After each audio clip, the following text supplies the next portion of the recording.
Hey. Welcome in for another fun, Phoenix Wright Ace Attorney stream. I say we're gonna see about we trying to make our way through the trilogy for the month of June. Let's see how we do. Okay. So hold on.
Okay.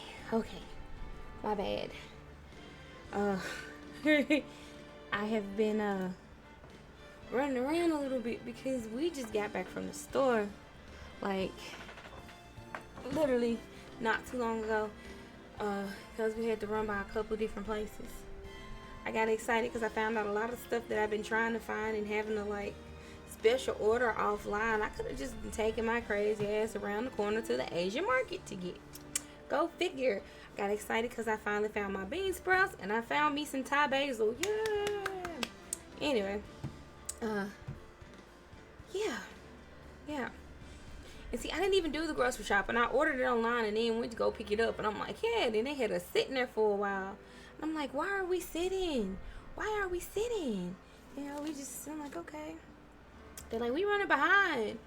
Like, okay, you can come now. And it was like an hour after the original block that I was supposed to go. So then we get there, and then they had us sitting until like the next block, and I'm like, oh, okay, sure. Then I gotta drink one of my doggone yogurt drinks in a hurry because the box broke when the guy was putting the stuff in the car, and it did this thing and it's leaking, and so now I gotta drink it because it's leaking everywhere. Yeah, because that one's not a complaint. I mean, I would have been happy if that wasn't an issue, but it's not a complaint. Let's see. Next thing. Everybody here's favorite kid is the little under the weather. So that's been a thing today. Oh, also, her kid. I'm sorry. I was trying to throw over your knee. I'm sorry. What is it? Your vitamins. Now, I do have a complaint though. Like, I tried to get me some more peaches and mangoes so that I could, use them for a layer on the cake or whatever. And this is the shit that they bought me. Look at this. That shit all bruised and squashed. And look, you can leave a thumbprint in it. This shit is not good. They brought me a bag full of these bitches. And these are the yellow peaches. They supposed to be kind of firm. What is this? I'm like, not them giving me all the shit that they don't want to throw away. Ugh. But, you know, I have gotten a refund for that. However, they did the same thing with the white peaches, and you could tell that it's gonna be trouble because when you look at the little plastic bag, it's moist. Ain't shit in there but peaches. Why is it moist? Because y'all done gave me some disgusting ass peaches. And I actually was hoping they would give me some that were like underripe because I need the white ones to be kind of firm. So I'm like, I'm gonna have to go get some of them myself, I guess. I haven't looked at the mango yet. Dealing with the other ones had me scared. Okay, no, the mango seems to be okay. Yeah, the mango seems to be okay. Alright. And yes, I did come straight here from putting up groceries. So I was like, okay, I'm finna start since I said I was gonna start. And I was like, shit, I should probably put the stuff that go in the freezer in the freezer. I just broke my nail. So I had to run to put the stuff in the freezer that's supposed to go in the freezer And the stuff that's supposed to go in the refrigerator because nobody wants bad food. And we all know how long this game can take sometimes. So yeah, other than that, yay. Okay. So now, on that note, we're going to get to the game. No, there is nothing fancy about me today. You know, it's not really anything fancy about me most days, except some days I might throw on some jewelry. But no, there's no jewelry. There's no hairstyle. There's no eyeliner. There's no nothing. I just didn't want to not keep my promise of being here. Otherwise, I would not be here. But that's neither here nor there. Yeah. So, let's go ahead and get into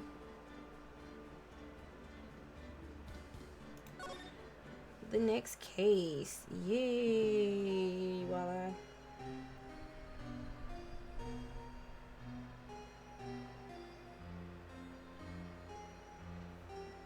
That, yes. 15 years is a long time to wait. You can't imagine how much I've suffered. You've suffered? But now, the perfect opportunity has presented itself. At last, I shall have my revenge.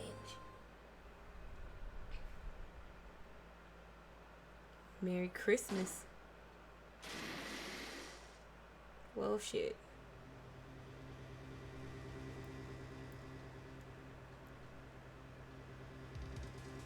Bum, bum, bum.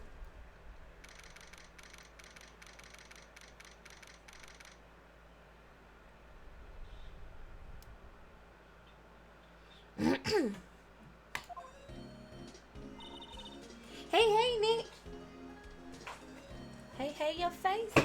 Hey, your face. Don't mind me, I'm fighting with stuff. Do you know if there are any good waterfalls around here?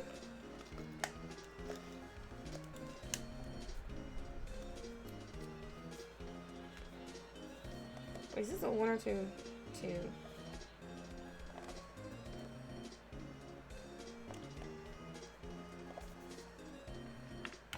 Flavor is this?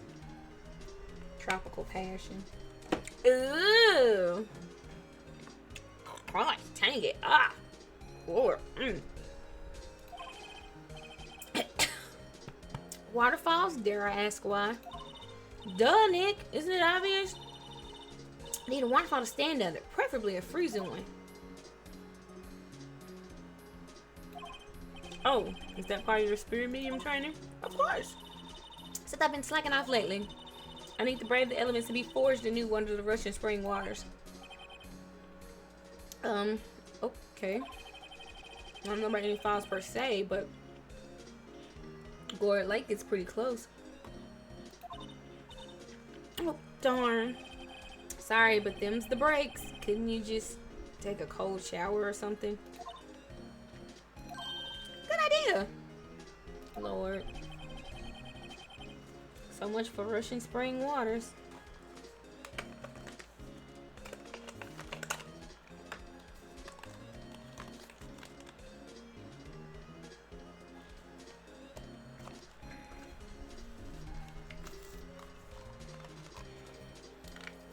There you go. I'm like, this is not working the way it's supposed to.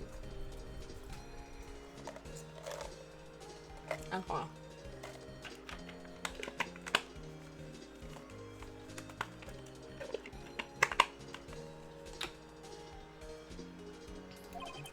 Next in the news, a large unidentified animal was sighted at Gore Lake.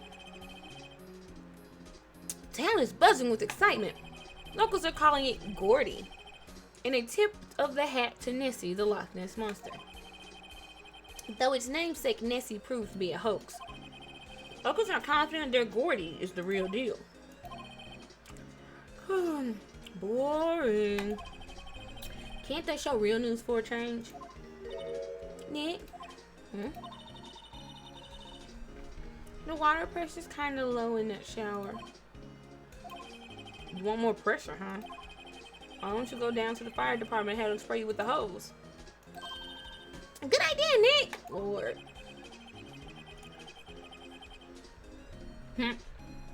Apparently, Fae blood is no aid in detecting sarcasm.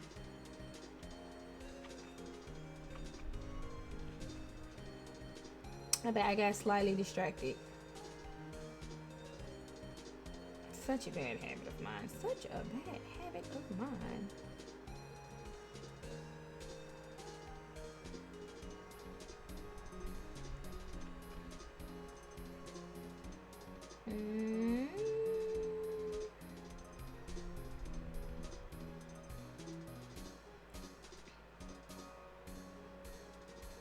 Oh, that's the thing. It's not shoes? I thought that was shoes. Anyway, okay.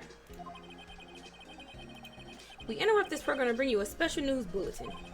Strange occurrences continue at Gore Lake, but this time it's murder. Bum, bum, bum. Gore Lake again? The body of a man was found in the lake early this morning. The suspect was apprehended. Sources inside the police department revealed that the suspect name is Miles Edgeworth, age 24. Edgeworth was an up-and-coming prosecutor known for his skill and connections. He was guaranteed a long and rewarding career. Has he thrown it all away? Edgeworth? What's going on? Edgeworth would never do something like... Nick? Yikes! Maya! The firemen yelled at me when I called them. We've got bigger things to worry about than that. They arrested Edgeworth. What? You mean the prosecutor? Yeah. He's a suspect in a murder.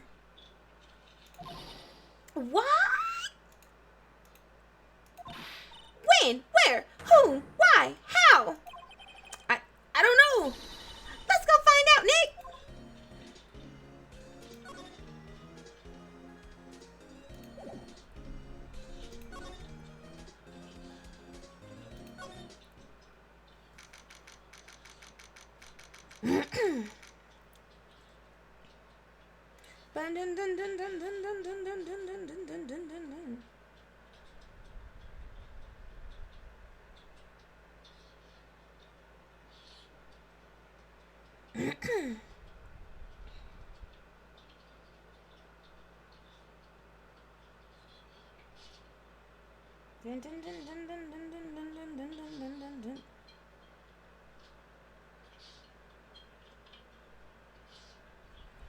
Oh, my bad. December 25th, Detention Center Visitors Room. You know, Nick, we've all been in here one time or another, haven't we? I guess it comes with the territory. They have. Every single one of them has been arrested.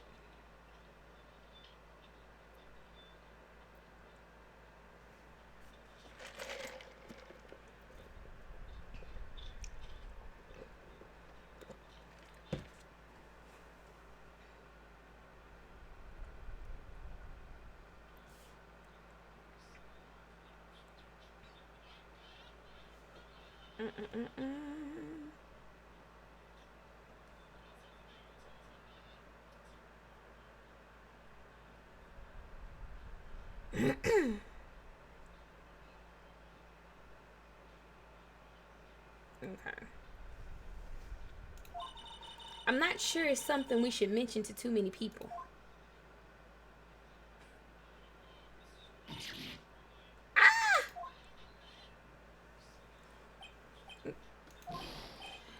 Edgeworth, come back!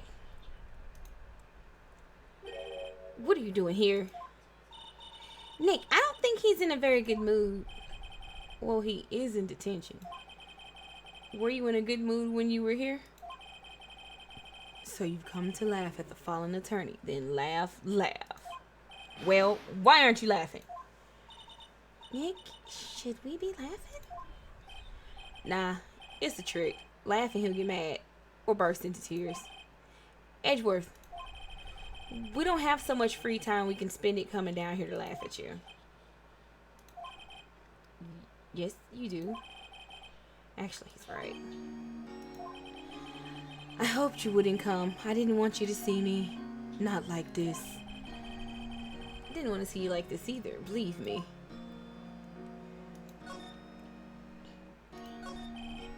Edgeworth, tell me what happened. Why should I? What are you going to do about it? Duh! We're going to help you, that's what. Help me? You? Don't be ridiculous. Sorry? You're a novice. You've only been in 3 trials. Hey! Sure, you got lucky and won all 3, but your luck's bound to run out someday. You need real skill, right? Experience. Nick, he's insulting you. Nick, why am I always the one who has to get angry? Yeah, this is the Lake case, Otaku, and hi. The murder took place at Gore Lake, correct? Yes, late last night. The lake is a long way away from your offices in the courthouse. Why were you down there? I see no need to tell you. Mr. Edgeworth? You didn't really?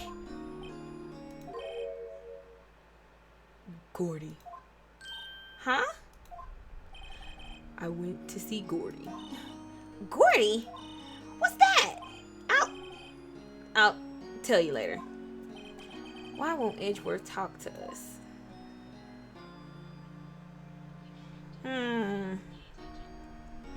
Why won't Edgeworth talk to us?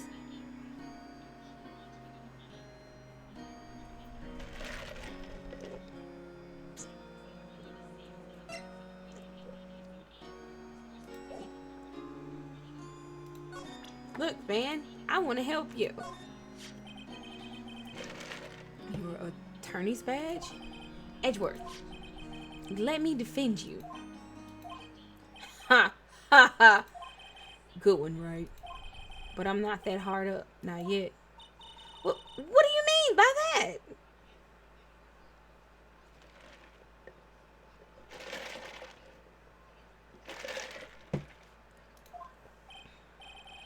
Me?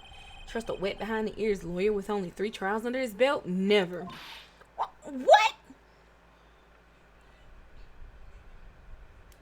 You know you like burning fitness videos. Don't be doing that. Don't do that. My case is near hopeless, right? Every defense attorney I've talked to has turned me down. What? Simply put, they were afraid they'd lose. It occurred to me that it might be my fault that they lack confidence. After all, I did get every single one of their clients declared guilty.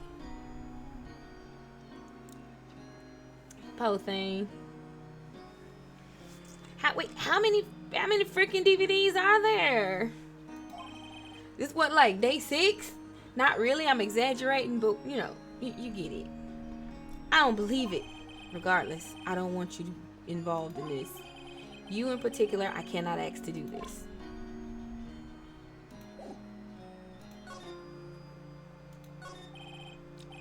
Edgeworth, this is really hard for me to ask. Is she even gonna use them? Oh no. You a good one.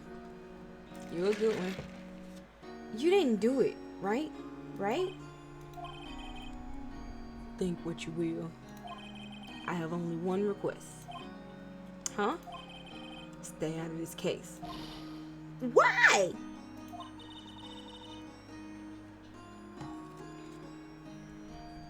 But Nick is trying to help you. How many people are you making copies for? That's the question. I know that. But I don't want your help, okay? Why not? Look, just go away and leave me alone. So you gotta make 3 copies of each for them to not get used. Awesome. That's a fun waste of money.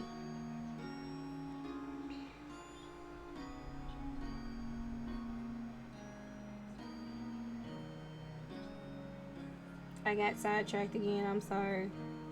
It's one of them days. Focusing is hard for me today, but I'm trying. I'm trying, y'all. Nick, Mr. Edgeworth did it, didn't he? Maya, let's go investigate elsewhere. But, Nick, he said what he said.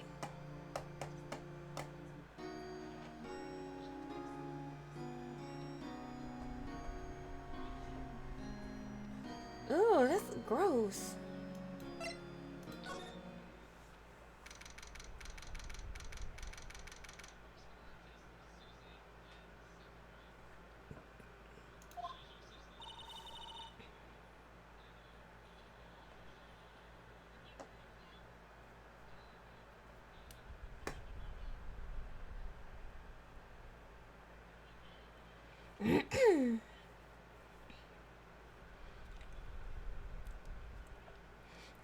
Dum. This is where it happened? Yeah, Gore Lake is in the middle of this park. I can see some police walking around in there. Questioning people, probably. Hey, isn't that Detective Gumshoe over there? Well, pal? There's enough of us here. Anyone found anything? Sorry, sir. Nothing. Idiot. The trial's tomorrow. We need clues on the double. But sir, there weren't any clues. That's why we arrested that attorney, Mr. Edgeworth. It's clear, sir. Oh, shut up! Just you try saying that again. I'll make you sorry if you do. Whoop that trick. Whoop that trick. Whoop that. Oh, anyway. So just get out of my face, pal. Yes, sir. Detective Gumshoe's kind of scary today. Recruits. Ah! Eek! Hey, you're that hairy guy, Hairy Butts. Right, Phoenix, right. Will he ever learn my name? And just what are you doing here, pal? Investigating? Huh? Well, yes, I suppose. Well, I'm here to help. Ask me anything you want. Bring it. He seems different than usual. I wonder what's up. He wants to help Edgeworth. Mr. Edgeworth hasn't actually asked us to defend him yet. Huh? Oh, you don't say.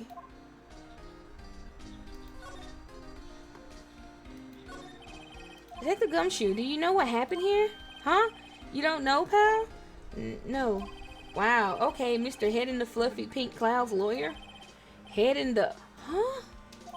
Never mind, I'll tell you. It happened last night about 15 minutes after midnight. There was a boat out on Gore Lake. In that boat were 2 men. One of those men shot the other with a pistol. And the shooter was Mr. Edgeworth. A cop who arrived on the scene arrested him.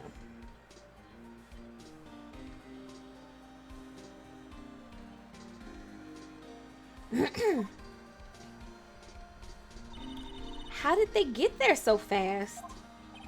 Well, there was a witness. When the report came in, we raced to the lake. Oh, witness? Who was this witness? Sorry, pal, that's confidential. Anyway, the witness saw everything, apparently. I'm sure they'll turn up at the trial tomorrow.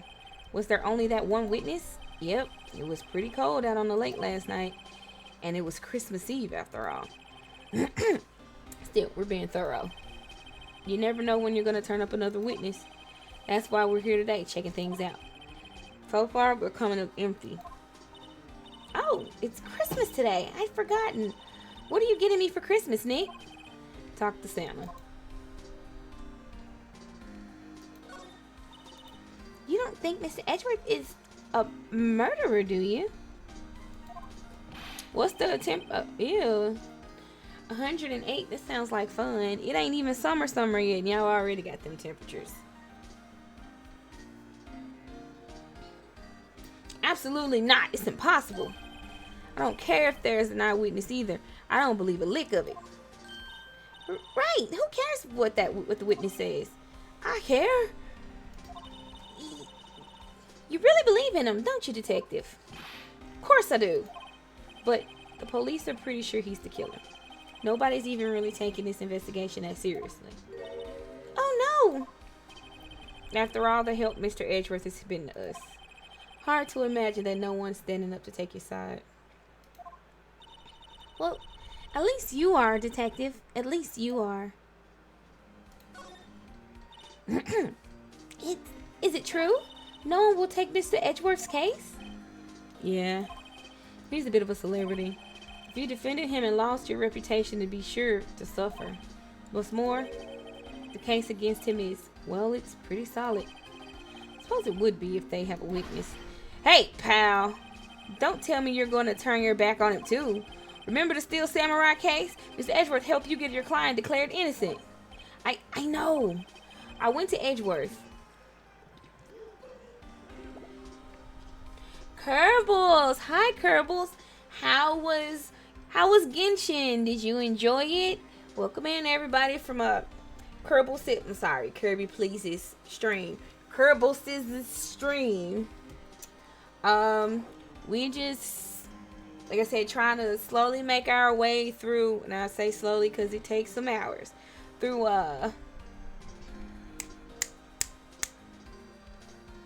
Ace Attorney Phoenix, right, the trilogy. Girl, my brain, it's been one of them days. Okay. Enjoy talking about a horse. I'm scared that's a scary thought that you're going to talk to somebody about a horse, but you know. Man. Chibi started feeling under the weather last night, so it's been that today. I went to pick up my groceries today, and they gave me white and yellow peaches that were all going bad and super soft and gross. We don't have cilantro.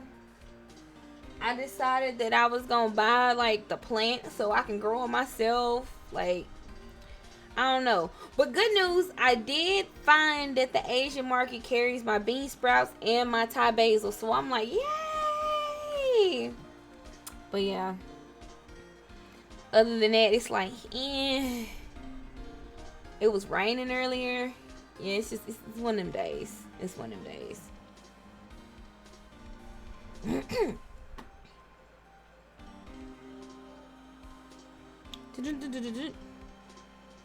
I went to Edgeworth. I tried.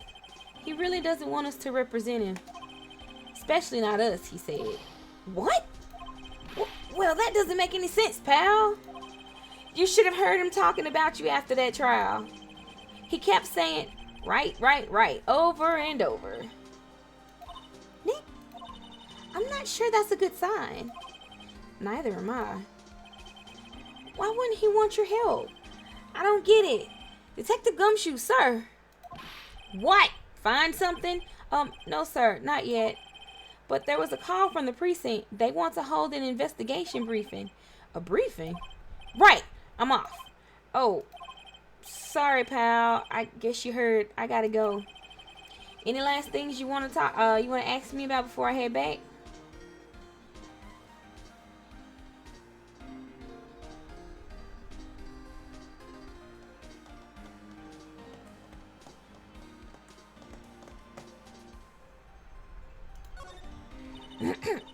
Well, yes. Do you have any information on the victim? Sorry. They haven't worked up the autopsy report yet. I'm still waiting for it myself. Actually, say, if you get the time, drop by the precinct. We can talk more there, pal. You're not coming back, detective? Probably not, pal. So what should we do if we have something to talk to you about. Ah, right. Here, I'll show you how to get to the precinct. Come down and see me anytime. Oh, hey, Detective Gumshoe. What? We'd like to take a look around in the park. Can we walk around? Yeah, no problem, pal. You got my permission. You know, Nick, I think there's something odd to be said for talking to people when they're busy. Yeah, they don't have time to think about not giving you information. Right. Now let's get investigating.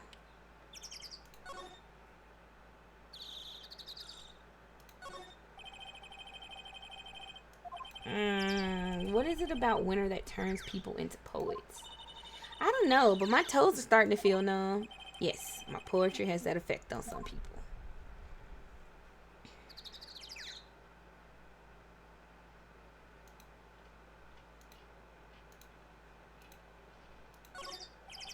The sign says Gore Lake Nature Park. This place is full of families picnicking on the weekend, but no waterfall. Not many picnickers come here for spiritual training, Maya.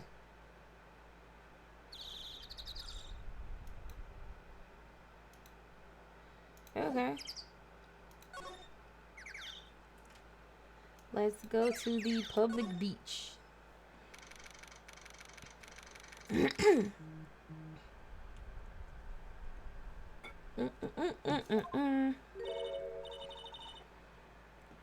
Wowzers, this is Gore Lake. Yep. Not sure it warrants a wowzers though. Probably not. But hey, look at that snack stand. Samurai dogs. I want a samurai dog, please. I bet they're great. With a name like Samurai Dog, how could they not be? Well, why don't she go fucking buy her one? They're a little behind the times, though. The kids are all into the pink princess now. I mean, like, you know. Nope.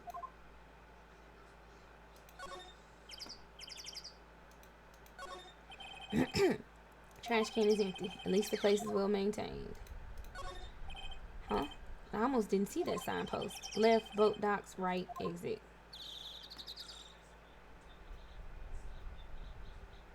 She not. I'm sure she got money. I mean, because she got a damn job. She just eat too goddamn much. Huh? Someone left some poppers here. You know, you pull the string and it goes pop. Yeah, I know the ones. You see them a lot around New Year's. Hey, Nick, they might be a clue. Let's take them. Come on, admit it. You just want to pop them, right? Was it that obvious? Poppers. Suppose it couldn't hurt, huh? Where'd they go? Into my pocket.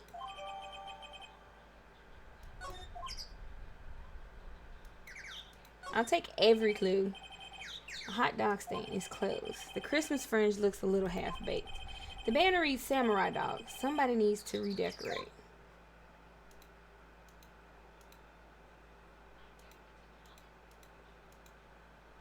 Can I move around? Is this it? Is this all there is? A line of plastic benches. I guess the idea is you buy a dog and eat it here. Daddy don't want to sit here and eat on it like this, except maybe Maya, if she had a samurai dog.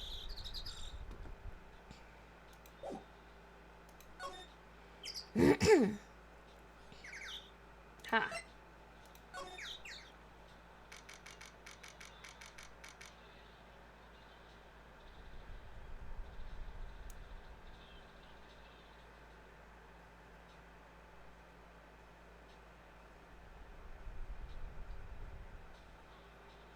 December 25th, boat rental shop. Nick, what is this place? A boat rental shop. Closed for Christmas, it seems. I guess that murder taking place on one of the boats won't be good for business either. Boats? I've never ridden on a boat. Really? Well, how about we go on one when the trial is finished? Hey, good idea. You bet. Small boat rental shop. Doesn't look like anyone is around. They're probably closed because it's Christmas. I didn't click that. Some boats floating at the dock. Was one of these boats used in the murder? I wonder. Nick? Huh? I changed my mind. I don't really want to go for a boat ride.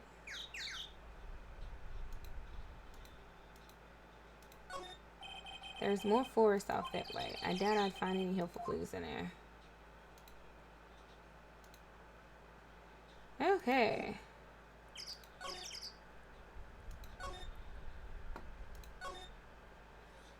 Let's go in the woods.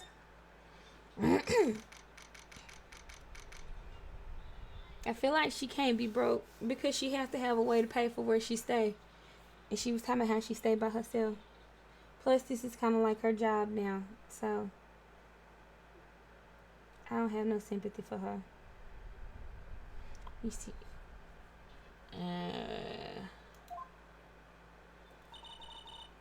I like it here, Nick. Look, someone's camping.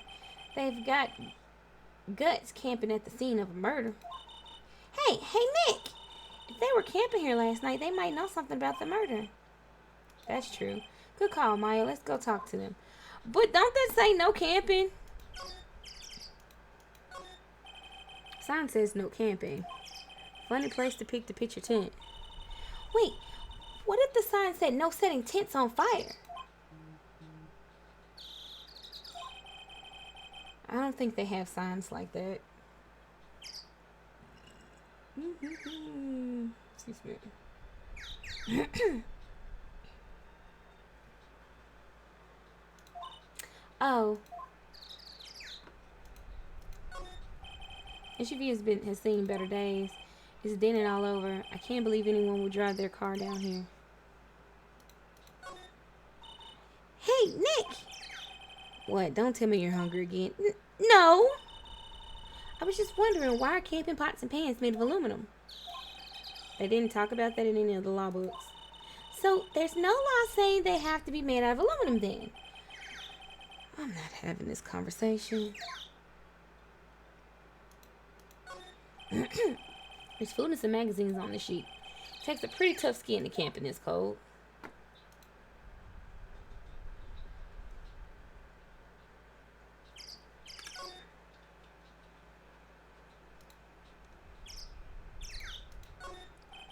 This camera has a mic and some sort of attachment. It must take pictures when triggered by a noise. Wow, cool. Let's try it out. Hi, I'm Nick. Maybe I'm not saying it loud enough. Hey, I'm Nick. Huh? Nick! Will you stop that? Maybe it's broken? Don't kick it. Maybe it isn't set to respond to voices? Well, what then? These things? The party poppers? Okay. Well, it responded. Y'all! Hey, you, get your hands off of that. Eek! What in the Sam Hill? Look what you done now. There goes a whole roll of film. What? Huh? Sorry's nice, but it don't pay my bills. Y'all know how much a roll of that film costs? I'll pay you back. What were y'all thinking setting off a party popper in a place like this? Well, what? Don't try to play stupid with me just because you think I'm some country bumpkin.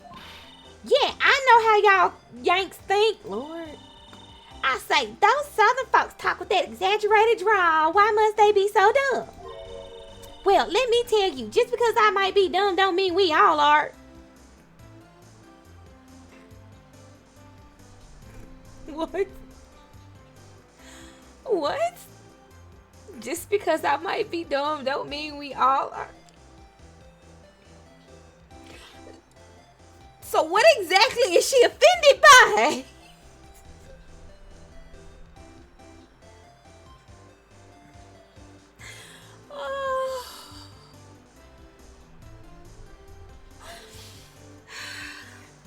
Hey, why are you like this? Why must you be like this? Why must you throw pot shots at Southern people like this? Like, why? It's not cause, it's not cause you said something along the lines of all, like, Southern people are all dumb, but it's the fact that you just said it like, just cause I'm dumb don't mean we all are, which is a different, like, level of dumb. That's like a new level of stupidity to make a comment like that. And it's okay. Nick, help. And who are you now? Her chaperone? Yeah, no, rather, we're sort of friends? Just figure out what y'all are gonna say and say it for bejesus's sake. God, I'd rather sit through one of Papa's draws than listen to you stutter all day. Oh boy. Papa! I guess we should pay her for the film. Watch it! Yes, ma'am. On second thought, I'll pay later. I'm really sorry. Somebody fix it. Like fix it.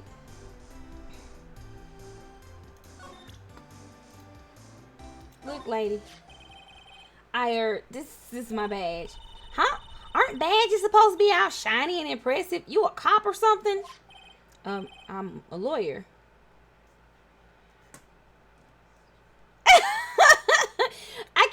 She can't be the same. You have to make it known that she country, because everybody else is kind of country, because I'm country. So she can't be my level of country. She got to be worse country than me. Like, she got to be worse country than me so that you can differentiate between, just because I can't exactly do not country voices for real. So, my draw won't let me be great. So, we got to exaggerate her draw so you know that she got a draw. You know. I'm a lawyer. What? Y'all ain't gonna try and pull one of them lawsuits on me over that film now. Cause I have I'm a fighter and I wrestle meaner looking things than you. No, that's not it at all. We're here investigating a murder that took place here on the lake. Plus you could tell that's cause she not country. She country. Like, she country. Like, country. We're here investigating a murder that took place here on the lake. A murder?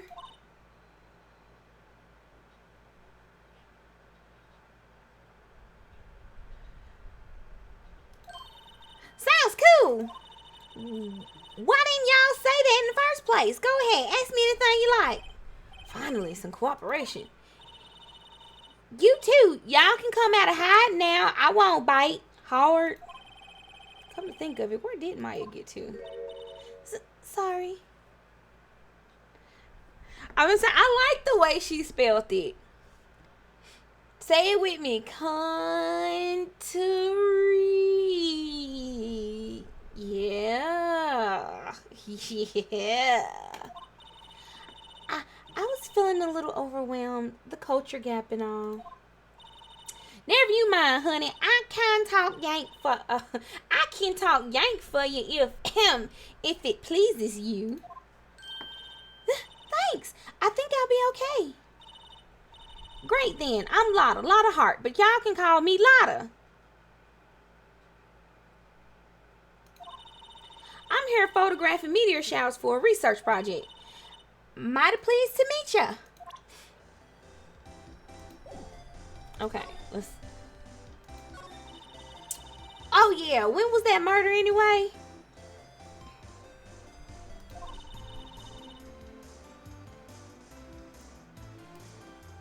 You don't feel like she grew up in a town called Strawberry Plains? I feel like she grew up in a town called Strawberry Plains. Of course, no shade to anybody that I knew that actually grew up in a town called Strawberry Plains, but I feel like she sounds like she grew up in a town called Strawberry Plains, or some part of Mississippi, Olive Branch. No, not Olive Branch. Olive Branch. Somewhere around there. She might even be from Kirby's neck of the woods. She might be from Kirby's neck of the woods. His original neck of the woods, not where he at now. I ain't seen much television lately. It happened late in the night on Christmas Eve. That's so? Christmas Eve? A man on a boat was shot. Did you see anything? Well, let me see. A boat, you say? I reckon I might have seen one. Not sure, though. Y'all gotta remember, I've been watching this here lake for a good 3 days now. I seen enough boats to choke a mule. Kinda hard to remember which I seen when.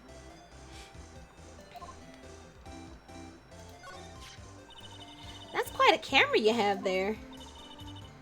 Yo, y'all better know it. It's German made. A genuine Solingen. Whatever that means. Isn't that where they make knives?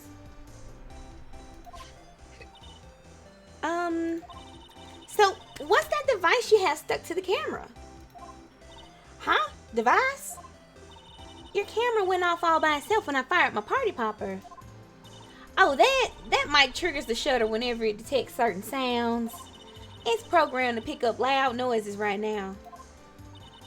A programmable camera? Neat! Dun, dun, dun, dun, dun, dun, dun, dun, dun, dun, dun. Can I see your film? If it picked up loud noises, then wouldn't it have picked up the gunshot as proven by the party popper? I'm just, out of curiosity, wouldn't that be a thing? Like, wouldn't that be a thing? Like, oh, we don't got no evidence. Let me see your film. So, what is it you do, Lotta? Huh? Me? Ha ha.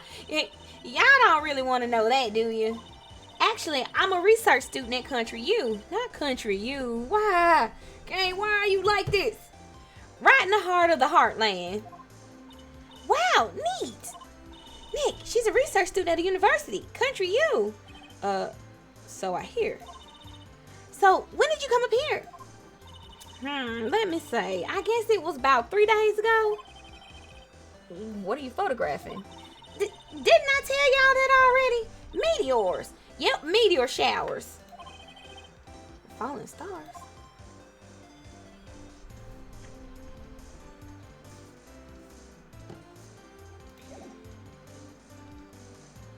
I want to talk about this. Talk to me about this.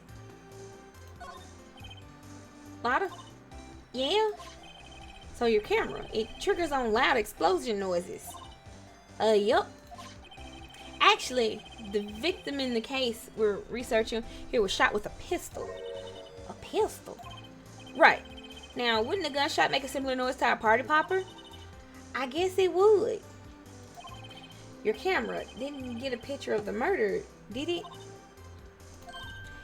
Hey! Y'all are pretty bright. Huh? I see what you're saying. Tell you what, I have a look-see at my film. It would have been a photo taken late last night.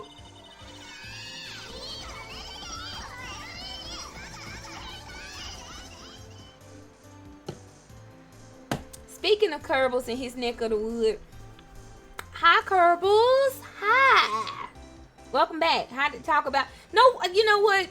Now that I think about it, your original neck of the wood explain why you would want to talk to somebody about a horse. How'd your horse talks go?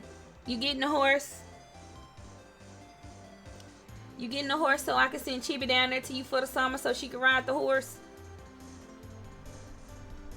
You gonna teach her how to be an equestrian? You sleep?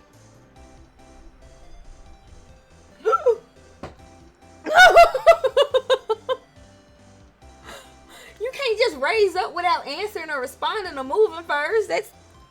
You know what? I checked them once. Don't remember if there was anything on them, though.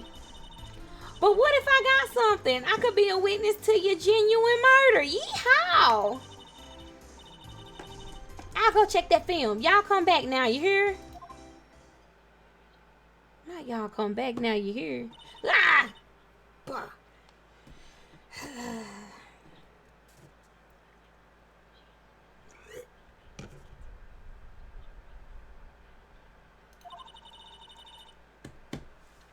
You didn't do nothing but be you, Kerbals. Which is awesome. Crazy, but awesome. You know.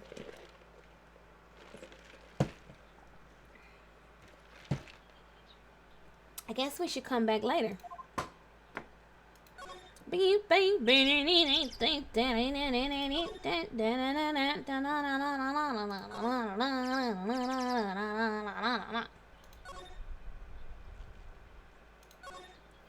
Let's go to the criminal affairs department.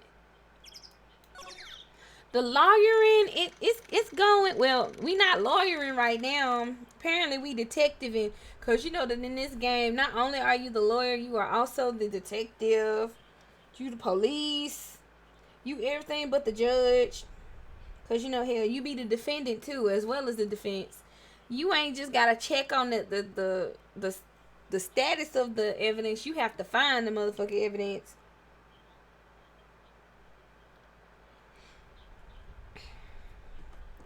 Right? Kind of like when you playing The Sims and you be like, oh, I'm gonna go be the doctor. But then not only are you being the doctor, you being the receptionist, you being the nurse.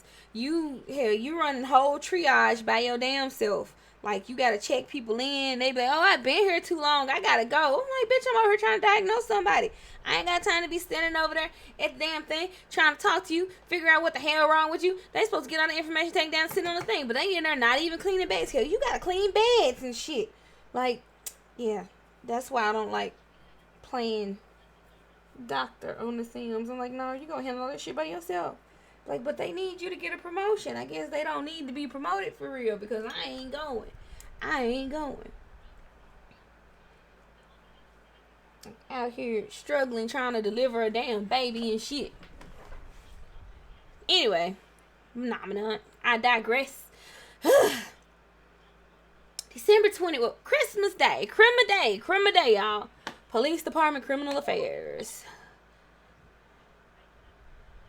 Yeah, I think my tongue got too comfortable doing her fake ass accent, cause now my existence wants to speak like her.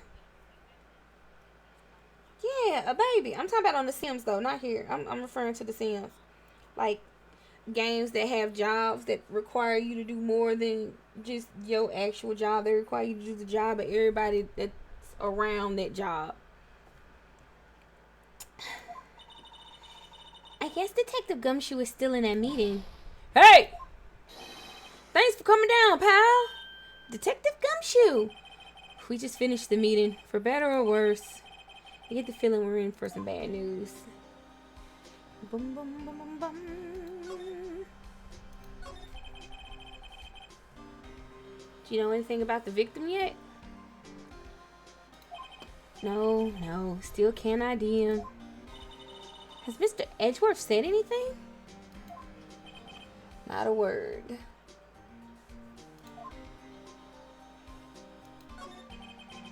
So how did the meeting go? I can't tell you, pal. You're a lawyer. True. You know, I don't know what to believe anymore. Sure, Mr. Edgeworth's human like you or me. Still, I get the feeling if he'd done something wrong, he wouldn't go hiding it. Because he wouldn't. That's just the kind of guy he is.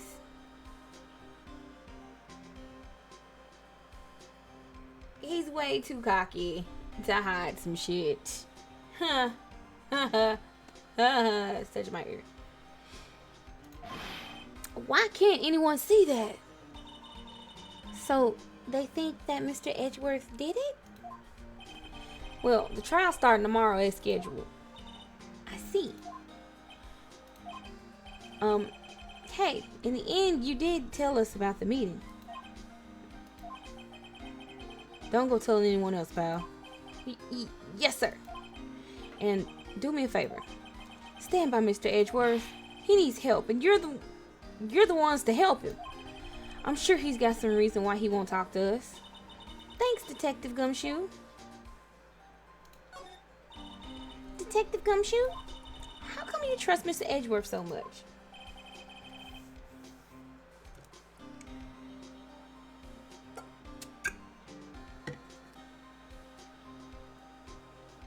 Well, I think that was obvious. We got a strong working relationship, us two. We trust each other, and that's how it works. A working relationship? See, Mr. Edgeworth always gets his defendants declared guilty every time. Yeah, his methods might be a little extreme at times, but there's a reason. He trusts our investigation, see? He trusts us to get the right man. That's why I worked hard, extra hard, pal. We've got to earn that trust he places in us. I see.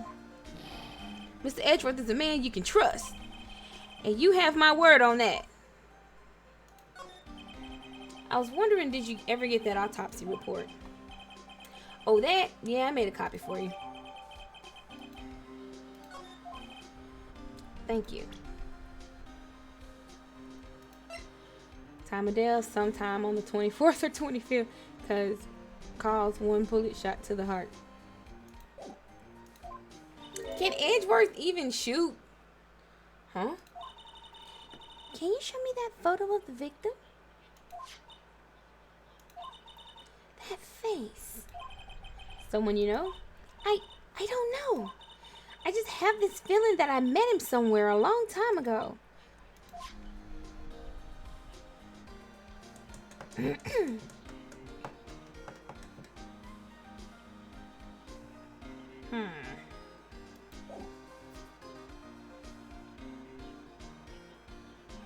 Let's go back to the. Oh, let's go back to the.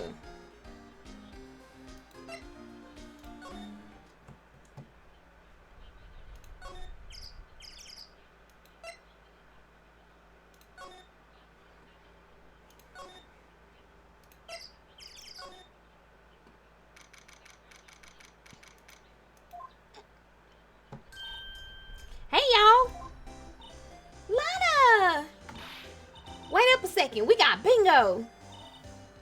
Bingo? My automatic camera took 2 pictures last night. Hey! This is them, take a look. Wait! See?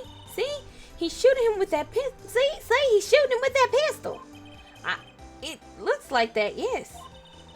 But you can't really tell who that is shooting.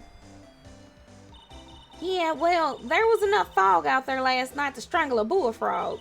Yeah, but you know, seeing these photos reminded me of something. What? I saw the murder happen. I'm a witness. What? Are you serious? Of course. How do you forget? Never mind. Y'all reckon I should tell the cops?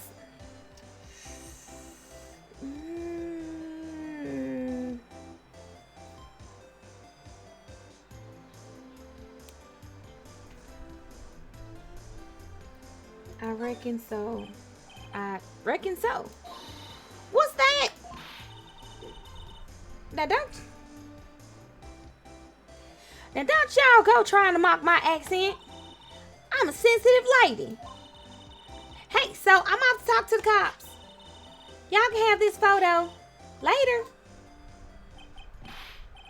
Wait, Lotta. What? Can't y'all see I'm kind of busy? Tell us what you saw too, please. Nice try, honey, but I wasn't born yesterday. I'm a witness, and that means I'm on the side of justice, and that means the cops. I'd sooner eat the south side of a northbound skunk than tell you.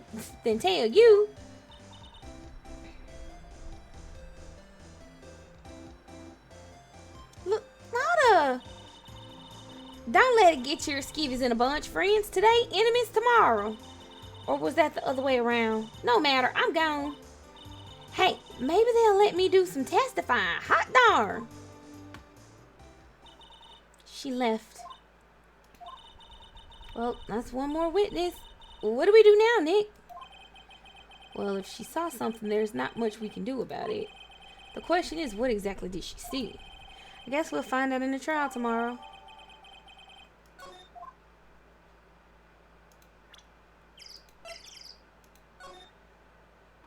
Oh, I gotta sneeze.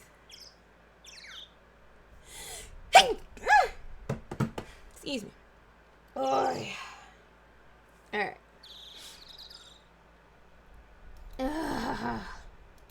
Now I got chills. I sneezed and it gave me goosebumps and stuff. Thank you. I'm so sad. I want a Circle B sausage. They don't have them up here. They got some kind of little red ass sausages. And I was like, oh, excited when I saw them. And then I tasted them. And I was like, no, this is not what I was looking for at all. This is not Circle B. I need my Circle Bs. I can't live like this.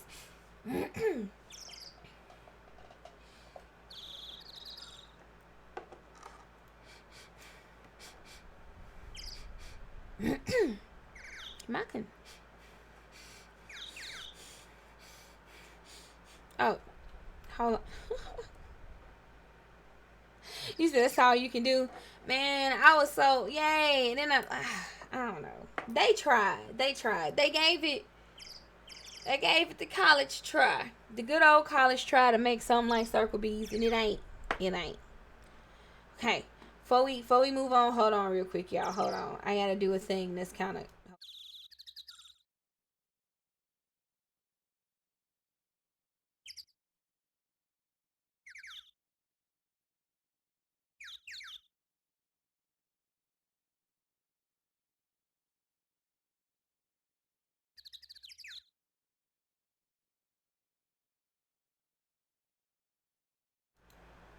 Okay, I bet.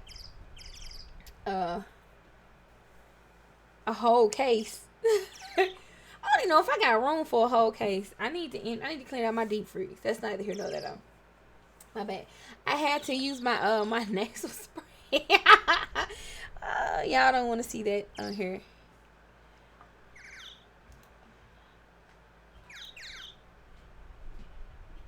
Wait, how it's like breaking news and then it don't show you what it is. Anyway. Okay, let's back to the public beach. Oh, something happened here. Ooh. Looks like the police have given up their interviewing. Hey! Fake ass Santa. Ah! Nick, I think Santa's mad at you. Long time no see, Nick. Nick, you know Santa? Wow, Nick and Saint Nick. Hey, I see the connection. Lord. Don't be ridiculous. Dude, it's me. Larry? What are you doing here? Isn't it obvious I'm working my day job? I sell samurai dogs. Want one? Gotta get money for dates, you know. My girl Beyonce deserves the best.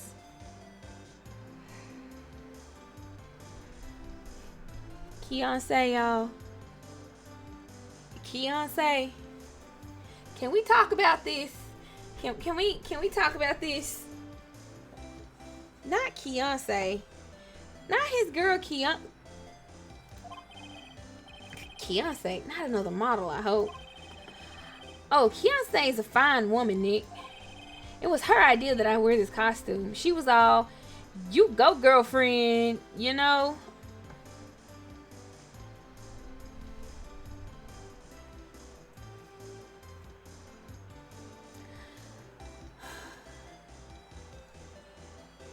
Not this game hit me with multiple stereotypes in one case. In one case. Not the...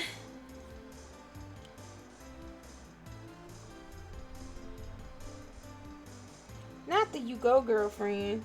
No. Not the... Somebody get them. Somebody come get them. Her name Beyonce, and she walks around saying you go girlfriend to everybody. Right. She bought this costume for me. That's great, Larry. Wow, a Santa costume. She must be really nice. Whoa, cute. Nick, who's she? She's not my... What? No, she's not. I'm his partner, Maya Faye. See, she got a job, Otaku. I'm the little sister. Sister? Wow, Nick must be tough. Working 9 to 5, having to take care of a little sister. No, I'm not Nick's sister. I'm my older sister's little sister. Huh? Sounds great. Don't worry, Maya. He's not listening.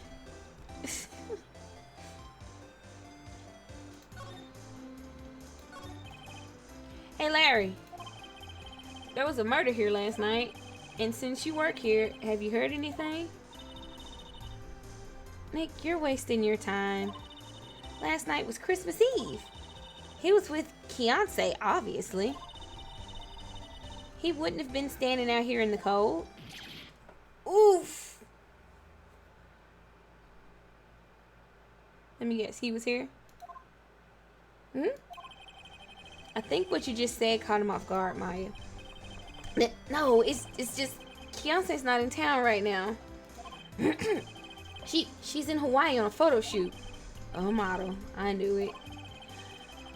Well, anyway, there was a murder here on the lake. The trial's tomorrow. Huh? Neat. The defendant is Edgeworth. Miles Edgeworth. Nick? Why would Larry know Edgeworth? Whoa, Nick! You don't mean that Miles Edgeworth? Old Edgy? Yeah, he's a murder suspect. Whoa, murder? Huh? You know Mr. Edgeworth, Larry? Yeah, of course. Edgy was in the same class as us in grade school. What?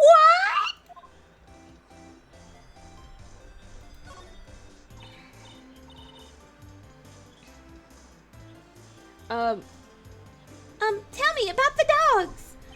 Huh? Oh, you mean the samurai dogs? Not everybody, just a lot of them. Well, why are they samurai dogs? I mean, they kind of look gourd-shaped. Oh, well, originally they were gourd dogs. You know, like guard dogs. Ouch.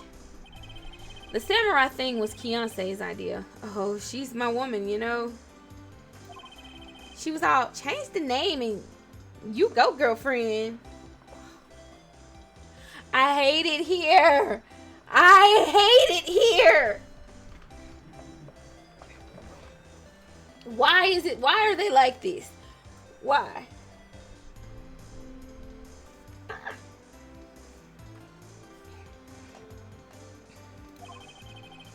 She made me that banner. Man, the kids can't get enough of these samurai dogs. Right, Kerbals? Like, first they throwing a jab at country people. Now they throwing a jab at... You go, girlfriend!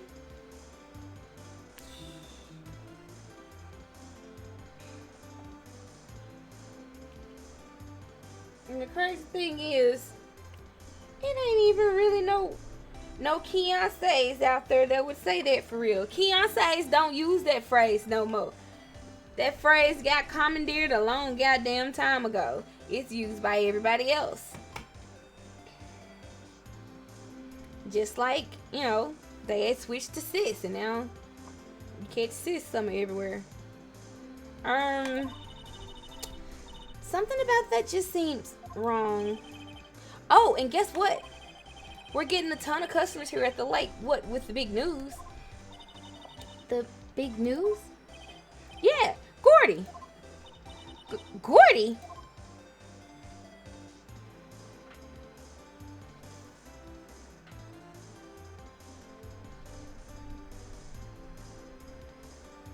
Oh, I zoned out.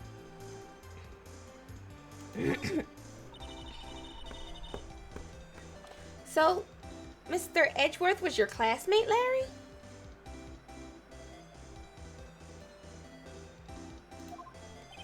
Yeah, Nick, him, and I used to hang out all the time. Wow, I never knew. Don't get me wrong, he's always been kind of a stick in the mud. Studying all the time, trying to be like father. Like his father? Yeah, Edge's pop was a famous defense lawyer back in the day. Wow. Wait, you said defense lawyer? Yeah. Wait a second. But Mr. Edgeworth is a prosecuting attorney. What? Edge's got a proboscis on his knee? No, he's a prosecuting attorney. That's like the total opposite of a defense lawyer. Huh? Go figure. He always used to talk about defending the weak who were unable to defend themselves. Man, he used to go on and on about man's duty to society and all that. What a bore. I wonder what changed his mind, though. Do you know, Nick? Nick? What's Gordy? Huh? You mean you don't know? It's here in this very lake, a giant mysterious monster, Gordy. Monster? Yeah.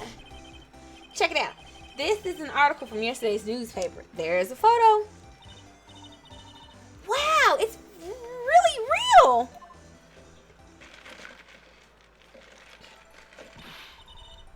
Why she look soulless in this picture? Nick, a monster, a real monster.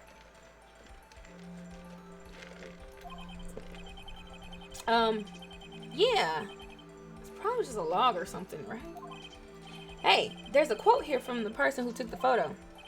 What's this? I set the camera to automatic and we got into the frame. I heard a loud bang, like an explosion, followed by the sound of something slipping into the water.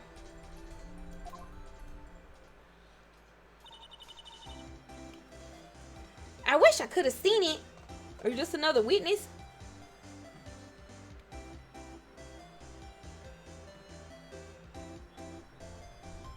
Okay.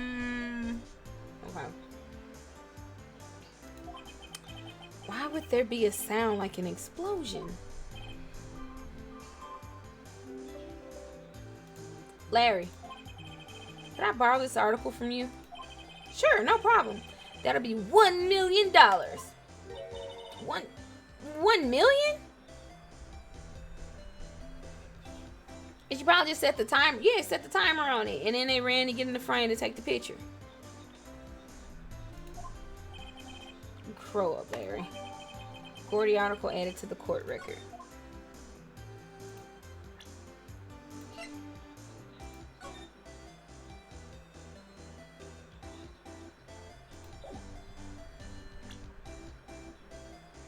So, yeah, I'm pretty sure that they were a witness. Okay. Alright. Let's go.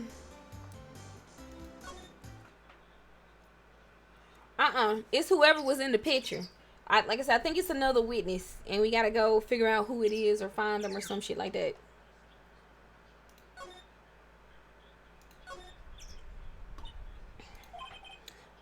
What is it? Oh, nothing. Just something's been bothering me. Could you show me that autopsy report once more? Hey, I remember now. This guy. He's a lawyer that was at that office Mia worked at. I met him once when I went there to hang out with Sis. That office? Wait. You mean Grossberg's office? Right, that guy. That was the last name I expected to come up. Maybe I should go talk to him for old time's sake.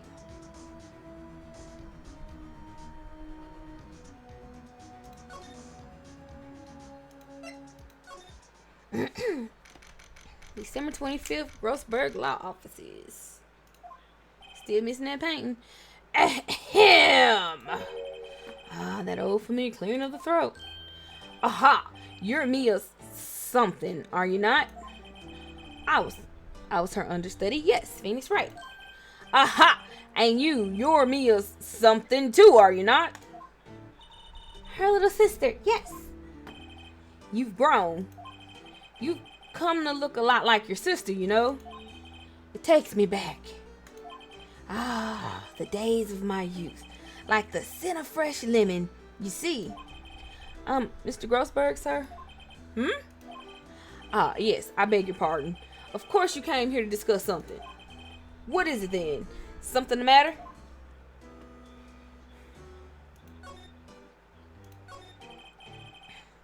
There was a murder last night. A murder? You haven't heard? I just got up, you see. Well, Miles Edgeworth shot someone with a pistol. Edgeworth? What? Who did he shoot? Well, the identity of the victim is still unknown. This is terrible news indeed. I guess he hadn't heard anything. Mr. Grossberg, whatever happened to that painting? Oh, yes. I do not think it should ever be coming back home to this office. I can't exactly claim it as stolen. I suppose it's my just desserts. Oh, bitter desserts.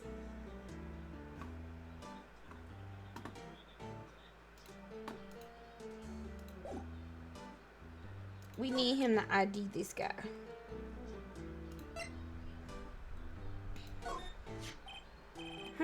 Strange. I feel as though I've seen this man somewhere before. Ah! Did you remember? He was a lawyer here in my office. That's Hammond, Robert Hammond. Mr. Hammond. And you say this is the man Miles Edgeworth shot?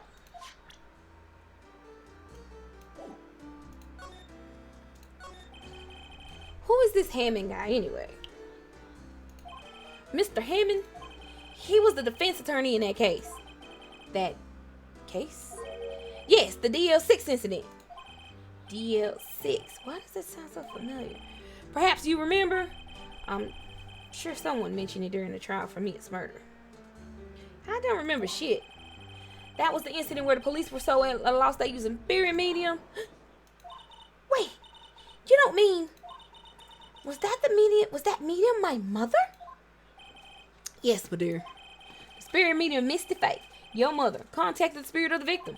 But the case was a loss. No conviction was made. The DL6 incident, yes. Happened 15 years ago. A very strange case indeed. They never caught the criminal, right? Oh, they never caught the criminal, right? Correct. Misty Faith used her power to talk to the spirit of the late victim. Her testimony led to charges being laid against one man. But Mr. Hammond won the case and the suspect was declared innocent. And the police blamed my mother, calling her a fraud. You were the one who helped her out then, right, Mr. Grossberg? Yes, quite. Thank you. No, please, don't mention it. Because you didn't do a good job on purpose. DL6, never thought I'd hear that name again. But wait, what does that case have anything to do with Mr. Edgeworth? It has everything to do with Mr. Edgeworth, my dear. The victim in the DL6 incident was none other than his father, Gregory Edgeworth. What? His father? If you want to know more, you should ask him yourself. Show him this. I'm sure he'll talk to you. Wait! This is a photograph of my mother! Mr. Faye's photo added to the court record.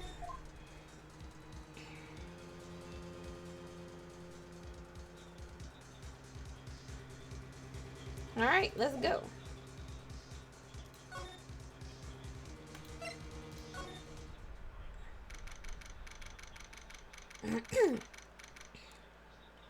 Visitor's room.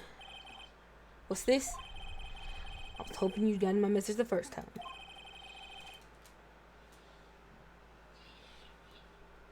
Edgeworth, what about your defense? It's no concern of yours. Guess he hasn't found anyone yet.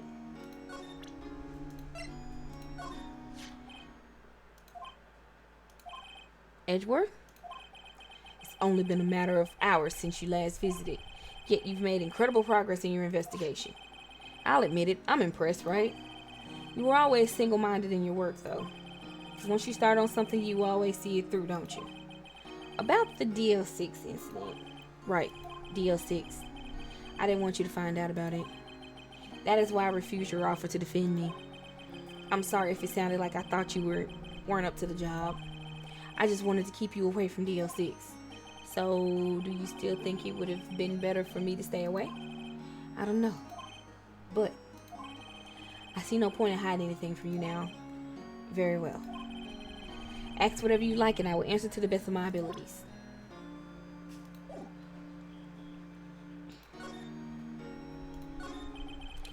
The DL6 incident was when my father died. Right before my eyes. Edgeworth Daddy died. How you feeling? Sick. Huh? Sick. Again? I feel sick all day. It's been getting a little bit better, a little bit worse. Where are you now? Is it a little bit better or a little bit worse? In the middle. In the middle. It's just been getting a little bit better, a little bit worse. Where are you now? Is it a little bit better or a little bit worse? In the middle. Take your temperature. I think it's on the bed. He was shot and killed, and I saw it all. My memories of that time are foggy.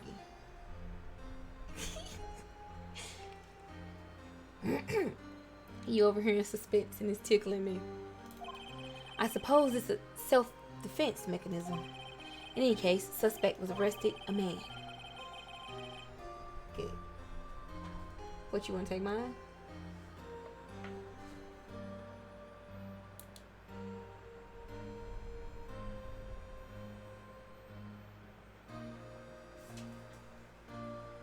It's warm for me. You're good.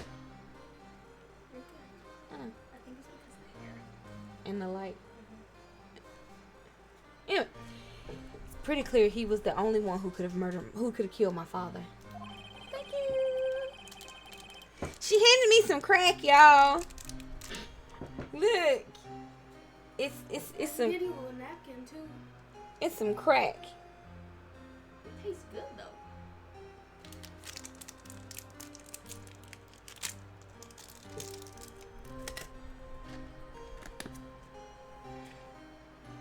Sorry, I gotta dance for a second.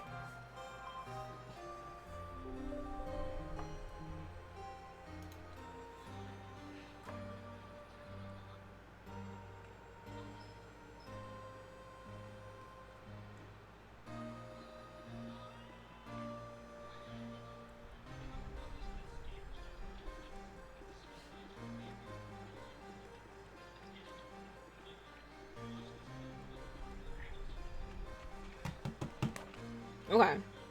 Oh, now it pops up. What? God damn it, not another shooting.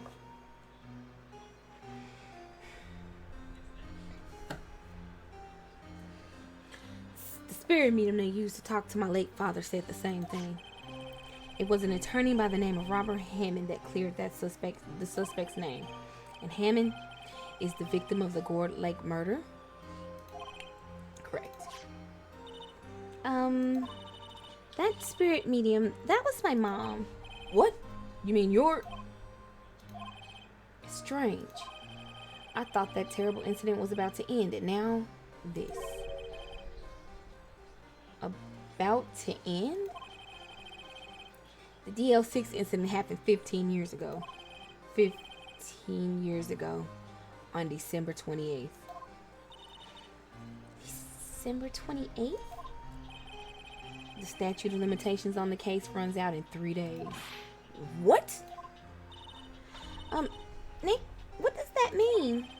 When a case's statute of limitations run out legally, the case never happened. 3 days from now, DL6 will be closed. Forever. Oh, so we finna solve DL6 and free him and prove his innocence at the same time. Look at us finna be out here being superheroes. Superhero flex. Anyway, tell me about the suspect. What happened to the suspect? The one who got off innocent? I don't know. He disappeared from the public view. Nobody knows where to. If he's still alive, he'd be about 50 years old now. Guess I can understand why he'd go into hiding. It'd be hard to live a normal life after being a murder suspect in such a big case. Ah, speak of the devil. So was your father a lawyer? He was. Gregory Edgeworth. He was quite famous at the time, apparently. So you were sort of trying to follow in his footsteps? I'd rather not talk about it. That's all you got to say to me, sir?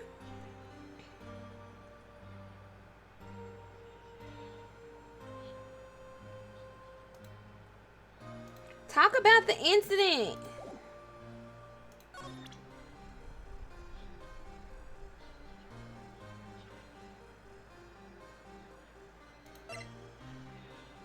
I want to see what he says to this. What's that?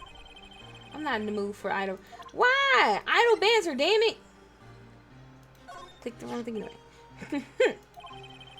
Who would have thought there'd be a photo? Edgeworth, did you shoot him? What do you think, right? I don't think you're the kind to point a gun at anyone. No. So you didn't shoot him? No, I didn't. It wasn't me. Right. It pains me to ask you this now. I know, you want us to defend you. Yes. Will you?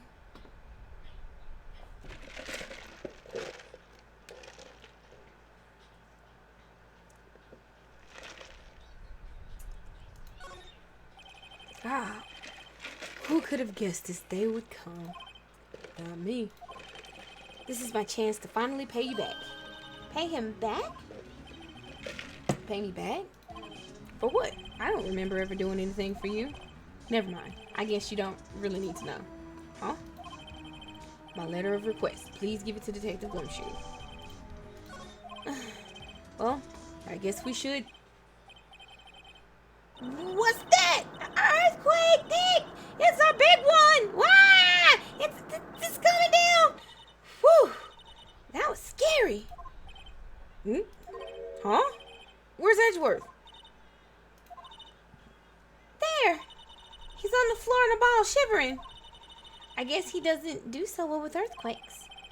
I've heard of running, but curling up in a ball? Well, I guess we're done. Mr. Edgeworth doesn't seem like he's gonna stand up anytime soon. Let's go, Nick. Right. We have to give Edgeworth's letter of request to Detective Gumshoe.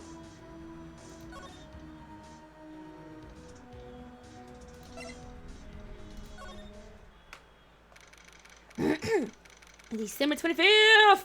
Police Department Criminal Affairs. What's going on here? Eek! What's wrong, Detective? This wild lady comes in here just a while ago. Says she came to talk to y'all after hearing what Mr. Wright had to say. What's this all about, pal? A lot of heart. Why are you going around finding more witnesses?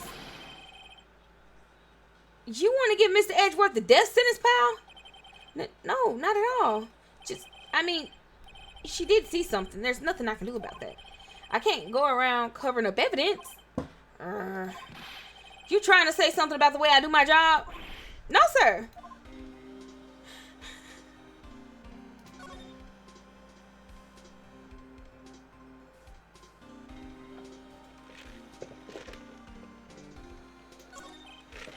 So, what did Miss Hart say? She said she saw Mr. Edgeworth fire the pistol. What? She even had a photograph to prove it. Right, I saw it too. But you really can't tell from the photo who it is shooting. That's why she said she's going to enlarge the photo.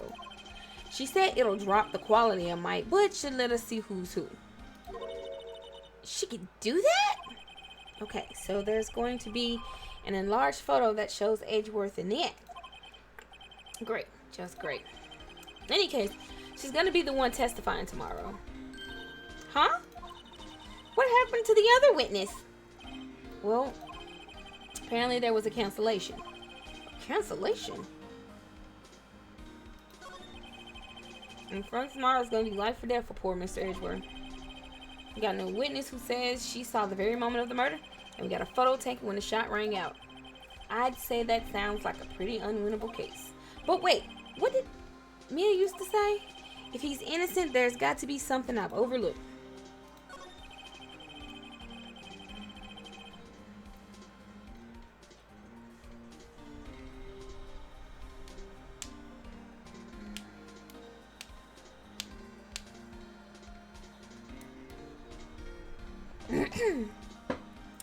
Wait, I just thought about something. Okay, if he freaked out that bad because of the earthquake, right? Wouldn't it mean he got like issues with like lack of stability? So like he wouldn't be on a boat, right? Am I crazy? Am I thinking too much? Yeah, I don't know. Anyway, sounds like Mr. Edgeworth is going to ask the state to assign a public defender. I was just asked to file the paperwork. But you still got time, pal. Go talk to him again for me, please. You have to convince him. You have to make him let you defend him, please. I know you're the only one who can do it, pal. You're the only one who can save Mr. Edgeworth. Calm down, sir. Calm down. Look what I got. Hey, you did it, pal. Glad I waited till the last minute to file those papers. I'll rip them up and start new ones for you. Thanks, detective. Well, see you in court tomorrow then. Good luck, pal. Hey, you guys feel that earthquake a little while back? I was worried. Worried? We're fine. I've lived out here my whole life. I'm pretty used to them by now. Oh, I wasn't worried about you two. I was worried about Mr. Edgeworth. Oh, right. He did seem to overreact a little now that you mention it. Yeah, well, I'm not surprised. It was a pretty big quake. I'm gonna go check on him. You two go eat and get your rest for tomorrow's trial. Later. I wonder what it is with Mr. Edgeworth and earthquakes. I wonder. He was never that scared of them when he was in school. Then again, I only really got to know him in 4th grade. He transferred to another school after that. I wonder what happened to Edgeworth.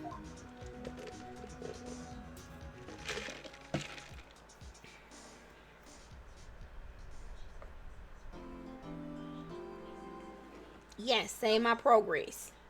Save it, save it, save it, save it, save it, save it, save it, save it, save it. Okay.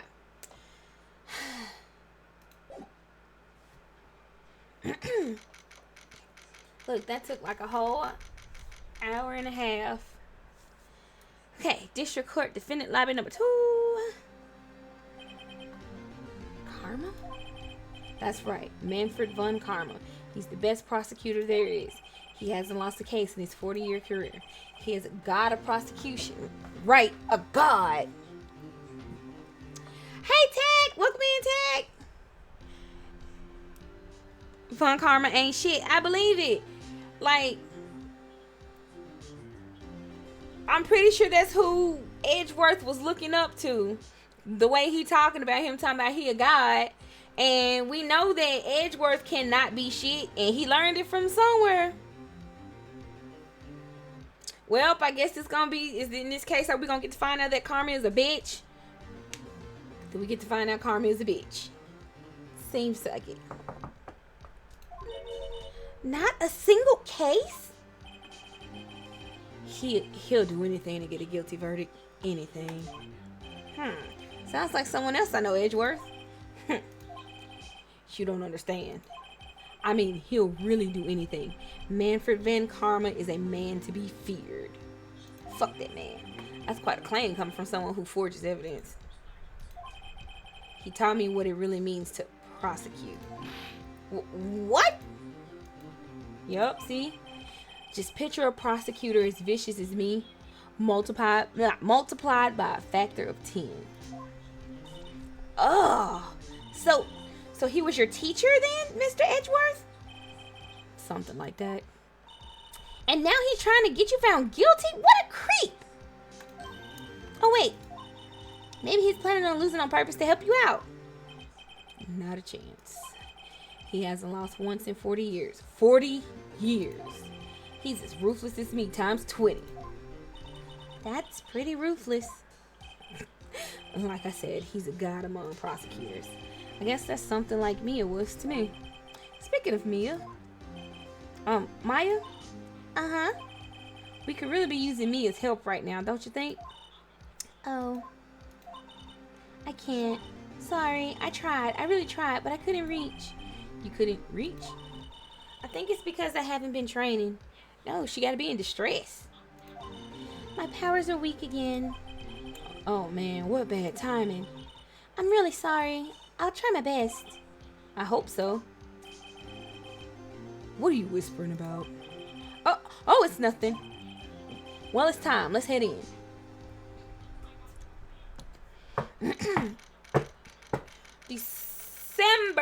December 26, 10 a.m.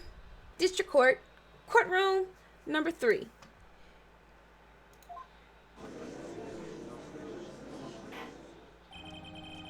I can tell Van Karma ain't shit because I seen he got his hair flipped. Men who wear their hair flipped up on the end and that shit ain't natural, they ain't shit. That's a given. You could quote me on that.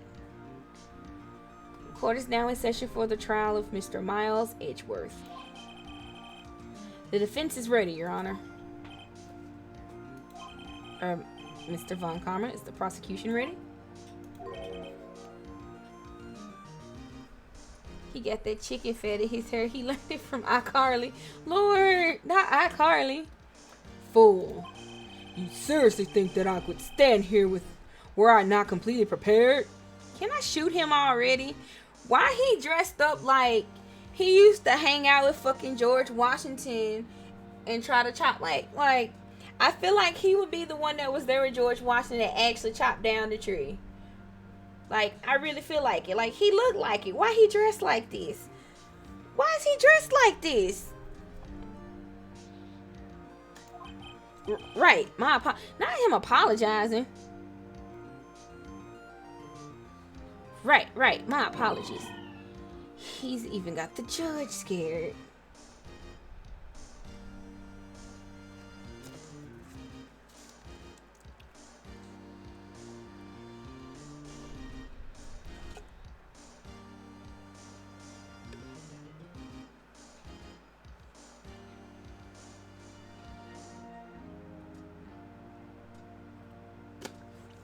I just realized when I drank that, I put my trash in my tree.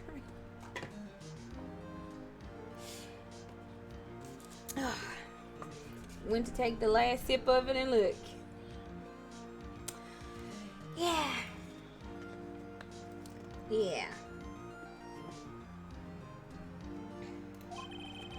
Very well. Your opening statement, please. Decisive evidence. A decisive witness. What else could possibly be required? Nothing, of course. That should be fine.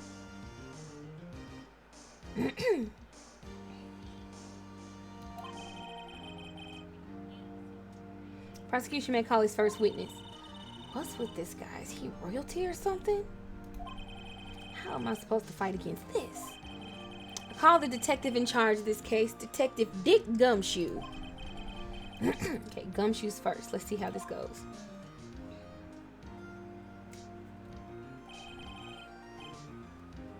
Describe the incident now. Yes, sir. Detective Gumshoe looks nervous. Please take a look at the map. The murder happened late Christmas Eve around midnight. There was one boat in the very middle of the lake. There were 2 men on the boat. Now there happened to be a woman camping here on the edge of the lake. At 12:10 a.m. she heard 2 pistol shots. Then the boat started to move. It went towards the boat rental shop.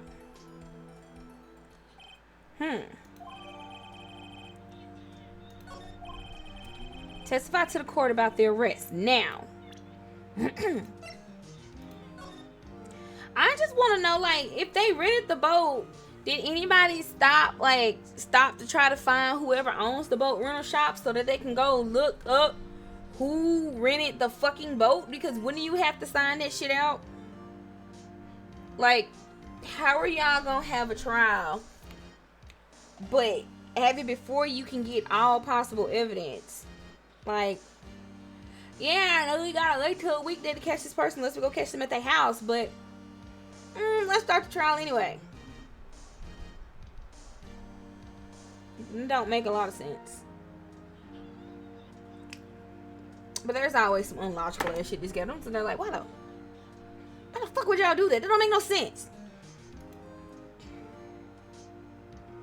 So this is the entrance, and this is the beach, and that's the hot dog stand, it's the rental place, and then this is the wood area that she's not even supposed to be camping in, right? Okay. Well, wait, Mr. Von Karma. Yes? Actually, I'm the one that's supposed to be handling these proceedings. Wrong. There is only one thing you need to do here.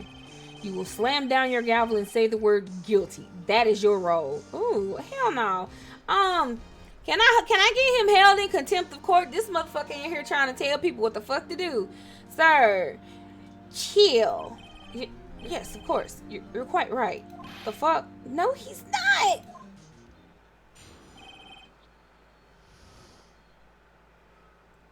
The arrest of Edgeworth.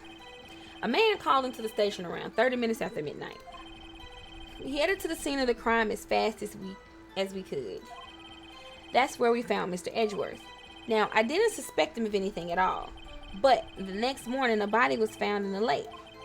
So we had to arrest Mr. Edgeworth. Wait, that's the only reason why? Because he was there? They arrested him because he was there and they didn't have no evidence.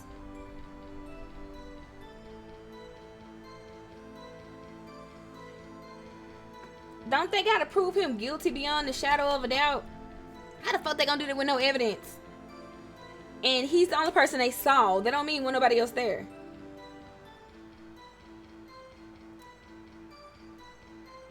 I suspect whoever owned the boat rental place because they just conveniently closed.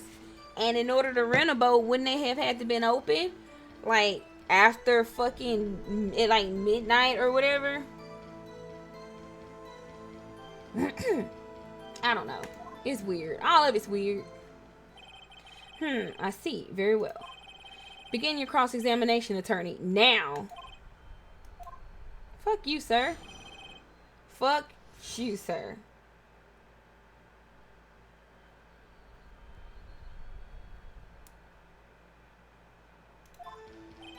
Man called into the station around 30 minutes after midnight.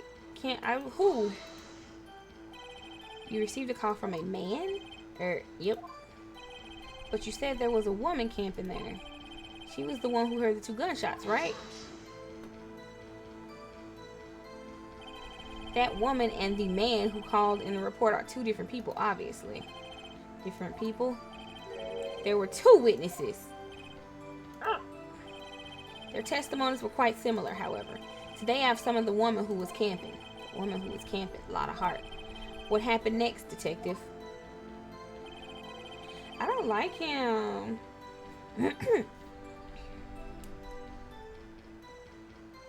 We headed to the scene of crime as fast as we could. That's where we found Mr. Edgeworth. I want to know where he was. I want more details. They gonna get mad, but I don't really give a shit. What was Mr. Edgeworth like when you saw him then? Well, from what I saw, he looked pretty relaxed. Not like a murderer at all, really. Detective, the court requires the facts, not your opinion. How many years have you been on the force? Facts only, detective. Hard, cold, objective facts. Yes, sir. Man, he's got his share of objections. Now, I didn't suspect him of anything at all. Of course. But the next morning, a body was found in the lake.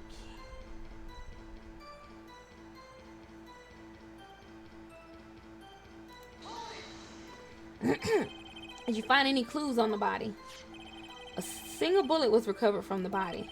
He was shot through the heart, fatally. Judge, here's the bullet. It didn't strike bone, so its shape is well preserved. Very well. The court accepts this bullet into evidence. So we had to arrest Mr. Edgeworth. But why?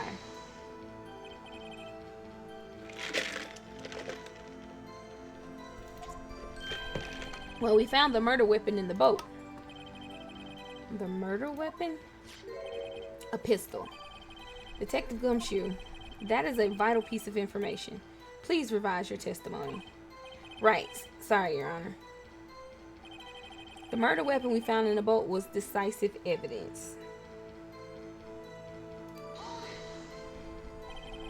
What about the pistol made it decisive evidence? He has the same evil laugh as Edgeworth. There were fingerprints on the pistol found in the boat. They were clear prints from Mr. Edgeworth's right hand. What?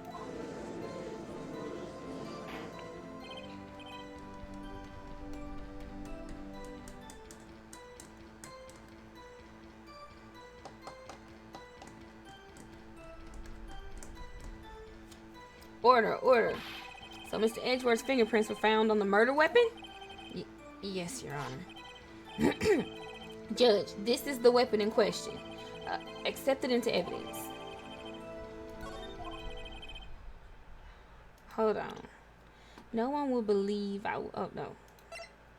The murder weapon, 22 caliber, fired three times.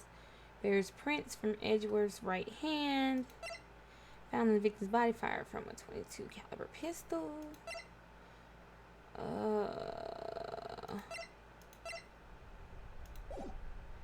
Fired 3 times.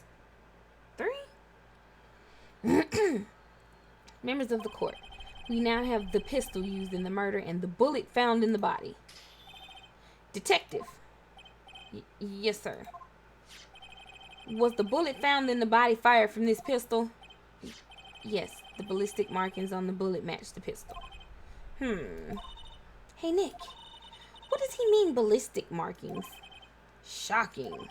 To imagine someone here does not know something as basic as ballistic markings. You don't take your high horse, I sniff my own ass on the regular, looking face head ass somewhere. Nick, he's glaring at me. Very well, I'll explain. Actually, Judge, you do it. Me? What the hell?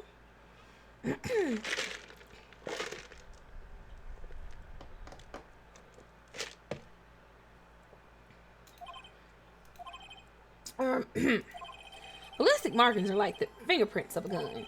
The barrel leaves distinctive marks on each bullet it fires. You can examine these ballistic fingerprints to see which gun fired the shot. It's quite accurate. Indeed. This leads to one inevitable conclusion. The bullet found in the victim's heart was without a doubt fired from this pistol. This pistol, which, as you may recall, was covered with the defendant's own fingerprints. Order! This is bad. This makes it look like Edgeworth did it. Well, Judge, I'd say it's almost decisive, yes. Honestly, I could declare a verdict at this point. However,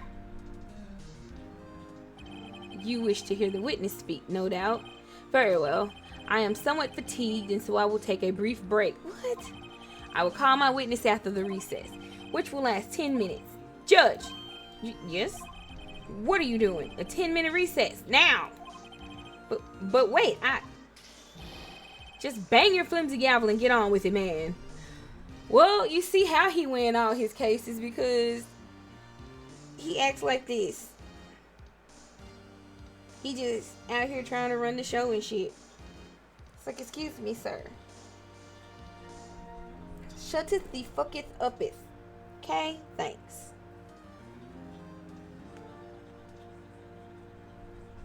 Okay. Yes! This court will take a 10-minute recess. Who's running this court anyway, right?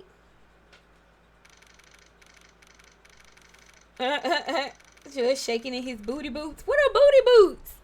For a second, I thought you were like, you said that, and the first thing I pictured was like moon boots, and that's like totally neither here nor there.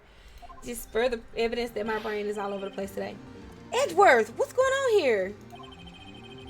Your fingerprints were on the murder weapon? And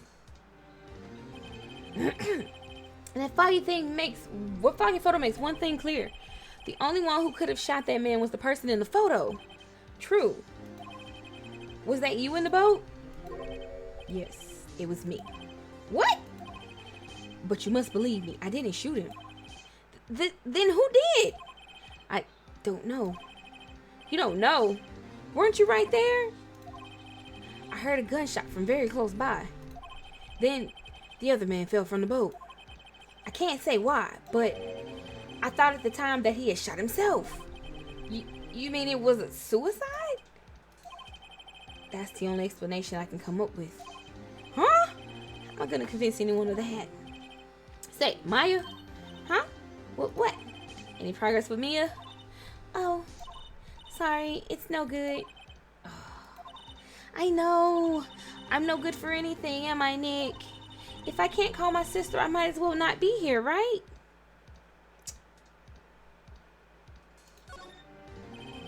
No, of course not. I need you here. I can see you're always trying to help out. Even if you don't actually help, it's the thought that counts, right? It's okay, Nick. You don't have to make me feel better. I don't know anything about trials or defense. What's more, I'm a spirit medium who can't even contact spirits. Aw, everyone has their off days. I mean, I've just been getting lucky lately. But you never know when my luck is gonna run out. Really? Whoa, right. Don't jinx this case any more than it already is. It's bad for my heart. Oh, sorry. Whoops.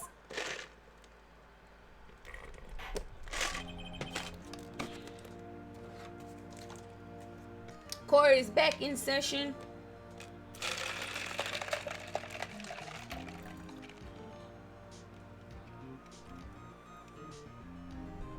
I'll sit back down for the once honorable Judge Fuckface.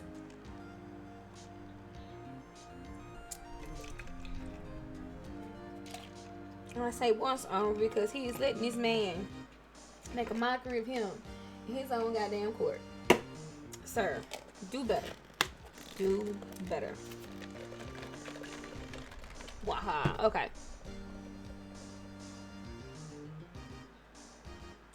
It's the most stressful one in the original one. How many more are there after this? I don't even know how many there are.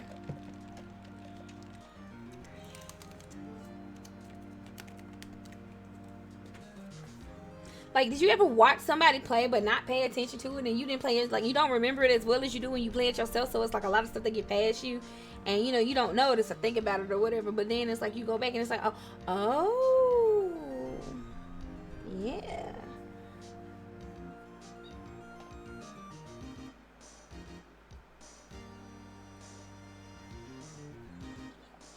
Okay. Mr. Von Karma, call your witness. Yes. Will Miss Lotta Hart take the stand? Lotta Hart, you are a research student at the university. That I am. Good. Begin by telling us what you saw the night of the incident. And don't add anything trivial or subjective. Understand? Y'all need to learn some manners. Understand? Yeah, I understand. Very well. Your testimony, please.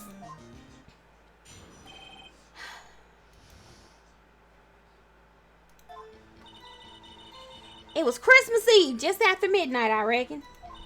I was in my car. I heard this bang come up from the lake. When I looked out the window, I saw two gents in a boat. Then there was another bang. There wasn't nary a thing on the lake but that boat. Enough. Huh? Judge, she happened to take a photo of the incident. This is that photo. Accept it as evidence. Well, this is a surprise. This looks like the very moment of the murder.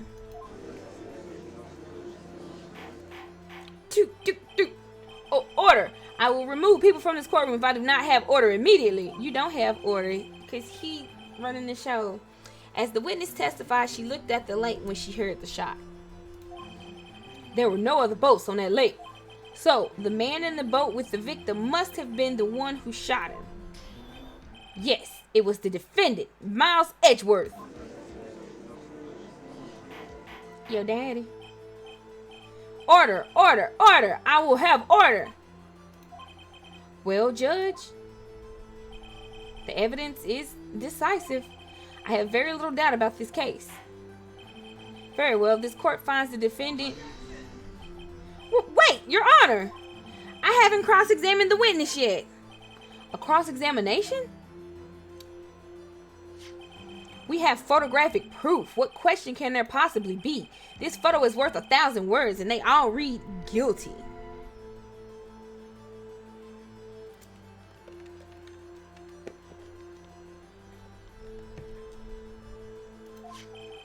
You lose. Or do you claim to have found a contradiction in her testimony? Very well. If you have to, you may cross-examine the witness. You will only flounder and ask meaningless questions. You will fail to find anything.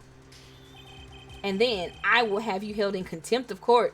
You can't have me held in shit, bitch! Nick, contempt? Contempt of court, you know. Bruh, I just want to the elbow, just Right? You know he got a soft spot. You know he got a soft spot up there now. Just right to the soft spot. Bitch, shut up. I wish a motherfucker would be in court talking, I'ma find you in contempt. Bitch, you are not the judge.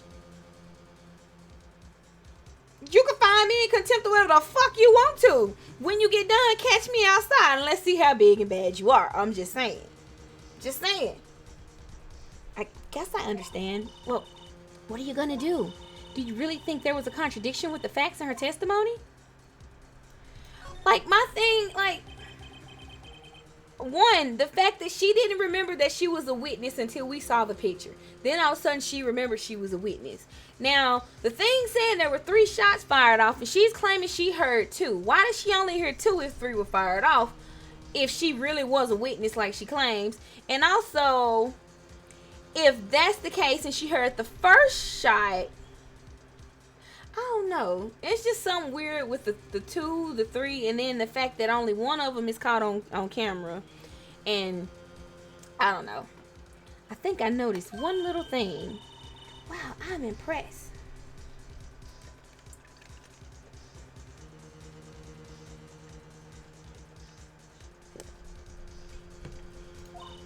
Right, let's take him on. Yeah. I got a bad feeling about this. I understand. I will cross-examine the witness. Very well. I pray for your sake this isn't a waste of time. Sir, why don't you shut the fuck up and grow a pair of balls and take control of your shit again? Like, you got me so fucked up. Only waste of time in here is you, bitch. It's you.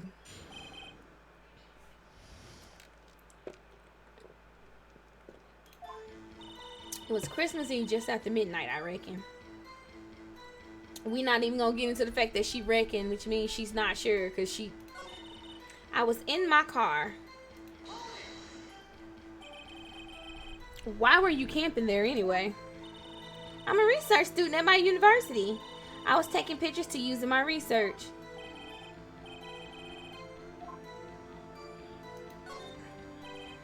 Miss Hart, could you be more specific about your research?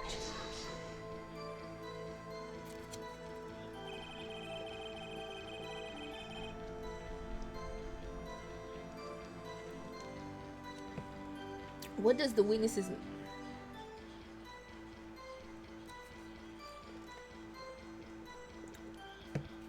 have to do with this case?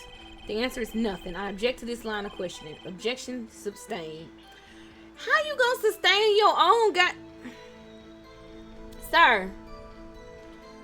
Sir, wait now. I'm the one who says that.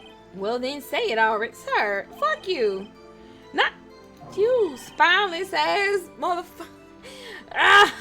Can we find the judge in contempt of court as well as Karma, bitch ass? Like, who abusing power here? I mean, really. And I just want to find a judge in contempt because he just sitting here he just letting this man hold him out. Just, okay. Thanks for nothing, Your Honor.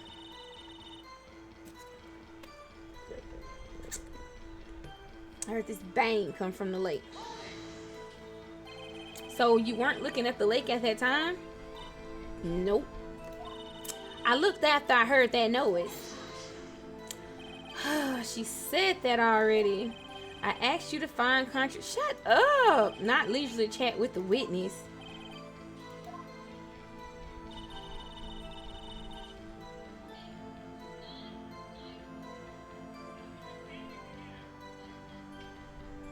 When I looked out the window, I saw 2 gents in a boat. How you see that with all the fog that you claim? Could you clearly see the 2 men? Just look at the picture. Clear enough for you? Uh-oh. No, he ain't asking about the picture, bitch. He asking what you saw with your eyes. Wait a second. I wasn't asking you about the photo. I was asking if you saw the 2 men. Yeah, well, of course. The witness has testified that she saw them. There's also... You sit down and shut the fuck up before you mess around, make me jump across this desk and have you fuck up your depends, sir. Shut the hell up. You'd best look elsewhere for your precious contradiction.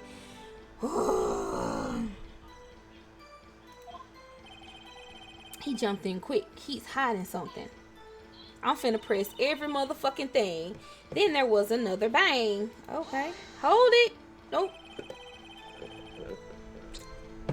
Were you watching the very moment the shot rang out? Well, yeah, sure. Sir, you're asking meaningless questions. Meaningless. Shut up. Contradictions, Mr. Wright, not meaningless. If you let me get to the fucking contradictions and quit jumping in with your...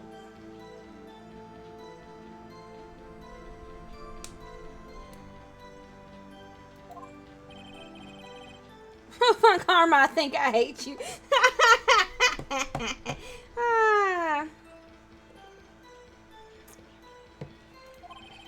He's trying to keep me from talking to the witness. To what end?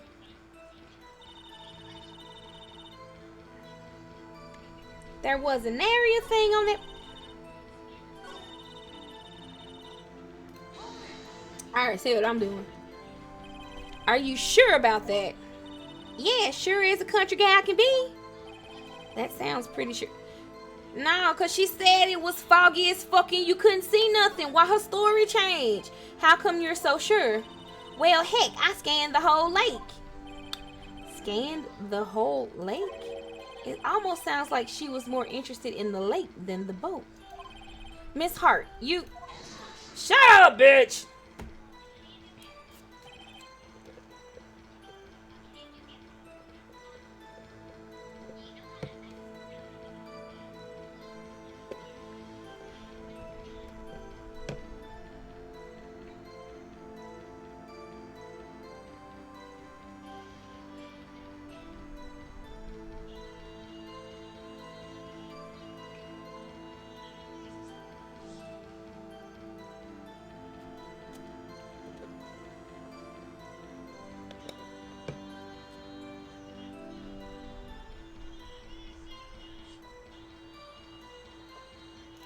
Oh, my bad. I'm getting updates on somebody.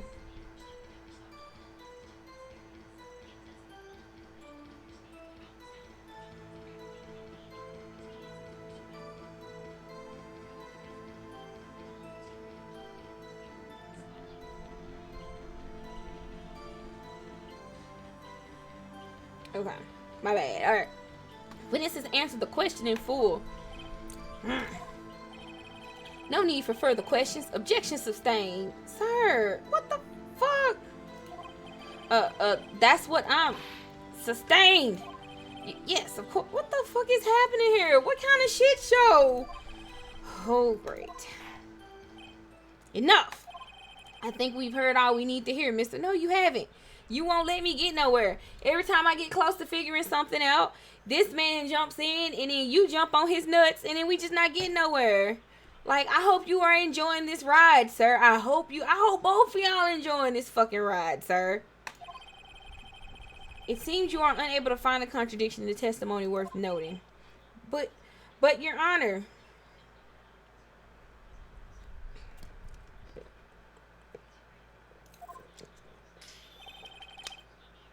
You keep your promise, Mr. Wright. I am afraid that I will have to penalize any further outbursts by holding you in contempt of court. And if that happens, you'll have to leave the courtroom immediately. Shut up. Can I flip him off? Like, there needs to be a flip off button. You like understood? You understand this, you bastard? You know, just,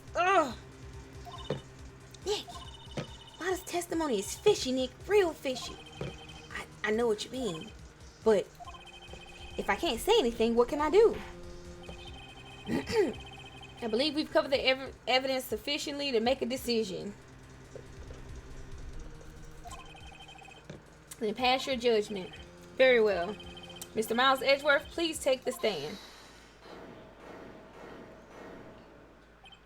Hold it! Who was that? It was me! Maya! Is something wrong?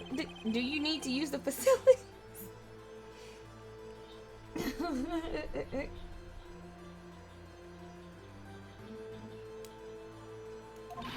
No, I do not. Lotta Hart, your testimony stinks. It's unclear whether you were actually looking at the lake. It's highly doubtful that you actually saw Mr. Edgeworth. Tell us the truth. This is a matter of life or death. Lotta, did you really clearly see Mr. Edgeworth that night? Did you see him fire that pistol? You will stand down. The court does not acknowledge the defense's outburst. Answer me, Lotta.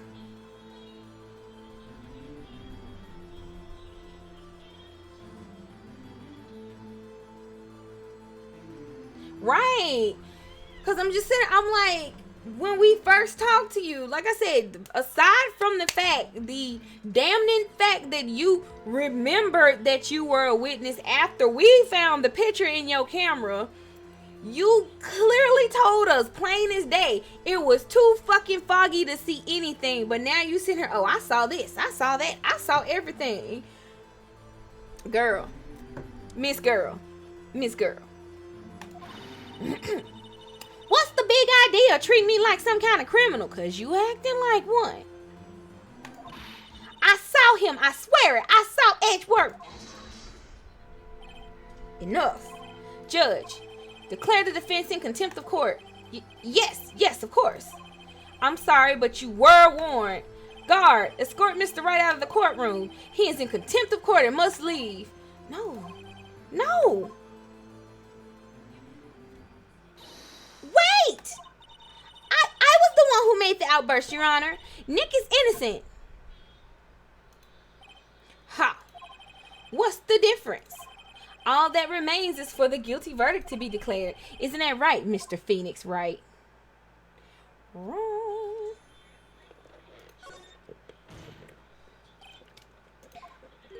What? Did you hear what Miss Hart just said? She said she clearly saw Mr. Edgeworth. That was not in the testimony. That changes her testimony, and I have a right to cross-examine her again. Yeah, bitch. Order. Oh, my God. You're in contempt of court. It's too late for wild claims. Judge, sustain my objection. I'm sorry, Mr. Von Karma, but I cannot. What? Miss Lotta Hart has made a new testimony. The defense does have a right to cross-examine her again. But he's in contempt of court. No, I am. If you're gonna arrest someone, arrest me.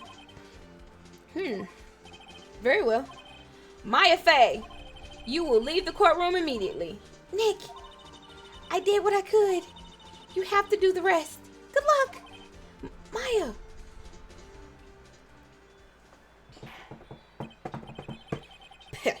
I care not for this melodrama. Listen well, Mr. Wright. I do not tolerate badgering of my... Shut up. Badger these nuts, bruh. I'm running out of time. I'd better find a contradiction in here or else. Mr. Wright, begin your cross-examination. Can I ask her...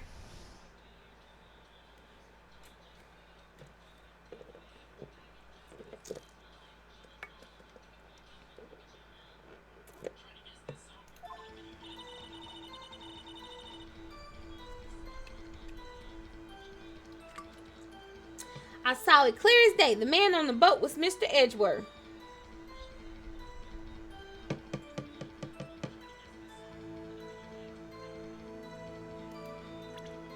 How you see it clear as day if it looked like this, though?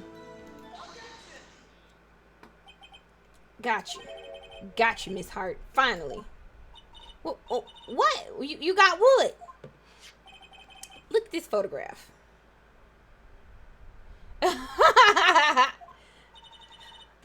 the photo I took. Well, because I already know that if I say something and it's not like me presenting evidence, I feel like they're gonna be like, you ain't contempt of court, get the fuck out or something, and I'm gonna get penalized and all this shit.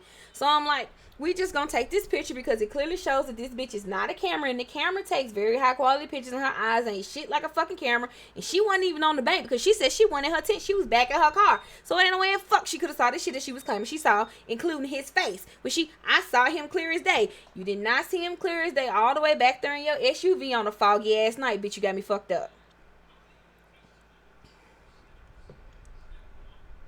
The photo I took, the very same. There's something I want you to see in this photo. It's quite clearly visible. The fog, Miss Hart. Thank you. I'm waiting on somebody to say something about the goddamn fog. So, this picture was taken with professional high-quality film, correct? Yet even it could not capture the faces of the men on the boat. Yet you claim you saw Mr. Edgeworth. How? What? What?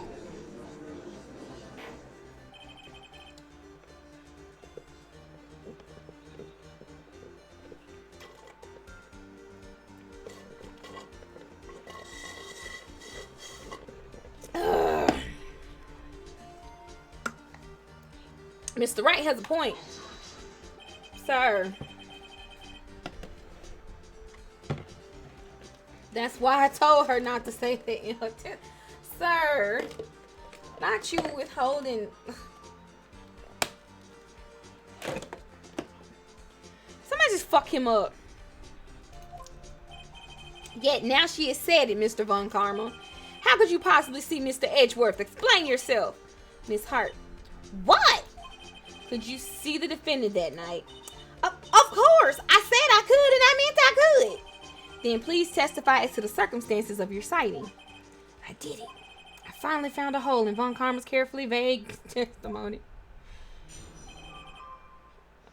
Yes, phone. No phone. Woo!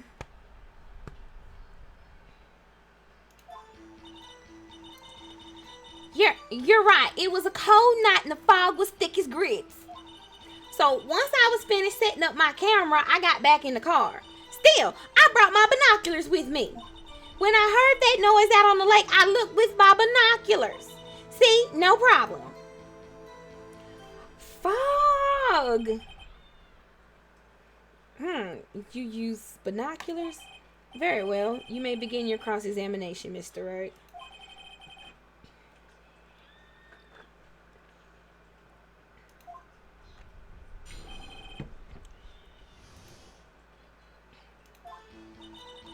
You're right.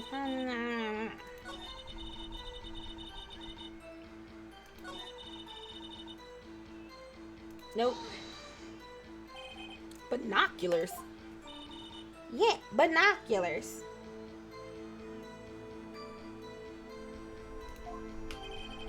Yesterday you mentioned that you were out looking for shooting stars, correct? Well, yeah. Wouldn't you need a telescope, not binoculars for that?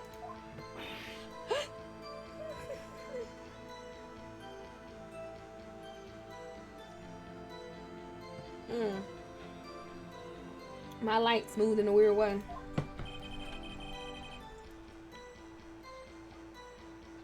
Got doubts about your camera too. Was that really to take pictures of meteor showers?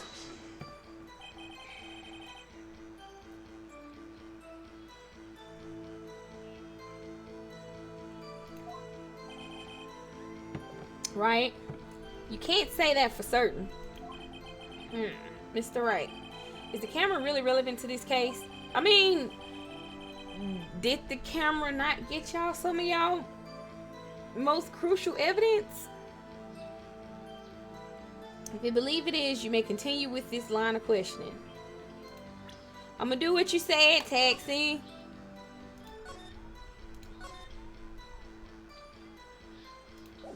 Okay. But know this. Oh my God. If you find nothing with this, there will be consequences. Shut up. Well, Mr. Wright, do you wish to press further about the camera? Yeah. Hell yeah.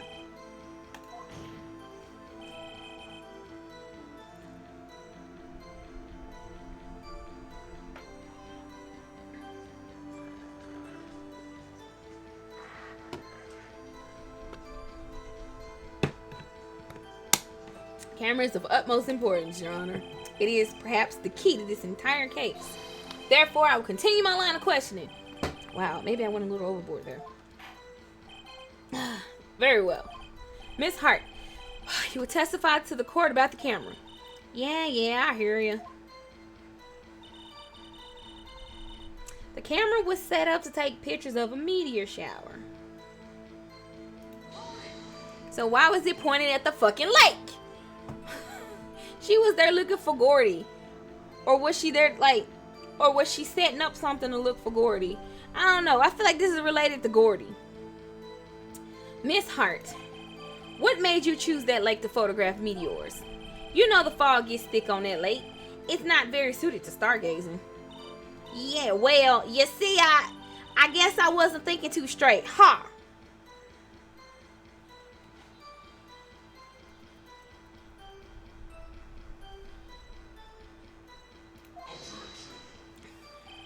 Mr. Wright. Oh my god. Oh my god. Oh my god. Oh my god. Oh my god. I would not have you, but shut up. Not because of her challenged intellect, sir. Now wait a minute. Continue. Just on. You were saying how it was that you saw Edgeworth. Urgh. No unnecessary comments, please. I can't stand him.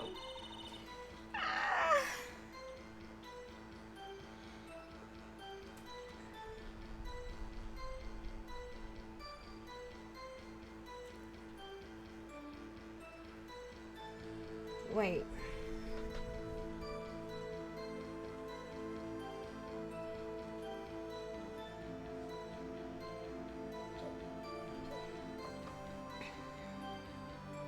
Run it back.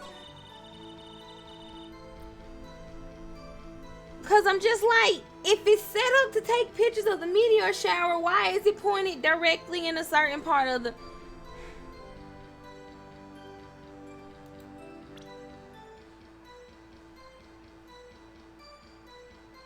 And why is it set up to pick up loud noises? If it's... Did I miss some art?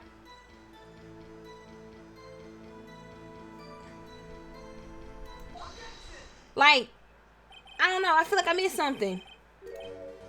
You were photograph shooting stars. That's a lot. Tell again. So, say it's who? I saw the camera you set up yesterday. It was pointed directly at the lake. You have to point a camera upwards to take photos of the stars, Miss Hart. Oof. Mr. Wright, what are you driving at? The witness was not at the lake photograph shooting stars, Your Honor. Well then, what exactly was she photographing? Your Honor, take a look at this. What was Miss Hart trying to photograph at the lake? This shit.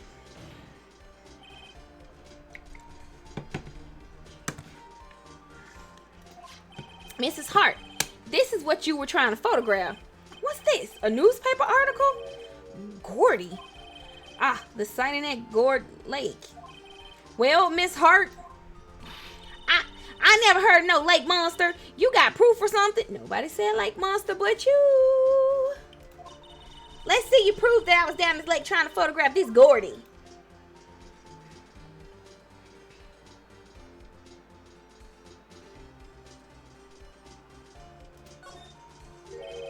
I have it. Proof. Intriguing. Very well, let's see it. And no joking around, please. This time, please.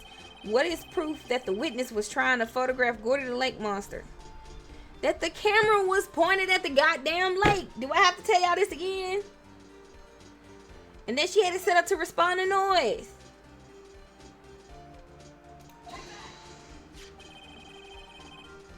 The proof, Miss Hart, is your own camera. Your camera was set to take photos in response to loud noises, correct? Thus, this photograph here taken with a gun fired on the lake. And here, this article about Gordy. According to this article, Gordy made a loud noise when it emerged. Well, you were trying to photograph Gordy, weren't you? That's why you had set your camera to respond to loud noises.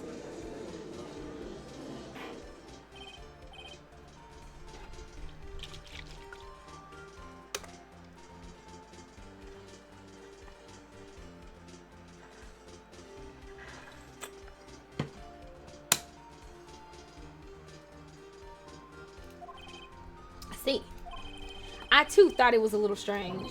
Yeah, sure. Well, Miss Hart, you were camping there to try and take a photo of Gordy, weren't you? Camping there illegally. Can we get her arrested? Not just for perjury, but also can we get her arrested for wasting everybody's time and also arrested for camping in a spot that clearly was restricted. No camping, but she was camping. Can we arrest this bitch? Yeah. Not bad. Are all you lawyers that smart? So smart, boy. I was down there trying to photograph Gordy. You got me. So what? Huh? That don't change what I saw, does it? I mean, it changes the fact that you are an obvious fucking liar. Exactly. What you just used several precious minutes of our time to prove.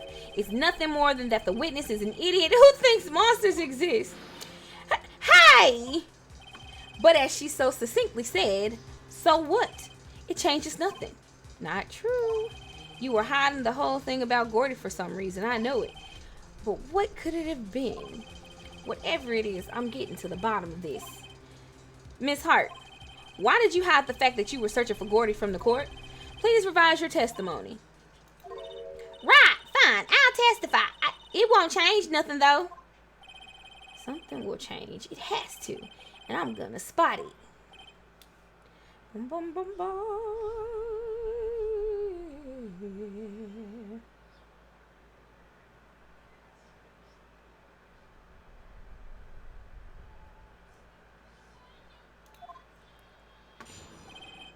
Lada's new testimony. The fact that she keep having to give new testimony because she keep getting called out for lying on shit, and that they still trying to base the whole defense on anything that this lying ass bitch is saying is beyond me.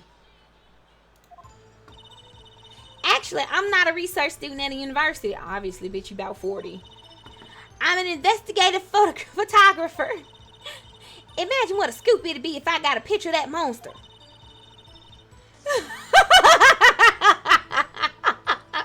That is how I really feel. It's obnoxious as shit. Like, how does any of this still hold up when it's like, oops, you lied, whoops, you lied, whoops, you lied, whoops, you still lied. Like, you still lying. How is any of this credible? Like, how is it credible? That's why I was camping out by the lake. But that's all I was hiding. When I heard the bang, I looked right straight out at the lake. There wasn't much else to look at, so I just watched that boat the whole time. Then I saw a flash near one of the man's hands, and I heard another gunshot.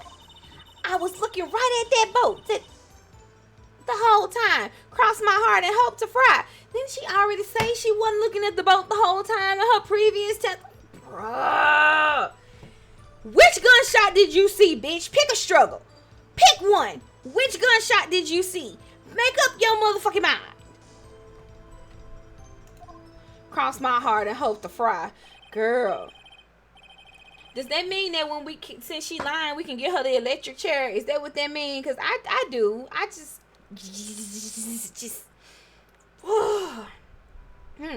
Well, Mr. Wright, you may cross-examine the witness.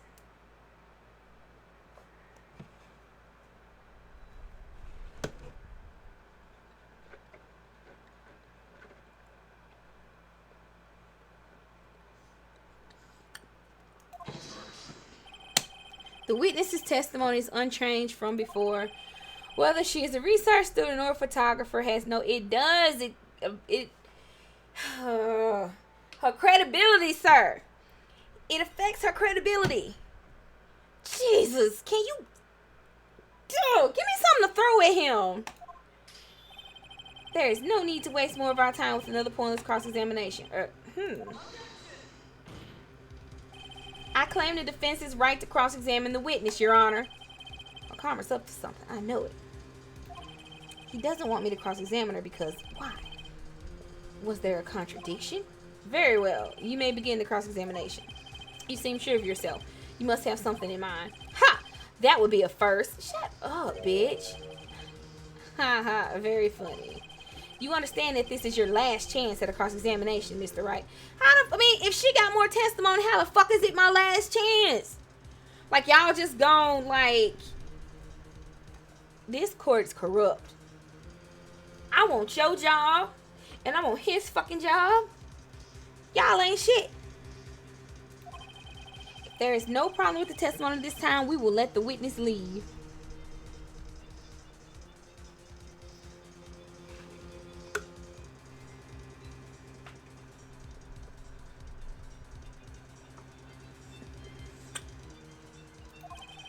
I will announce my verdict at that time, Mr. Wright.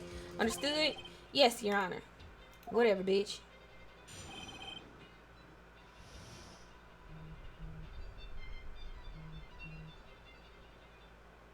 Oh, my bad.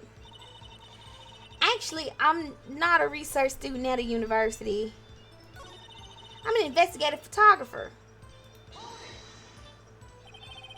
An investigative photographer? Yep. You get your photo and sell it to the press. It's that kind of business. Hey, I was taking pictures at my sister's graduation last year. And guess what? What? There was a UFO. Oh, a UFO just hanging in the sky. A UFO? You know, an unidentified flying object. A UFO. The fuck is a UFO? That's when I had sort of a revelation. I knew I should become an investigative photographer. I see. Not a UFO. A UFO, bro. A UFO. A UFO. She saw a UFO. Kinda shaky basis for a career.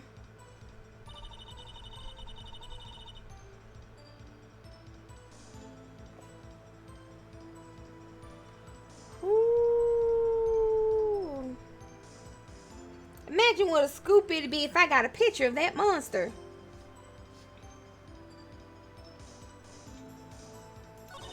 That's why I was camping out by the lake. But that's all I was hiding. Lying bitch. When I heard the bang, I looked right straight out at the lake. There wasn't much else to look at, so I just watched that boat the whole time. But if you looked out at it, then how do you know?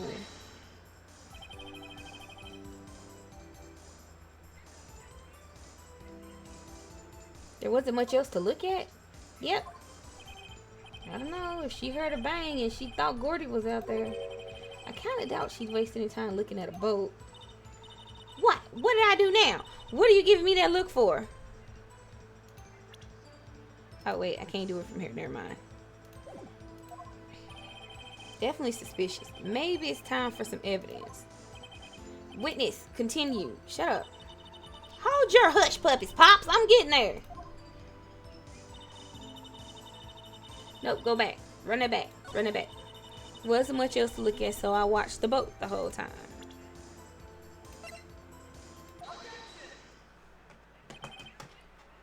Miss Hart.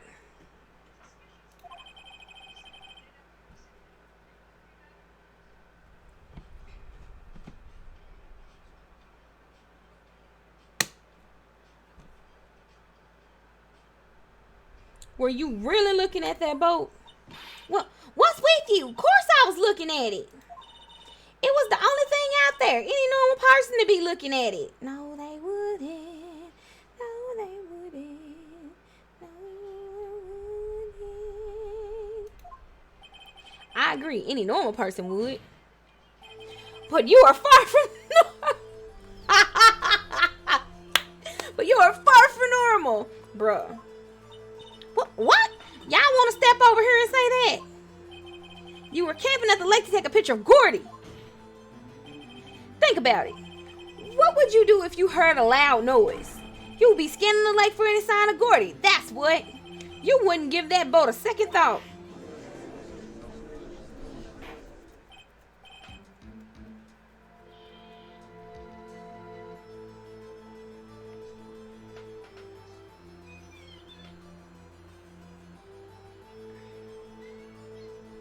Order. Continue, Mr. Wright. You testified that you were watching the boat through binoculars. However, you wouldn't need binoculars to watch that boat. You needed them to search for Gordy, and that's what you were doing. Well? Well, now that y'all mention it, I did sort of take my binoculars and kind of scan the lake a bit. I mean, Gordon might be out there, y'all, and all. Miss Hart, are you saying that you were not watching the boat then? Sorry, y'all. I wasn't fibbing, really. I thought, I could be witness to a murder and all. I kind of got excited.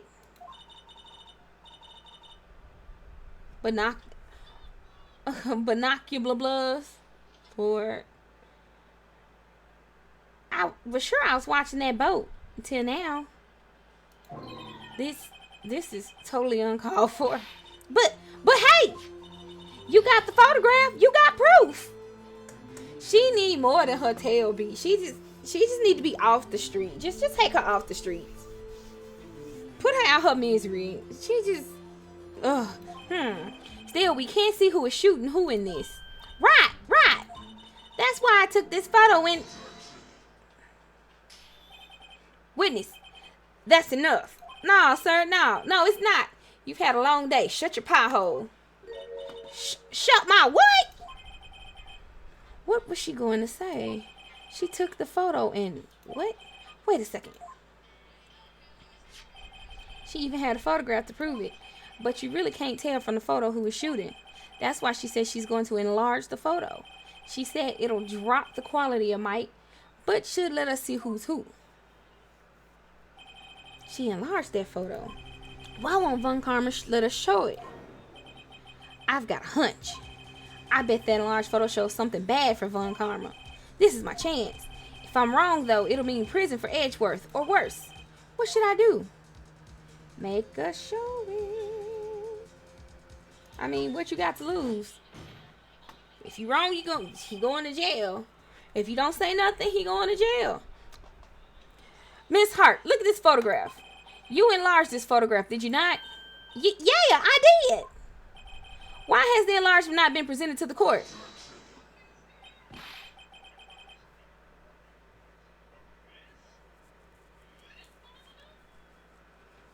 Because it does not exist. Whatever, sir. She just said she did it. She said she did it. What are y'all talking about? I saved right before she started this other testimony. You were the one who told me not to show it in court in the first place. You old fool.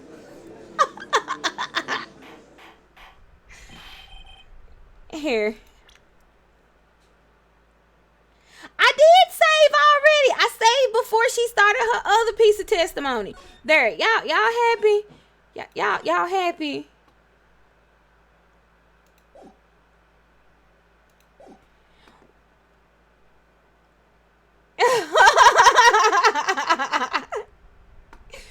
What's the meaning of this, Mr. Von Karma?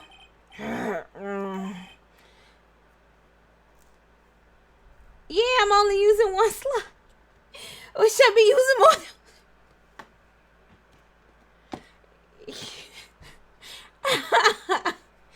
Miss Hart, show the photo to the court. Y'all, that's a lot to remember. Show us the enlargement.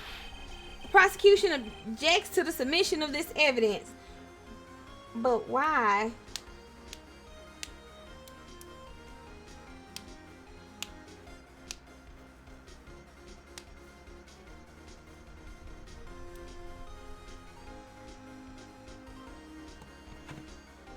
My water gone. Yo, I ain't got nothing to drink. I'm sitting here dying under this light. I'm dying. And my water go. Let's go. And I drank these. And I drank this.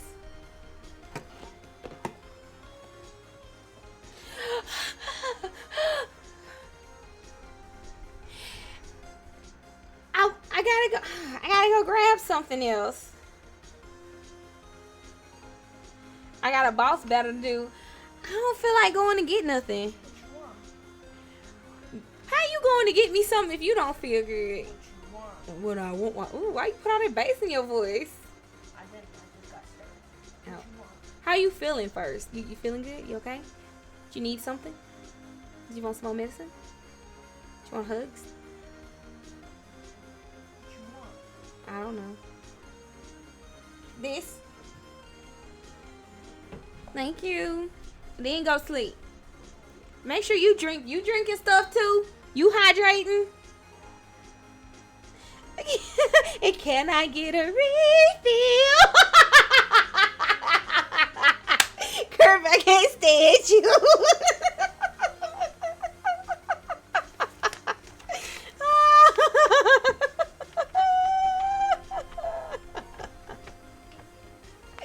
Oh, y'all, it's hot for no reason. Is the air conditioner dying? You think the air conditioner died? Is that why we were laying into the opening of the Walmart with all the cheap ass ACs today? It was trying to tell us something. Like the yellow jackets destroyed my AC and now it don't work properly. Okay. The prosecution objects to the submission of this evidence. Objection denied. Ha! The witness will show the enlargement to the court.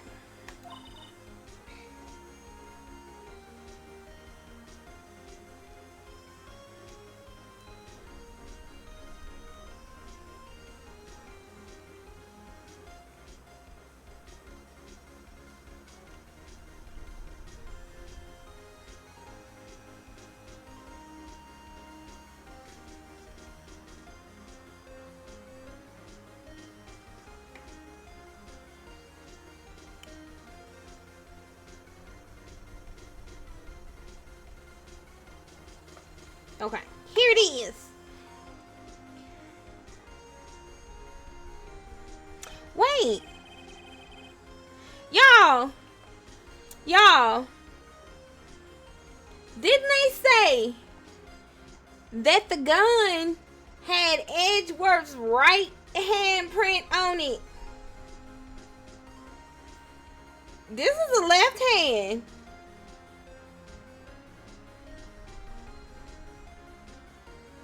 This is a left hand. This is not a right hand. Oh, thank you, cutie. Did you want something? You want me to take a break to make you some grilled cheese to eat with your soup in a minute? You not hungry? You don't have an appetite? Okay.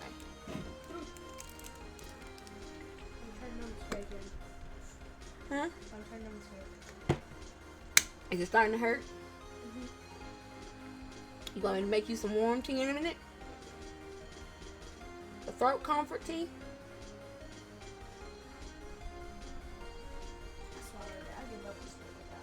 I don't blame you.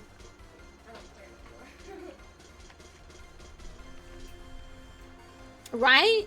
It tastes good though. It tastes good? Mm-hmm. My throat may be a bit numb, but hey, it tastes good. Right. You said you don't want the medicine. Do you want like some aspirin or something?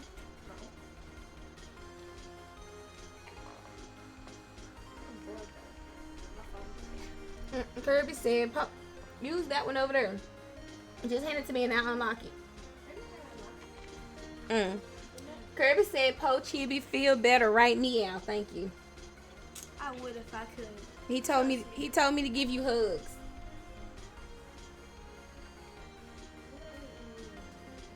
Girl, you cute. Girl, you cute. Come here real quick. Come here. Hugs. I got some healing hugs. Healing hugs. 1 second. 1 second.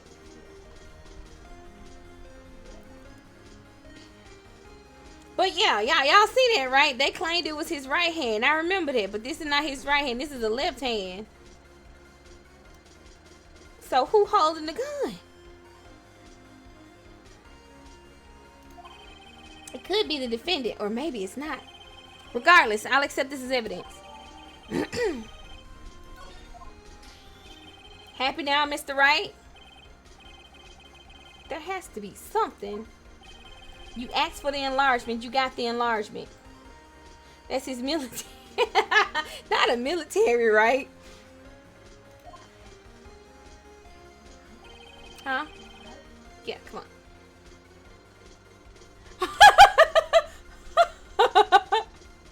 I had some of those right here. No, it shouldn't. I'm smart. You didn't want them to see what you look like. No, I just don't really want it. Okay, she stuck this on the camera so y'all couldn't see her get her healing hugs.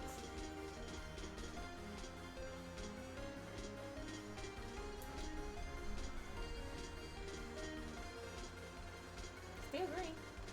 What is it? It's 98 something? Oh, 97? That's why it's not like real warm, but at the same time my arm might be cold, so you know. Give me your forehead. I don't want you to take my temperature. I want your forehead. Give me your phone. No, you give me your forehead. Come closer, man. Put it away. You ain't slick. Oh. Lean. I'm good. Yeah, I can't reach. I can't reach. Come on. Yeah, we about to fight. You good? Feels like me. Why you want to take my temperature? I'll make sure you ain't sick either. It went down. Yep. You trying to monitor to make sure I ain't sick? Yeah. I'm monitoring both of us. I'm monitoring both of us. Make me sick. I can still do shit. I know, that's why I told her. I'm like, Yumi, they ain't seen you in forever. She almost my height. And she said I'm not relying. That's her being my mama. That's her being my mama. I told her how many times I snuck in while she was asleep last night to take her temperature. I stayed up as long as my medicine would allow me to sneak in there and take her temperature. I'm like, I'm listening for breathing stuff. I'm like, sounds normal. Okay. Yeah.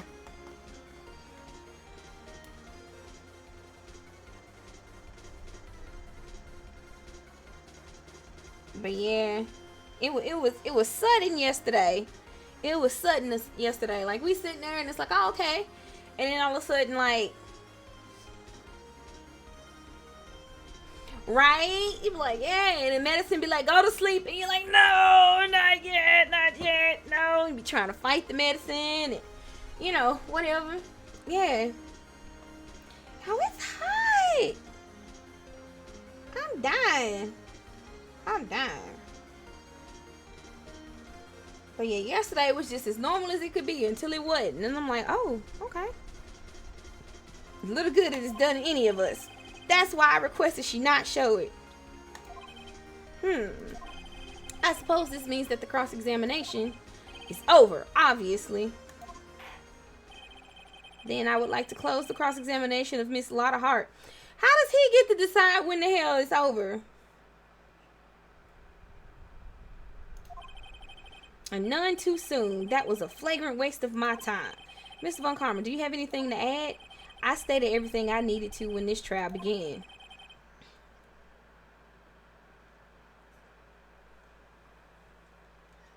Thinking about what?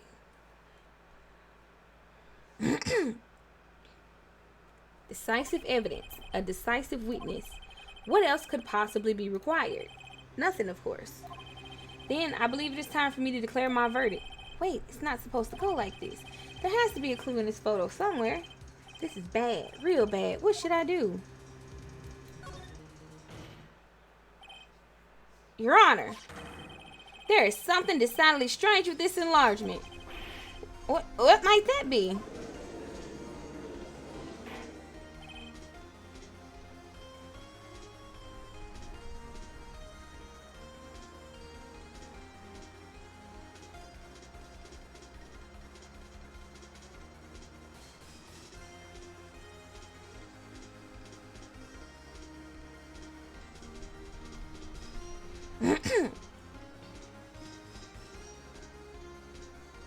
convention that you keep seeing advertised at the bottom of the screen. What are you talking about?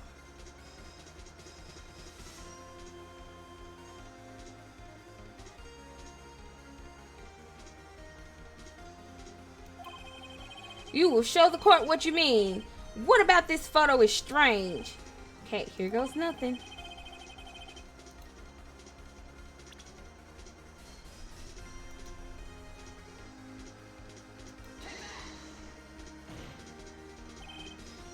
Here, Your Honor.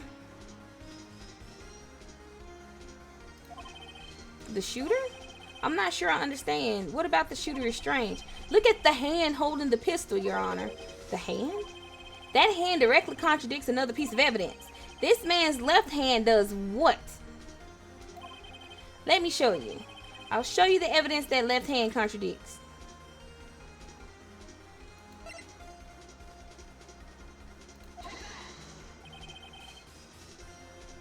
The evidence is clear. The man in this photograph is holding that pistol in his left hand. However, the prints on the murder weapon were from Edgeworth's right hand. Ergo, the man shooting the pistol in this photograph is not Mr. Edgeworth.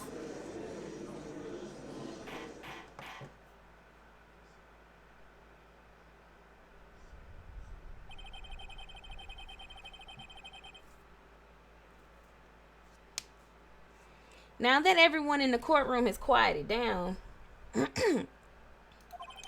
I would like to reconvene this court of law. Mr. Wright. Yes, Your Honor. You have given us definitive proof today. Ooh. We now know that it was not Mr. Edgeworth who fired the pistol that night. However, this leaves us with a rather large problem. If Mr. Edgeworth didn't do it, then who shot our victim? Precisely. As we have seen, there were no other people on the lake that night. Who but the defendant could have shot the victim?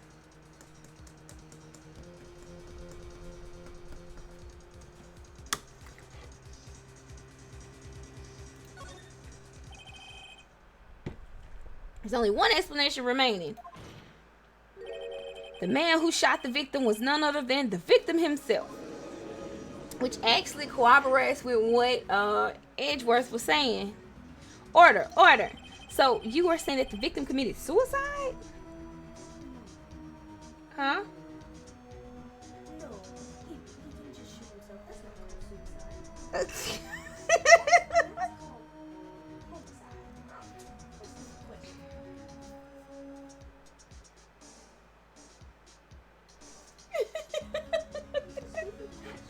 It was.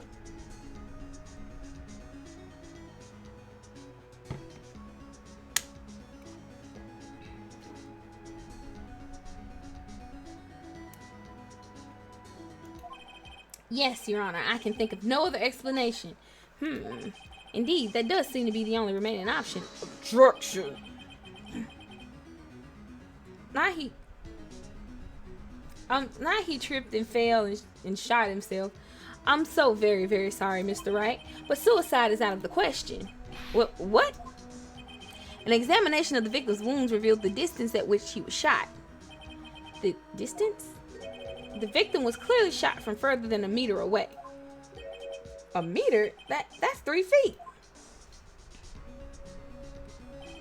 There's no way it could have been suicide. But you just proved that it couldn't be. Mr. Von Karma, are you sure of the accuracy of your data? Of course, I had already considered the possibility of suicide, you see.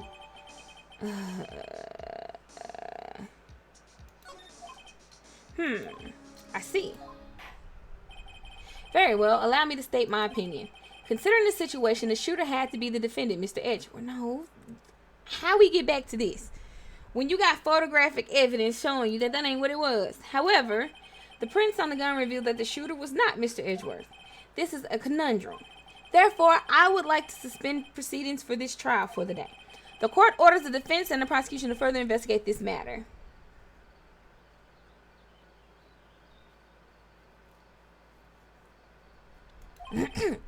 Understood?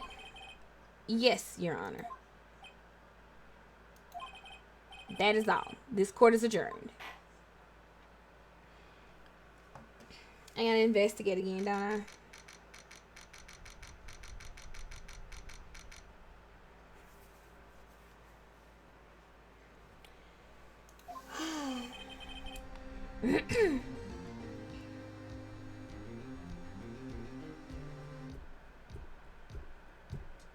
Oh, my bad. I'm sitting there knocking to the beat. Hey, don't you have anything to say? No, I have yet to be declared innocent, right? Well, yeah, but what happened out there on that lake anyway? If he didn't commit suicide, then who? The shooter was about a meter away, too. What? Don't give me that look. I did not kill him. I was just kidding around. Look, I'm gonna go check on Maya. Oh, right. What? Tell her something for me. What?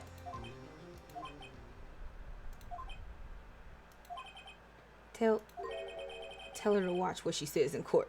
Ha! That's all. Would it kill you to just state how you really feel with a thanks, Edgeworth?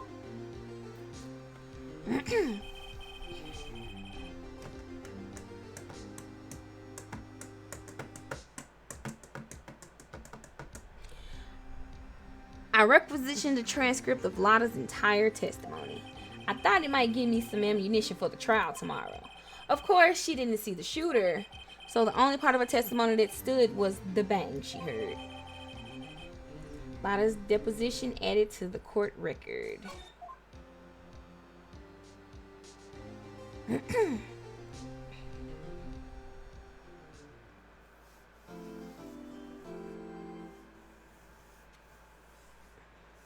Yes, save my progress.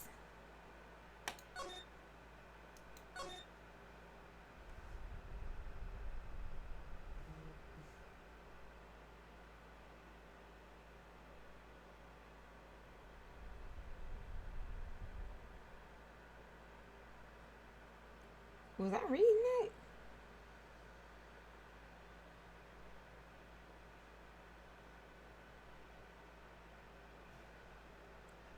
Oh, I saved, right?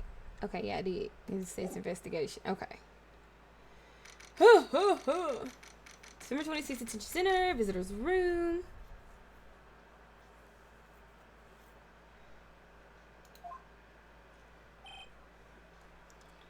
Maya. Hey, Nick, it's you. I'm glad Mr. Edgeworth made it through the day, okay? It's a relief. Hey, why'd you do that anyway? I don't know. I just knew I had to do something. I know I'm not the lawyer my sister was. I'm sorry. Well, you did save the trial. Just behave from now on, okay? Oh, okay.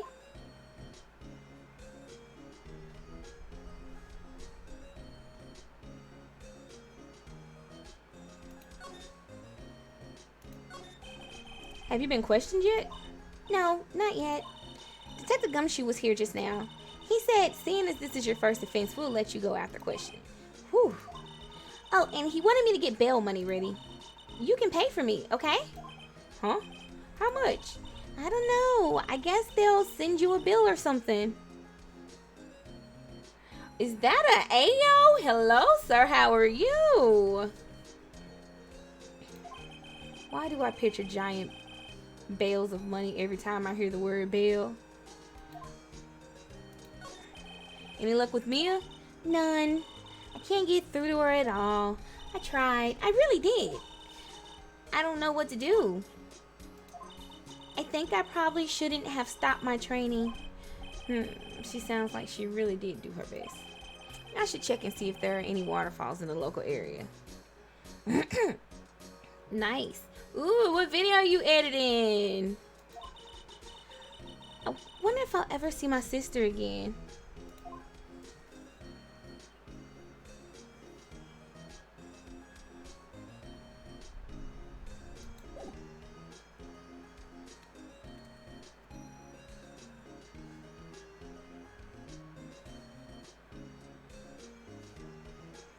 Okay, let's go investigate.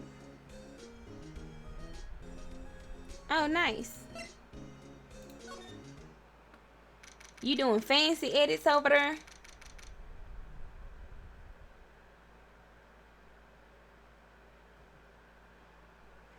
Gore Lake Park entrance. Cookies. We like cookies. There are fewer than there were yesterday, but the cops are still around in the park. I wonder if Detective Gumshoe is here today.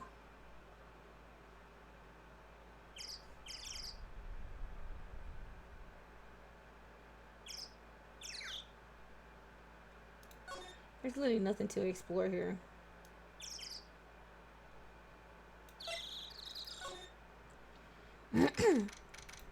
Gore Lake Public Beach. Haven't seen Larry around today at all. Probably have Pan through the nose on a date with the lovely Keonce. What ain't that nigga girl Keonce?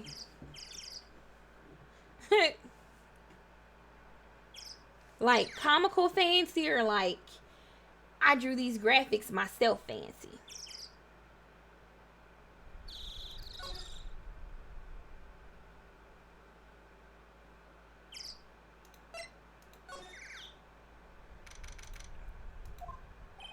Looks like the boat is still closed.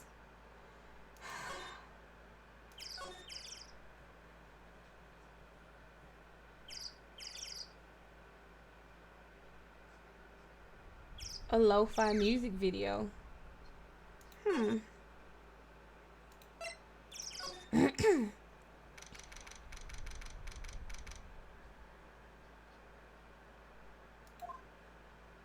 Ah! No, I'm just kidding. Hey, Detective Gumshoe. Hey, pal. The trial today, Yes? What about the trial? Well, I was gonna say good show, but it wasn't really all that. Though you did say Mr. Edgeworth, I guess. I wasn't sure how to thank you, you know? Thanks?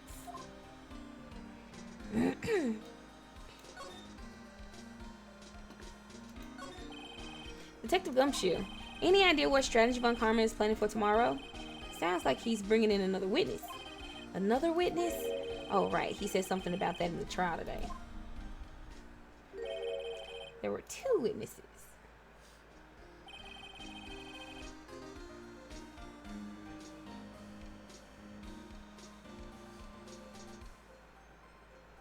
Nice. I was wondering who that other witness was. Who was it? Sorry, pal. As much as I'd like to, I'm not at liberty to divulge that information. Right. Oh, right. I wanted to ask you something about Edgeworth. What's up? Is he afraid of earthquakes? I never heard anything about that before. Mr. Edgeworth doesn't talk about himself too much, see? But there's one thing that's clear as day. Him hating crime the way he does, and him becoming a prosecutor, and him being scared of earthquakes, it's all started with that incident. The DL6 incident? Yep, that's the one. 15 years ago, when he saw his father shot before his very eyes. He still feels the pain now. You can see it in his eyes. I want to talk to you about Maya Faye. Huh? She's not on bail yet? That's strange. I told him to let her go as soon as they had their report written up. Man, I don't know what would have happened in that courtroom today if it weren't for her.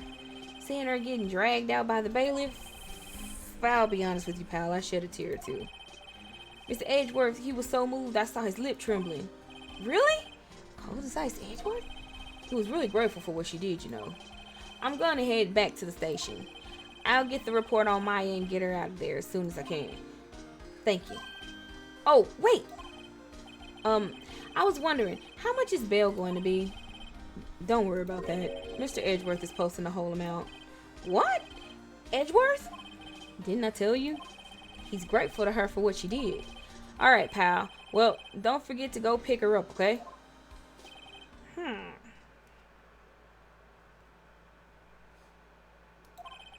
Maybe I can get Edgeworth to pay this month's rent, too.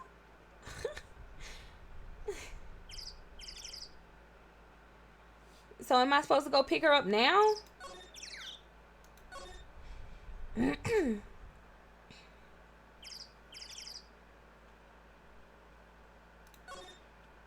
guess let's go pick her up.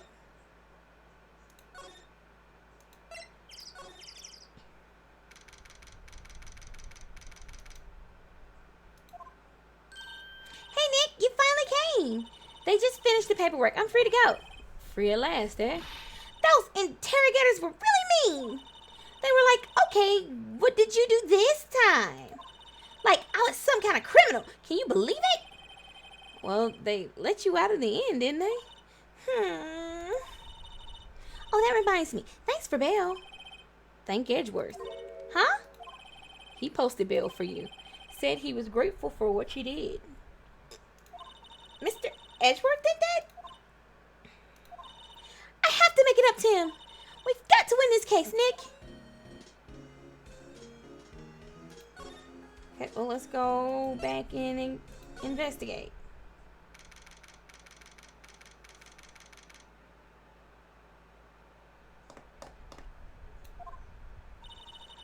There aren't many cops around today, are there? They're probably back at the precinct working up the case against Edgeworth. Hey, y'all!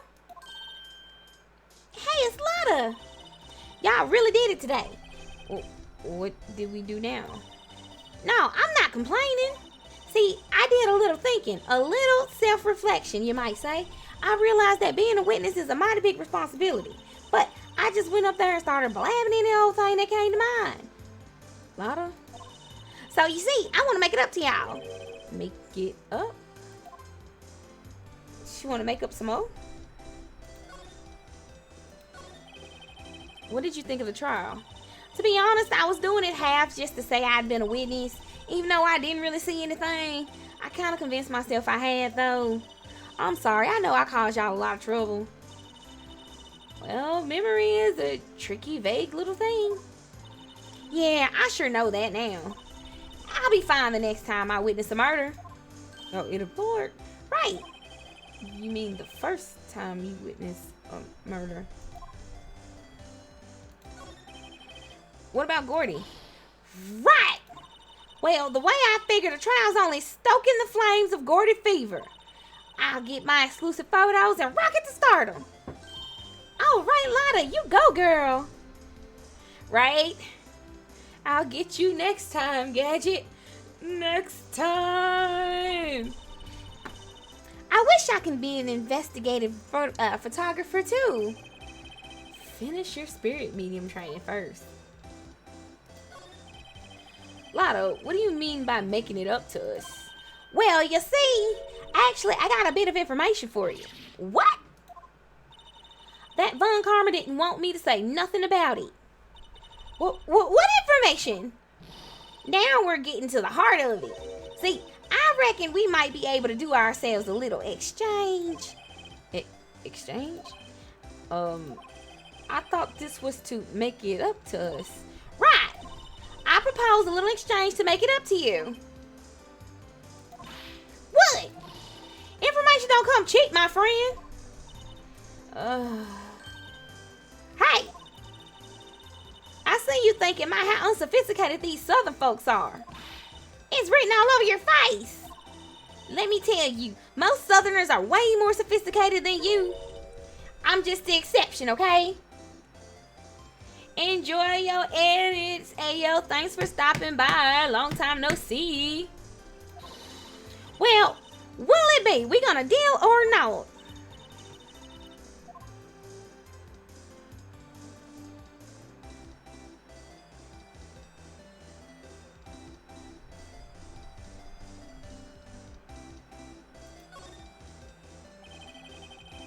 We don't have any other leads, so I don't think we have a choice here.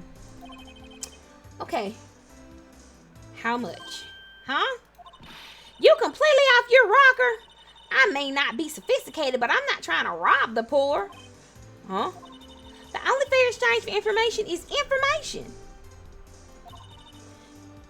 Listen good. What I need from you is information about Gordy. Whoa. Gordy? But Gordy doesn't, Gordy might not exist. Then bring me proof that shows he don't. I'll be keeping watch from the car, okay? You say something, y'all come to me first. Got it? Oh, okay. Right. See y'all later.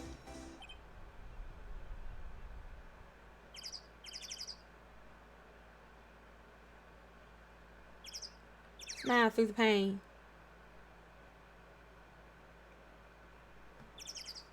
Why is she like this?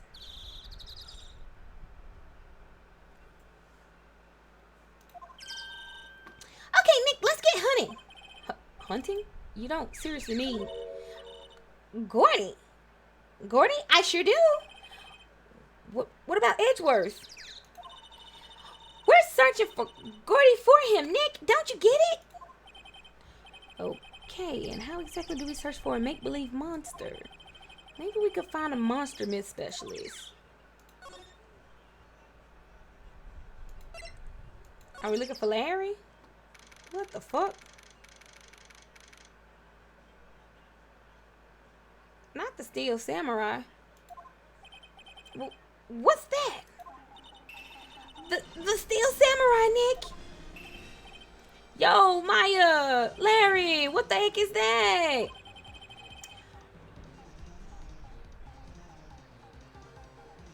Oh, it was my girl Keonce's idea. She was all, if you like, put this here. It would be like really cool. Dude, she gave it to me along with the banner. Wow, that's really impressive she could find those for you. Well, she knows a lot of people. And that show's finished now, so she got them for free. Right.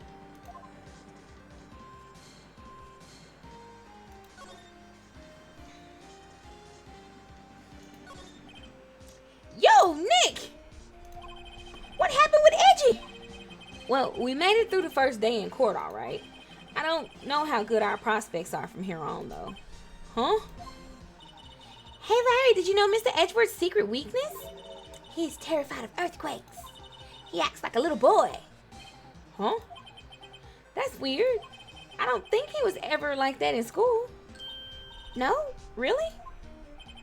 Well, we were only in the same class for a little bit.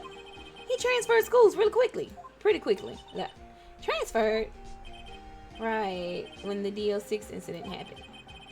Doesn't look like Larry knows about it, though.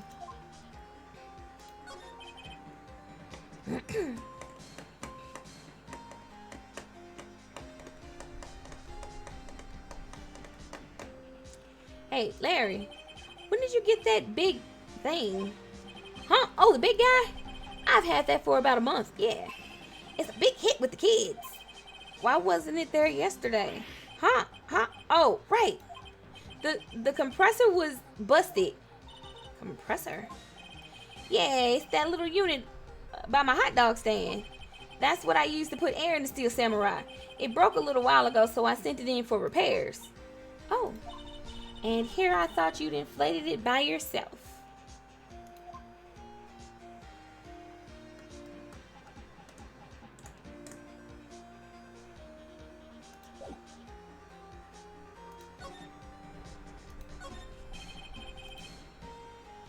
Doesn't that Steel Samurai look a little out of place? I mean, it's so huge.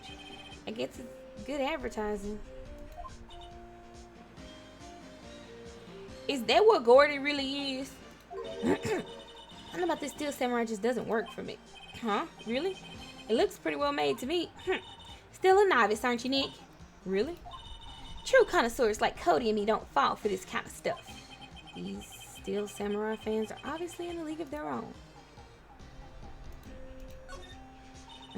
What's this machine? That's a compressor.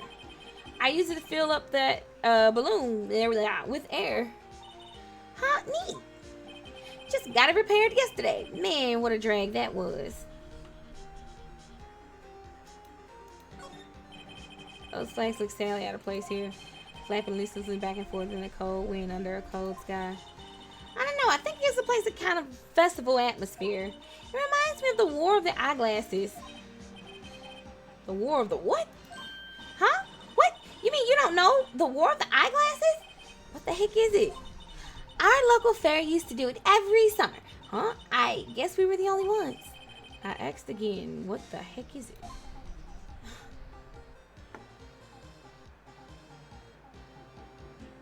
Okay.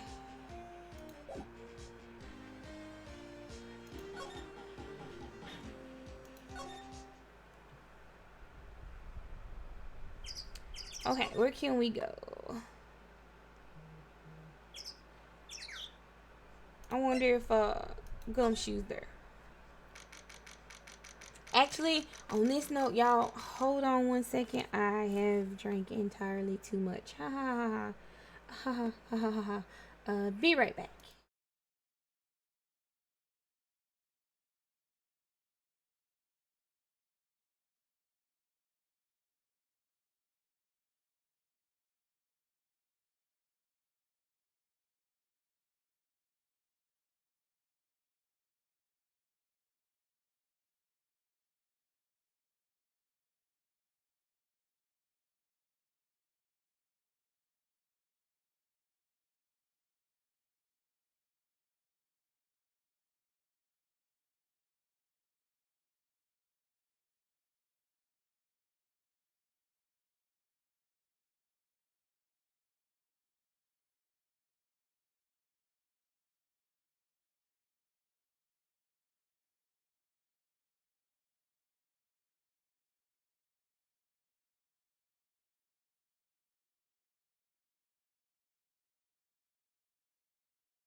Okay, I'm back.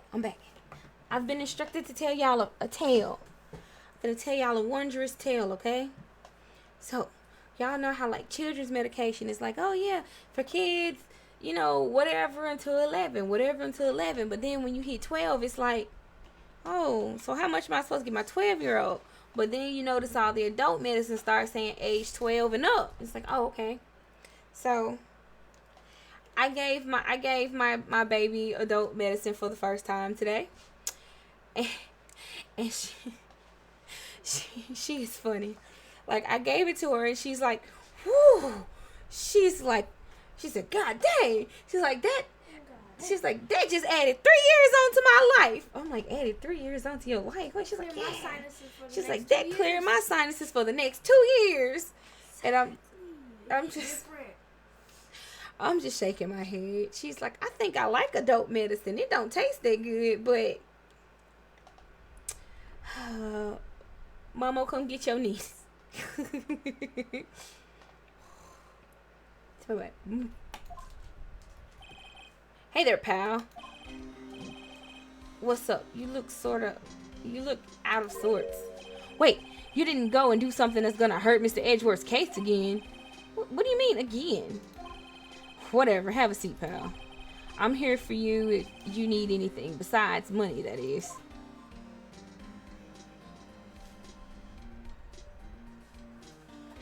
What are you doing, Goofy?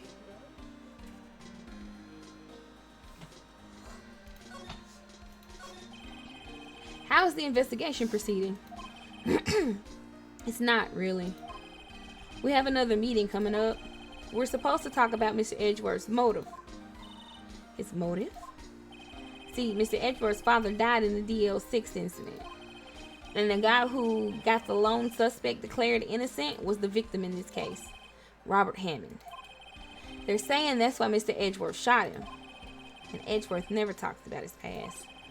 I bet they'll drag that out and hit him with it in court tomorrow, too. Poor Mr. Edgeworth. I gotta admit, it doesn't look good, pal.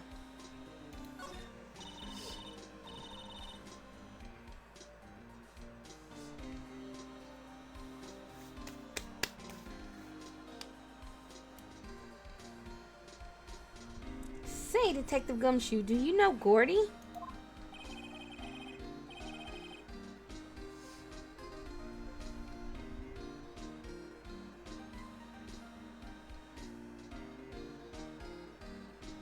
That monster down in Gore Lake? Not personally, no. Well, we're looking for it. Huh? Are you out of your mind? You got time to waste to go wild monster hunting? How about doing a little questioning for me then? Oh, Detective Gumshoe is scaring me, Nick. I told Detective Gumshoe about the deal with Lotta. Nick, try telling him sooner next time. Sorry. I see you, pal. Sorry for shouting at you. Okay. I, Detective Gumshoe, will aid your search for Gordy. Huh?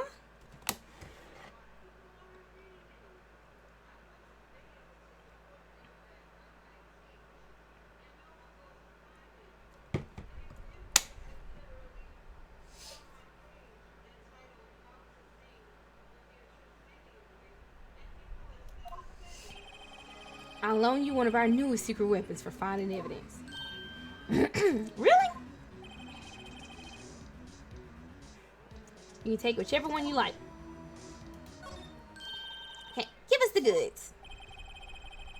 Hold on, everything in due time. First, let me show them to you. These are our best and brightest. Introducing secret weapon number 1, Missile. Missile? He's a canine police dog, still in training. Missile! Here, boy! Here he is. He's so cute! Look, Nick, cute dog! Cute dog. And this will help us help.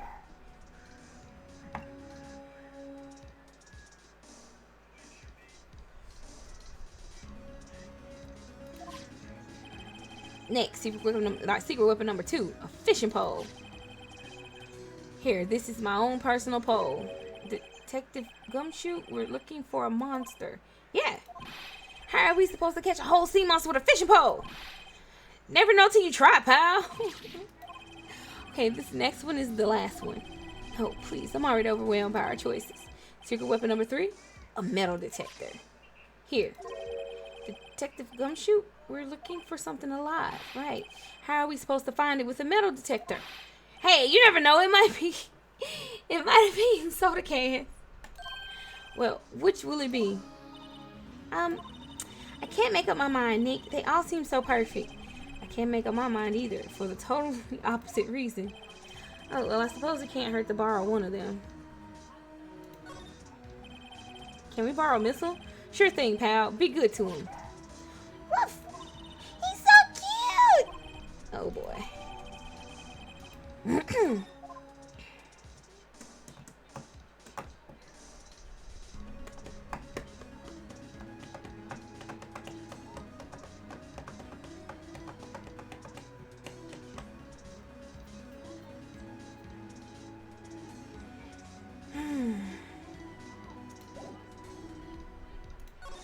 Will they let me borrow all of them? I feel like I might be able to find something random with every single one of them.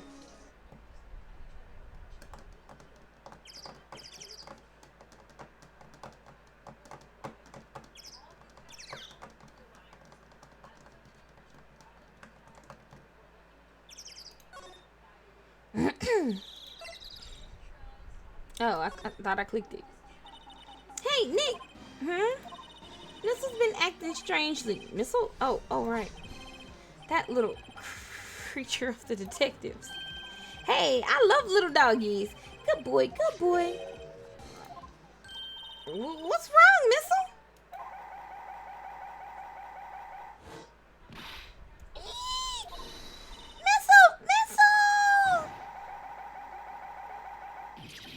Whoa, stop that thing. Cannibal is eating my samurai dogs.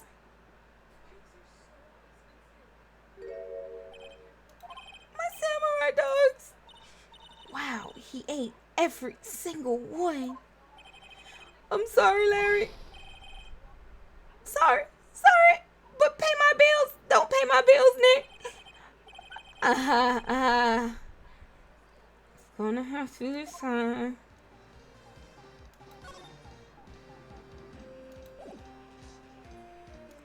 I just want to see what happens if I go to the different places with the dog. December. Ah! Hey, y'all. Well, y'all find anything out about Gordy? No, nothing. Well, keep moving. It gets cold out here at nighttime. It is a little chilly. I think I have to sneeze. Whoa, no you don't. No sneezing. What?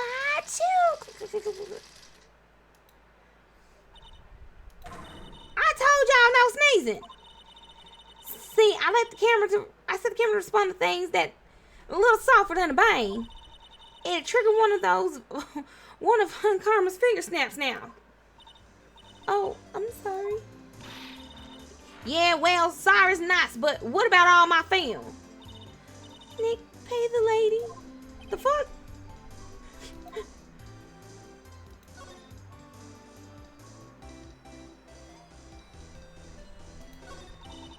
I learned something in today's trial, that's for sure. Testifying is serious business. That's why I decided not to talk about that case anymore. Huh? Whoa, didn't you say you had information about the case? Tell us that at least. Like I said, I'll trade it for the dirt on Gordy. Okay.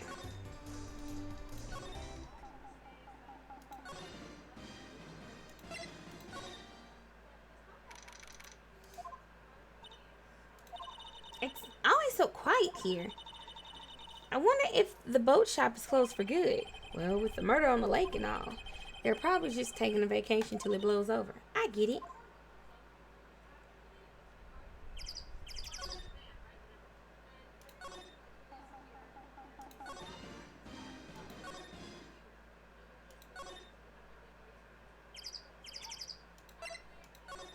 Take this damn dog back. Can we borrow one of the other things? Yeah, sure, pal. but I have to take back the last one I lent you. Department policy. Well, take your pick. Which will it be? I feel like it's a story with all of them. Sure thing, pal. Oh, with the brakes, be sure to dispose of it properly, okay? Right. Is this a stick with a string and a hook, bruh?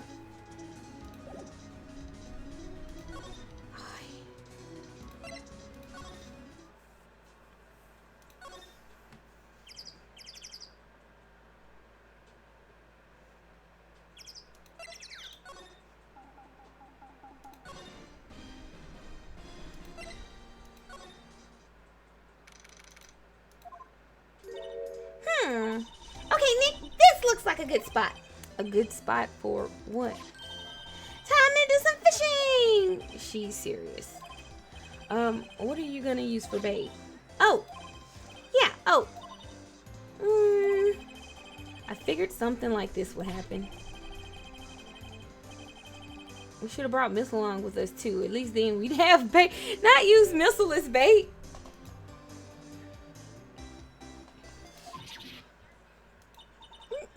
Nick! How could you?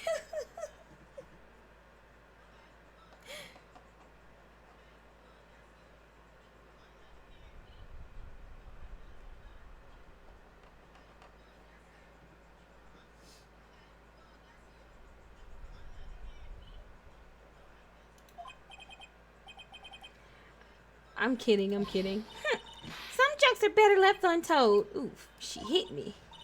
Okay, watch this, Nick. Just try not to reel in any empty cans or boots, okay? Here we go. Ah, my leg. Hey, what are you doing?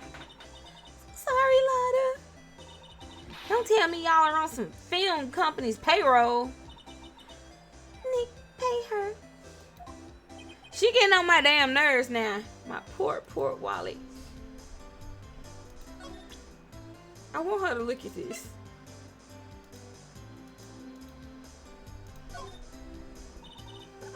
Wait, for catching Gordy.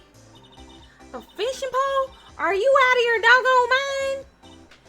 Yes, I mean, it's a fishing pole. Huh? I never thought of that. Good luck. Lord, thanks. I don't believe it.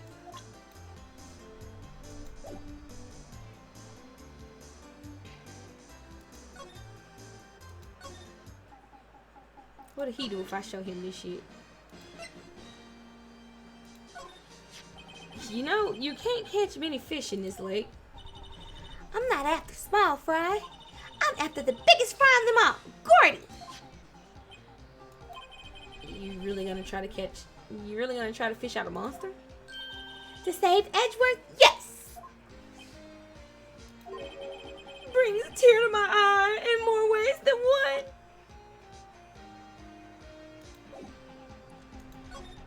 Alright, so that's a bust.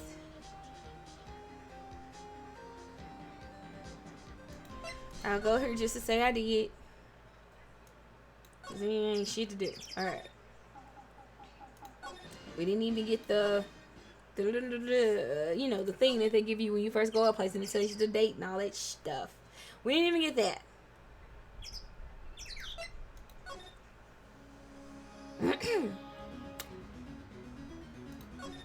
Okay. Yeah, sure, pal. But I have to take back the last one I lent you. Department policy. Well, take your pick. Which will it be? Can we borrow that metal detector? Sure thing, pal. I'm not sure what we're gonna find with this. Remember, you're hunting for a monster. Anything is possible. Anything.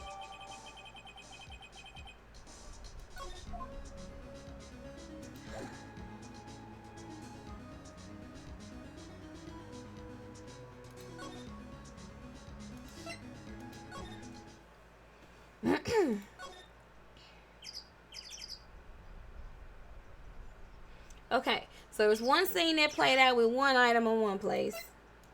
The dog acted out here and didn't do shit else after that. The fishing pole thing acted out at Gore Lake Woods. So we're gonna go to the boat rental shop. Maybe I'll actually be able to do something here. Oh. Nick! It's beeping! The metal detector's found something! Sure is loud enough about it. Whatever it is, it must be in those bushes. Go check it out, Maya. Why do I have to check it out? Nick! Look! Huh? An air tank? The valve looks broken. I thought it was Gordy. Maya, first of all, why would Gordy be in the bushes? And second of all, why would a metal detector react to a sea monster? Oh. Oh. Huh? There's something wrapped around this air tank. It looks like a string of flags. Well, we might as well take it with us now that we found it. It's heavy. Air tank of dubious value retrieved.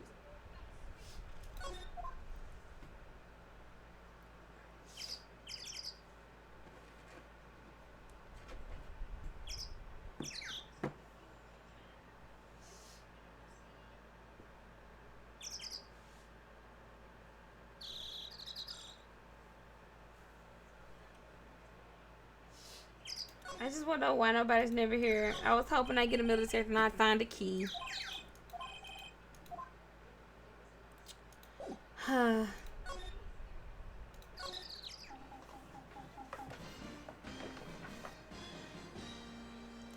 Sir, have you seen this? It's got those same flags as you. What? An air tank? My nose is itchy. What about it? Larry, I wanted to ask you about this tank.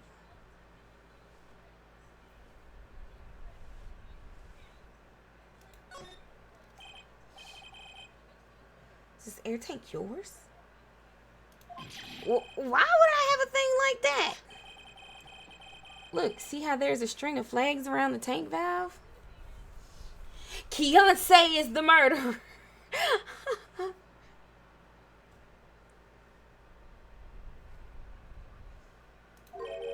It's just like the string of flags around your steel samurai there. What? Well, must be a coincidence. There's strings of flags everywhere these days, like elementary schools and used car dealerships. Look, why would I need a tank anyway? I don't know, to inflate something? Use this to inflate that, didn't you?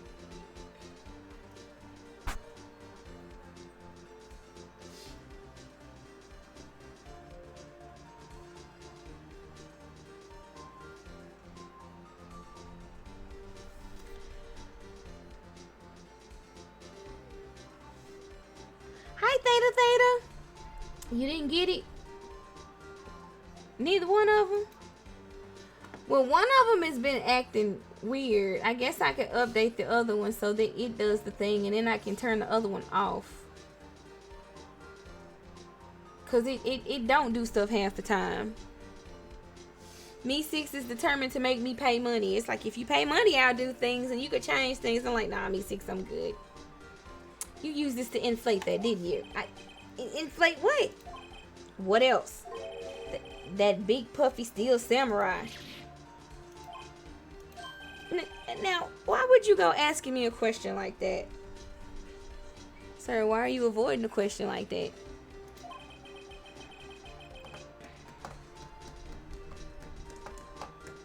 No, it wasn't like it wasn't a notification, because I just looked. Like, for some odd reason, sometimes like Tomada will tell y'all, but Me 6 won't tell y'all. And Me 6 is the one that has the at everyone on it, and it didn't go off at all today. And this ain't the first time, so yeah, Me 6 just want me to pay for some stuff, but it's okay. We can just Me 6. I know a way we can get rid of it and be okay. Looks like I hit the nail on the head. Right.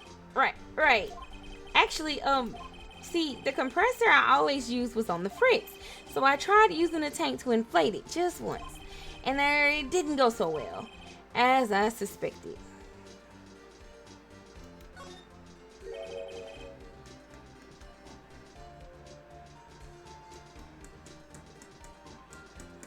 It didn't go so well?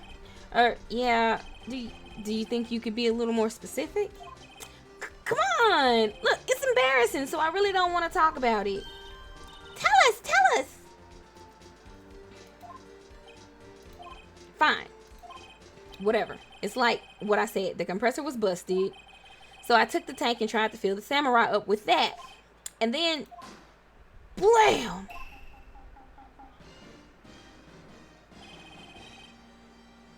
The valve busted open and made this incredible noise.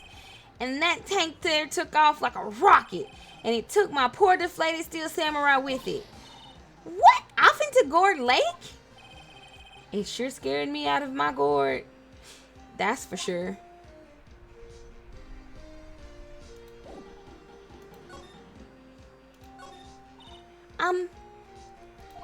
So the tank and the steel Samurai you were trying to fill up flew away?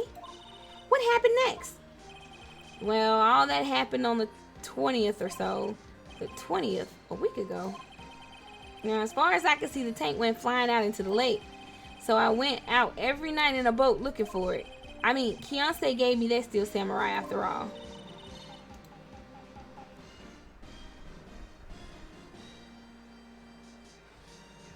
And when did you find it? Just the night before last. It flew way out there. It took me 4 whole days to find it. The night before last was the night of the murder. Sorry for not telling you, Nick. Actually, I was here on the night of the murder. But you see, I went home before midnight. So you didn't know about what happened? No. That's too bad. It's not all bad. We've solved one mystery at least. A mystery? Maybe we should go tell her.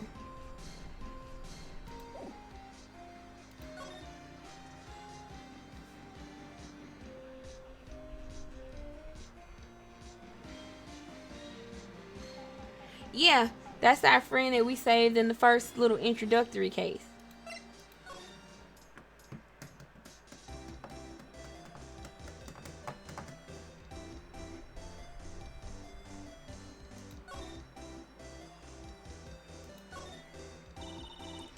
Well, Mr. Lawyer, I've got the info y'all need. Y'all got the scoop on Gordy for me yet?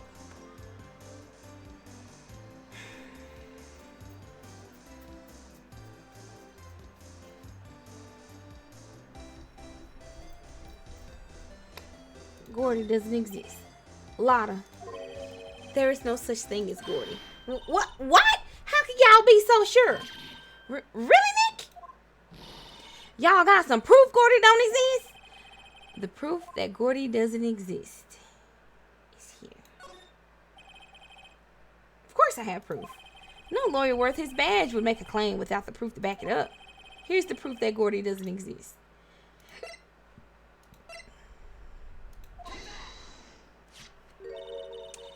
How far have I made it? We getting ready to go. This is day 2 investigation for the trial where they saying Edgeworth shot somebody.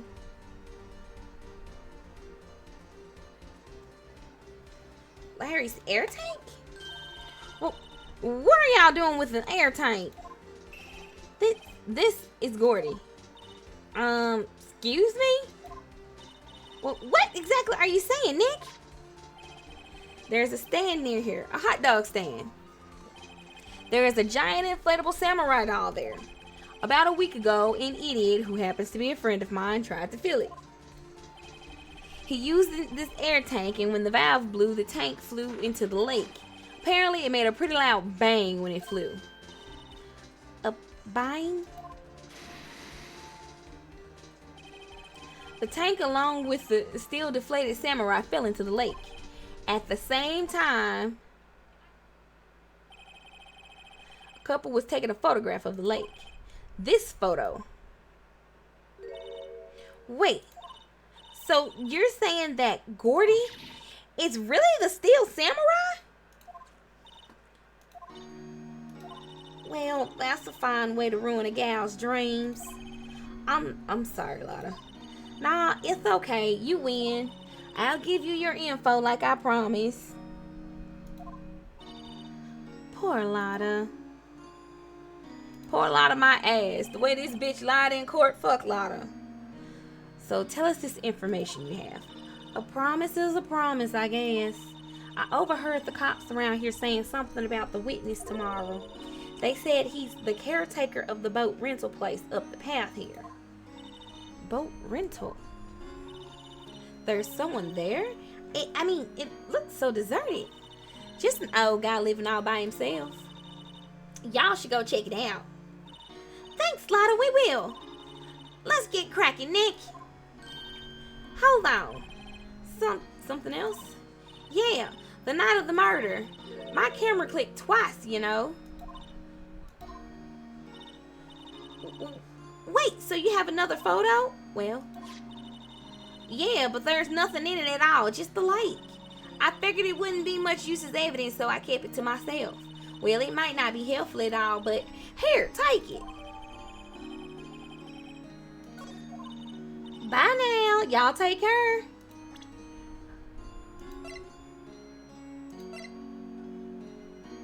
Shows an empty lake. Take it automatically on 12/24 at 11:50. What time was the other one taken? Oh no, I'm looking at the wrong thing. 12:15.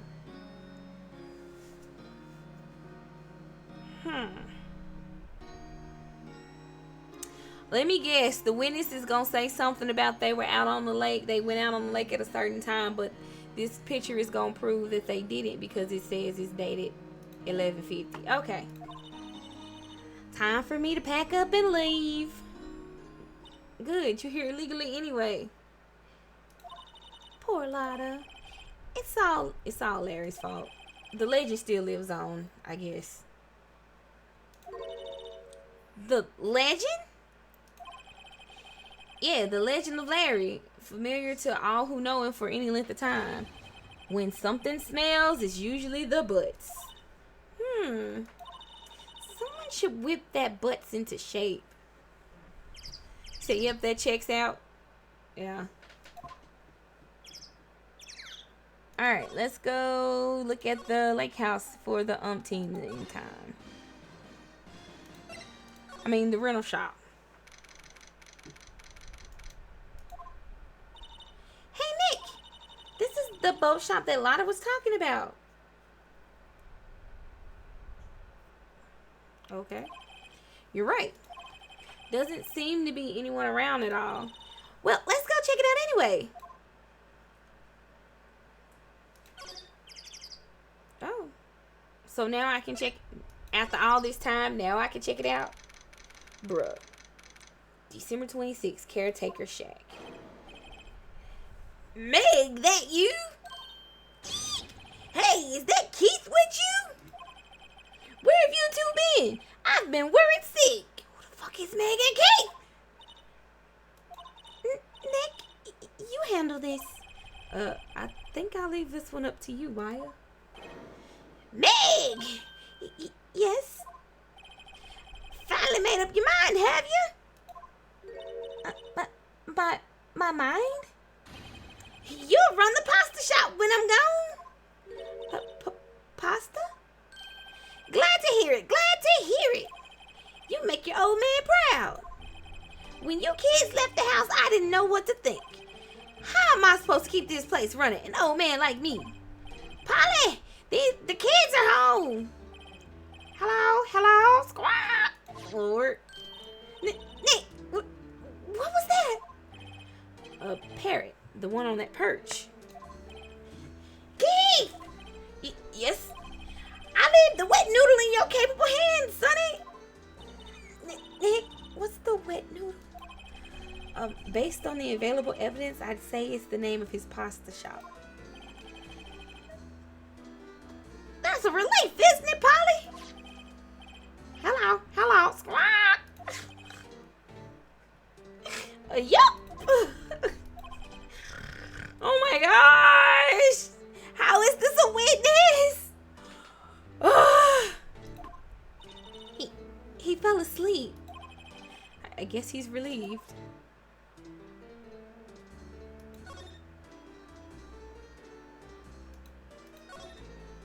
Look, a little safe. It's locked.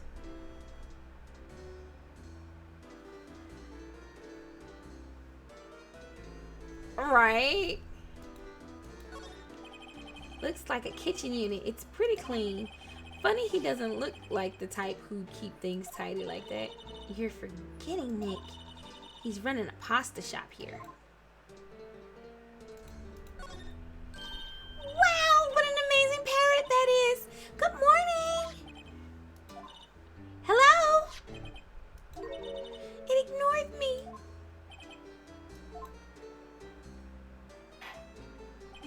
What? You forgot, Meg? You gotta call her name first. Her name? Polly, how you been? Hello. Hello. Squawk. See? Hi, Masterpiece. How you doing, love? And yeah, I agree that he definitely seems to need a caretaker. Neat. So the parrot's name is Polly. Too bad all she can say is hello. Ha ha ha. Oh, Polly can say lots of things. You just need to know the secret words. The secret words?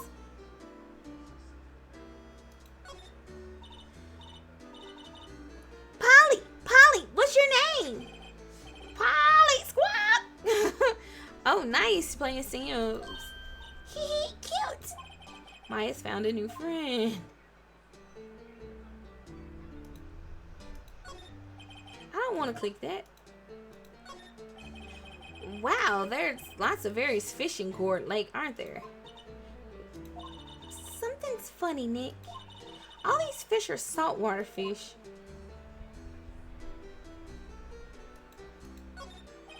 This fishing pole looks expensive. Wow, he has a television in here too?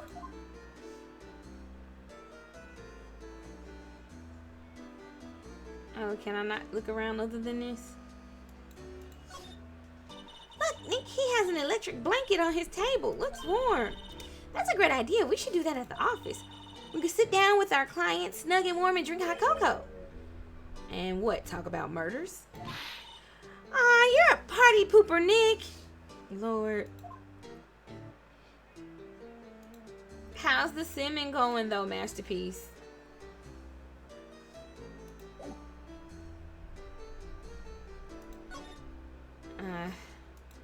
I guess we gotta talk to him.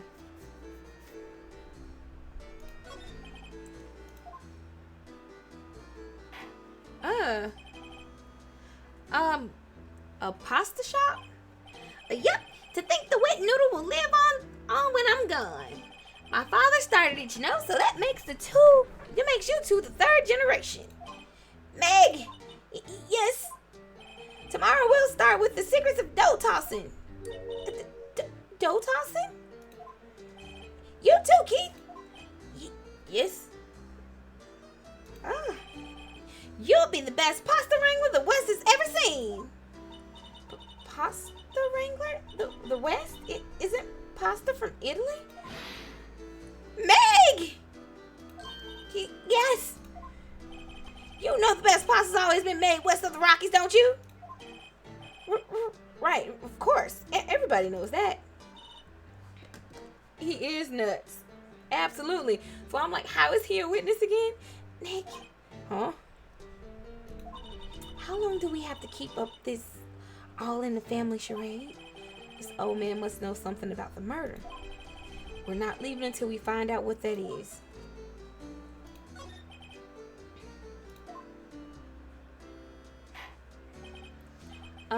This is the boat rental shop, right? What are you talking about? This here's the Palace of Pasta, the wet noodle. Though, now that you mention it, we haven't gotten many orders for spaghetti lately.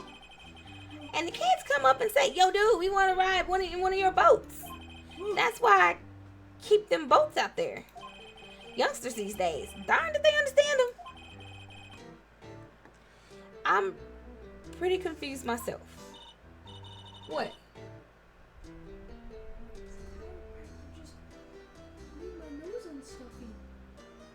How? Just pull your nose to the side and lift up your cheekbone and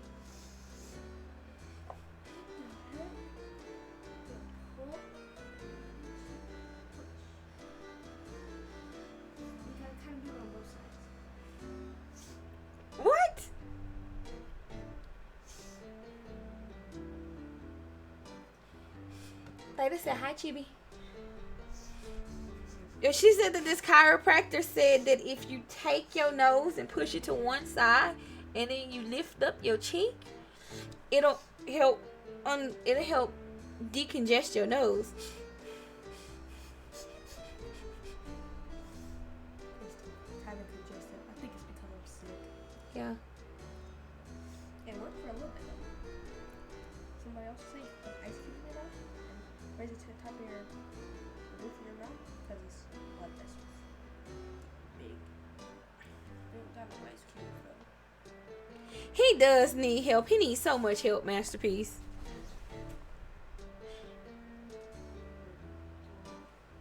I don't know. I just wanted to try it real quick. But my nose is being weird anyway. It's itchy and it's real red. Except this time it's right here. I don't know. I guess it's deciding to get a pimple, but it might change his mind again. Hey, Mixie, how you doing? Nick, this isn't going anywhere. But this old man is the witness tomorrow, right? You gotta find some way of getting information out of him.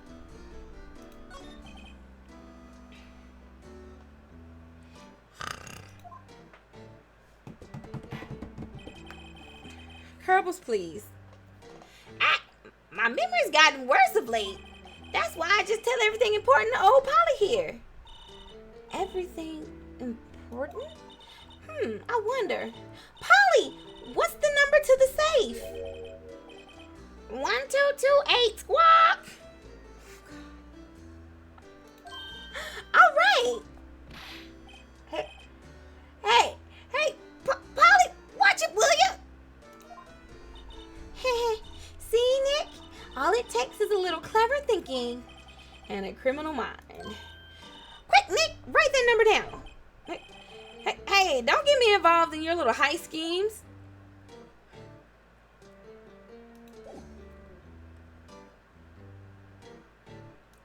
Can I talk to Polly? Polly, what's... I want to ask her something else. Can I present evidence to Polly?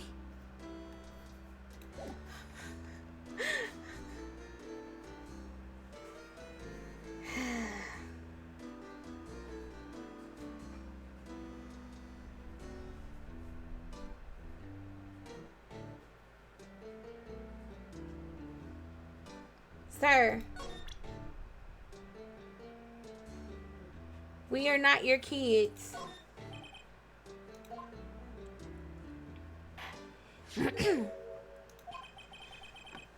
That's a lawyer's badge?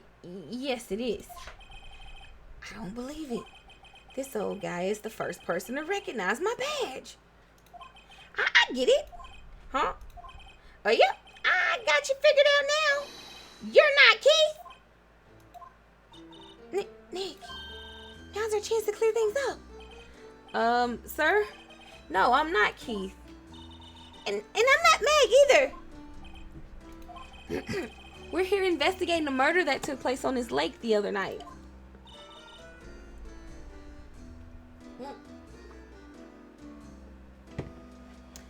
Please help us.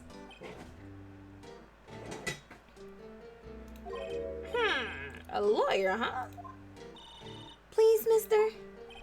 All right, I'll help. But on one condition. What's that? When this case is over and done, you'll run the wet noodle.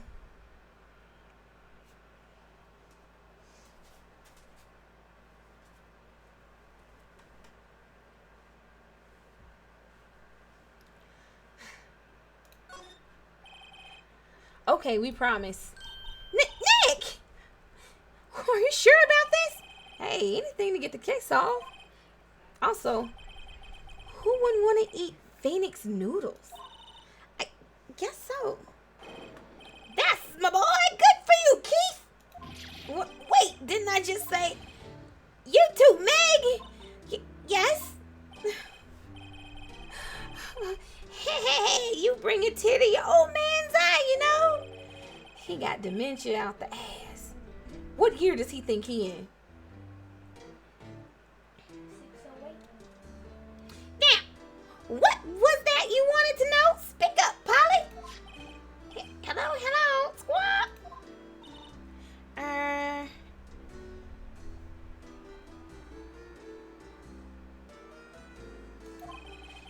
he's talking to the bird again. How do we get him to talk to us?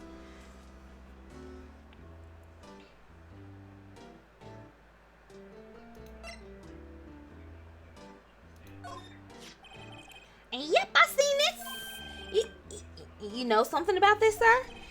Keith. Yes. It's okay. You can call me Dad. Dad, you know something about this? Yep, the other night out on the lake. Yes. I know all about that. I seen it. What? Tell us what you saw. Well, I suppose since you're taking over the shop and all.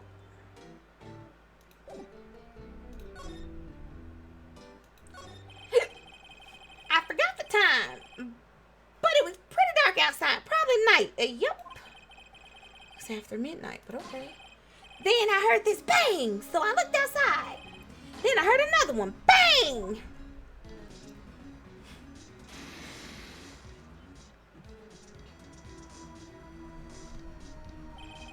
A little while later, this boat comes back. Then a young man walked by my window here. He was muttering something to himself. Yup. What did he say? Yup. I forgot. I remember tomorrow by court time, promise. We need to know earlier than that. You know what? Little Terry was just here. Terry! Yup, that kid next door. You always used to make him cry, remember? He was wearing this tattered old coat. Got himself some whiskers growing out his face. Must be talking about Detective Gumshoe. He comes up and tells me to come down to court tomorrow. Really? Somehow I don't think we're going to get much useful information from this guy. Maya, maybe we should be leaving. I think you're right. Oh wait, I had one more question. Huh? Polly, have we forgotten something? Squawk. Don't forget DL6, squawk. What the fuck? Huh? What did she just say, Nick? One more time, Polly. Don't forget DL6, squawk. What? The DL6 incident? Hey, mister, I mean, Dad. This is getting weird. Who is this old guy? Why would that bird Polly know about DL6? We have to figure out who that man is. Oh! What? He locked the door from the other side. Who could that old man be? I think I need to do a little more research on this DL6 incident. Maybe I should ask Detective Gumshoe.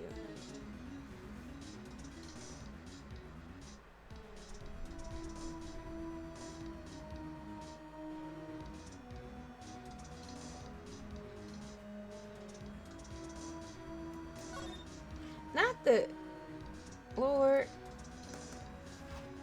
Polly is not Polly the Feds. Polly said she's sick of this shit. She said maybe if she's snitching up, somebody will do something with him and she can go on about her life. Polly said I'm too single for this shit.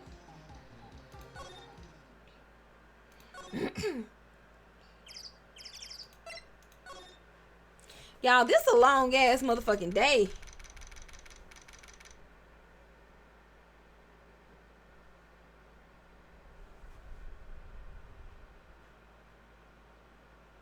They the Feds camera? What? Hey pal, long time no see. And she don't look so happy. What's wrong this time? Actually, we wanted to ask you something. Yeah?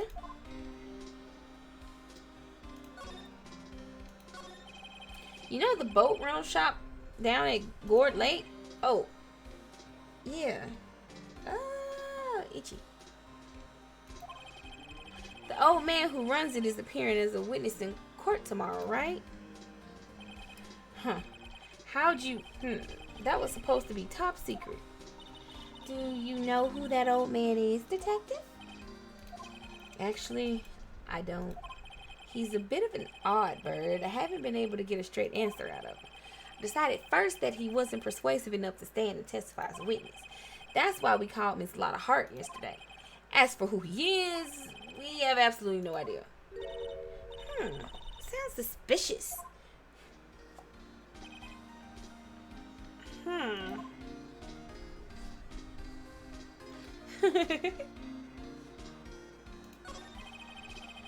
Detective Gumshoe, please help us. Huh?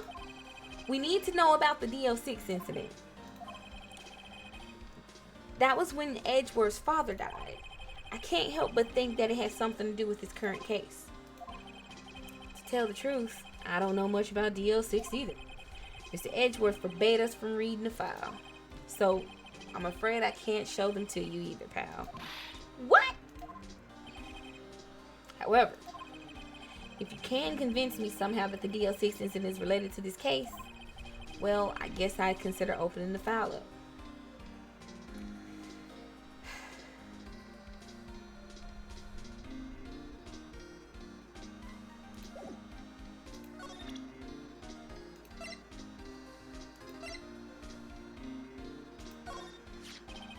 What's that? A parrot?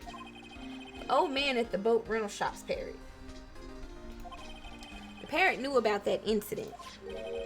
That incident? DL6. What? Polly, have we forgotten something? Squawk! Don't forget DL6! Squawk! Huh? I'm pretty sure that old man must have taught us that word. Yeah, but how would that old man know about the DL6 incident? Wait, what if that old man was connected to DL6? Nick, you think he might be? I get you. Sounds like you need information on the DL6 incident. Through there is the station's records room. I'll give you special permission to go in and find what you need. All right, way to go, Detective Gumshoe. Okay, Nick, to the records room. I guess it's time we face Edgeworth's past.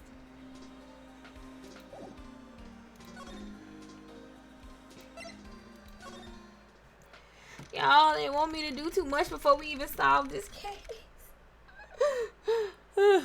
Police department records room. Wow!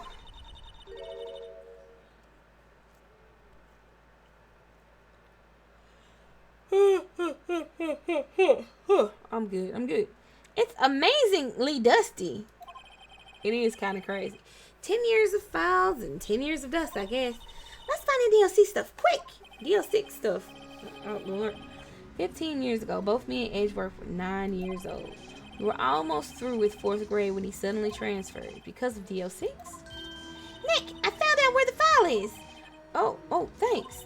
Just let me know what you want to know about the DL6 incident. I'll go get the right file.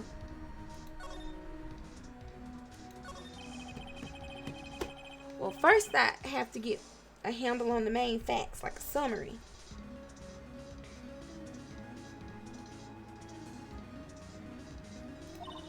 Right. Summary. Found it. Here you go. December 28th, 2001. That's exactly 15 years ago from the day after tomorrow. So in 2 days, the case is closed.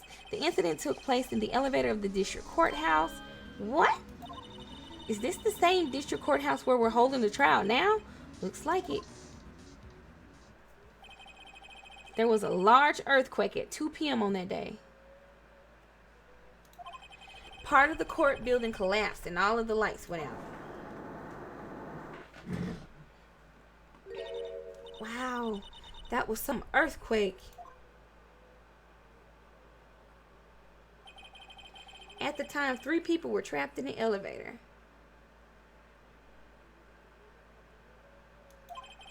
It took 5 hours for them to be oh Lord, not 5 hours stuck in the elevator. For them to be rescued. 5 hours. So he probably don't like elevators either, huh? That would be scary like that in the dark. There was a lack of oxygen in the elevator, and the survivors were unconscious. The survivors? one of the three in the elevator had been shot in the heart. Oh, you came back just in time? Hell yeah. That was Mr. Edgeworth's father, wasn't it? He said that his father was shot before his very eyes. So Miles Edgeworth was one of the other passengers in that elevator. Do you have data on the victim, Edgeworth's father? Yeah, hold on. Victim, here, found it. Gregory Edgeworth, 35, defense attorney. If he were still alive, he'd be 50. He had lost that day's case in court and got in the elevator with his son, Miles. Miles? Miles Edgeworth, of course. So he was in the elevator with his father. He said it happened in front of him. A whole ass death trap. From the angle of the bullet and other evidence, it could not have been a suicide. The murder weapon, a pistol, was found in the elevator. And the third person in the elevator was the old man from the what's the face thing? I don't know. Found in the elevator. The pistol had been fired 2 times. Where have I heard that before? Huh? It sounds just like this current case. What's going on here? Got any data on the suspect in there? That would be the guy my mom got arrested. Hold on. This is it. The man arrested as the suspect in the DL6 was Yanni Yogi. He was a clerk in the court, apparently. So he must have been the third person in the elevator. Well, then he had to have done it. But he was found innocent thanks to his defense lawyer, Robert Hammond. Hammond, the victim in our case. Right. The suspect, Mr. Yogi, was oxygen deprived, so much so he had brain damage. He lost all memory of being in the elevator. It's the goddamn boat shot wet noodle poly talking ass guy. It's him. He lost all memory of being in the elevator. After he was declared innocent, he disappeared. Where could Yogi have gone to? I wonder. He may be closer than we think.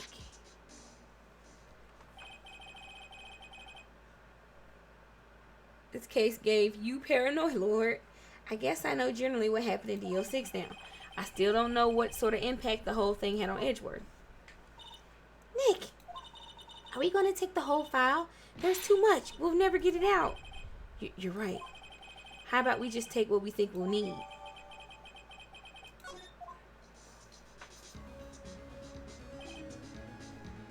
It's a copycat, though.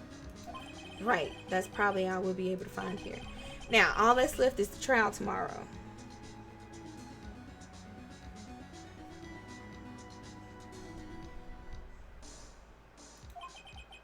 I wonder how Dad will do testifying in court.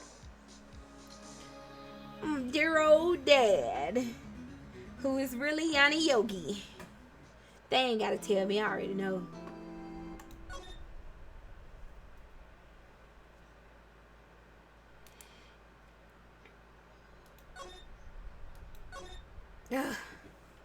Y'all, why is this one so long? Why is this one so long? Wait, my throat is screaming at me. Hoo hoo. Hoo hoo hoo hoo. December 27th, 10 a.m. My brother's birthday. Shit.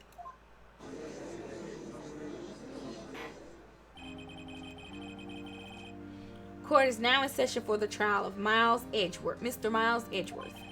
The defense is ready, Your Honor. Not again. Very well. Apparently, prosecution is also ready. Who is the judge here anyway? Mr. Von Karma, your opening statement.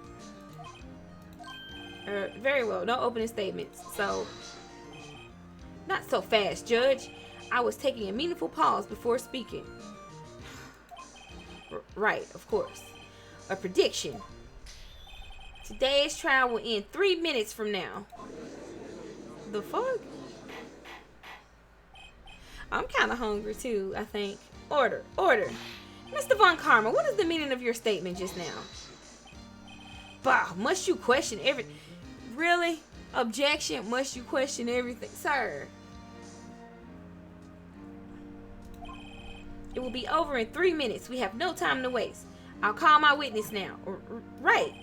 I'll call my witness, my decisive witness, to the stand. It's that mysterious boat shop owner. You okay? You okay? Why are you sitting there? You sure you okay? You got high? Oh, you finally got high? Oh. Okay. Witness, state your profession.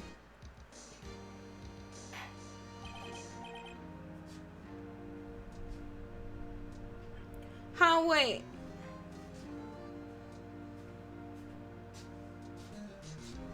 Why we hum, Momo?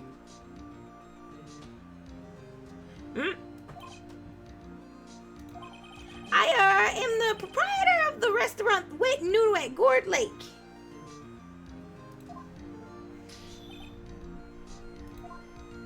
And I also rent boats. No, not if she was high, if she was alright.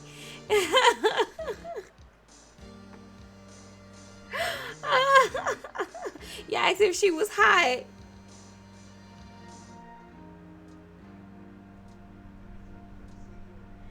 And I also rent boats.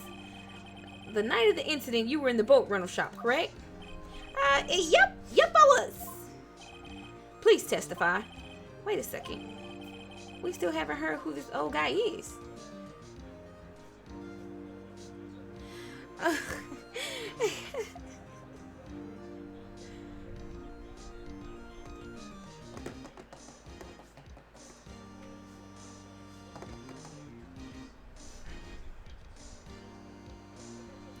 I'll raise an objection.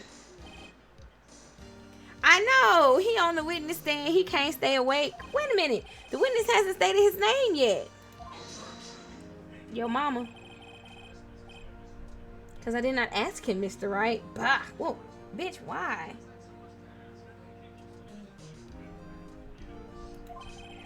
I predicted this trial will end in 3 minutes. Stop asking trivial questions and cooperate.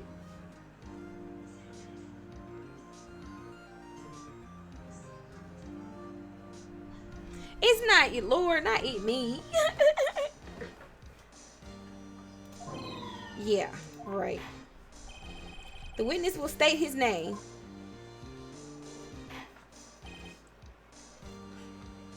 Lord. Well, I'm not really sure. Yep. What do you mean?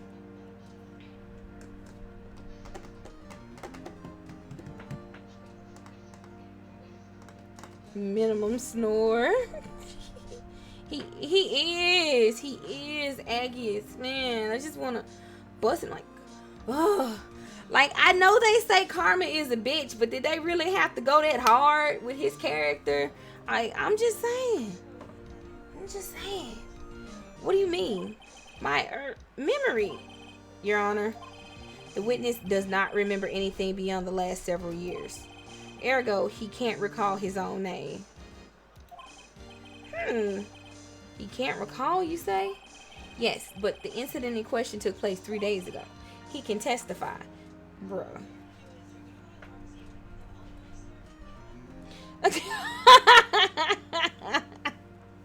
That was my first thought when he opened his mouth and I wanted to like power drive my elbow to the top of his head.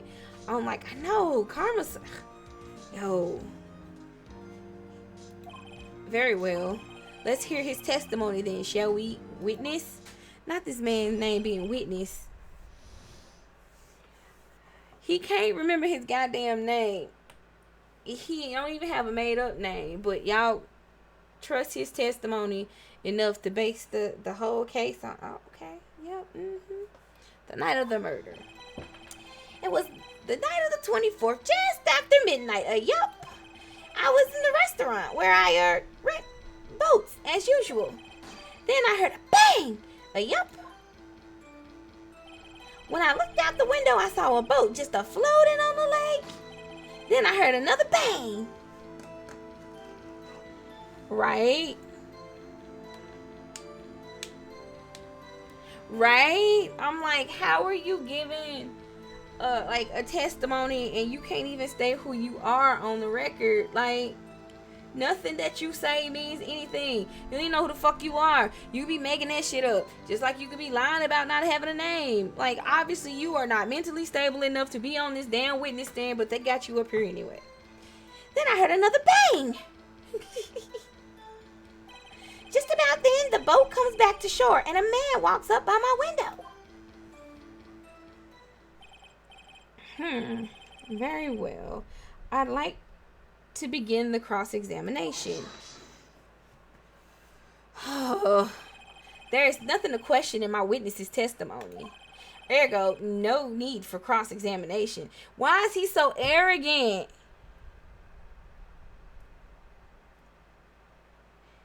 He's just born from the abyss, Lord.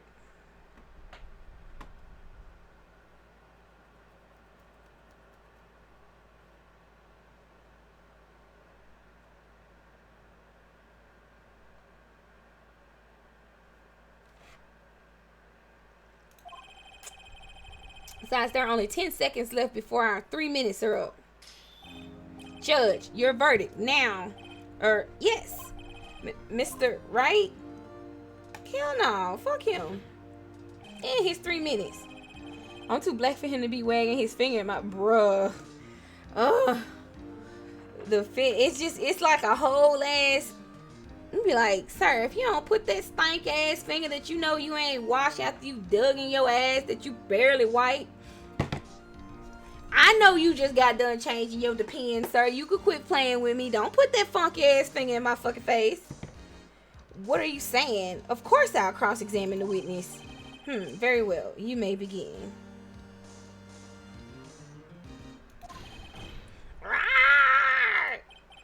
Excuse me, Mr. Von Karma? 3 minutes just passed. I see. Well then, let's just take our time. You may cross-examine the witness. Bruh, you know he just shat himself right then. That sound, that is an unnatural sound. That is the oh shit, I loose my bowels on the world type sound.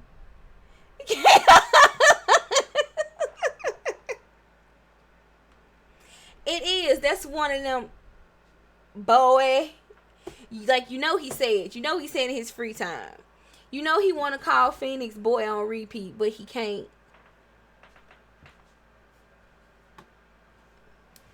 And I seen that shit under his nail. He think he slick. He think he slick. I'm like, 'cause I used to get irritated when Edgeworth used to do it. Put your ass, put your goddamn hand down. Put it down. Anyway. It was the night of the 24th, just after midnight. Yup.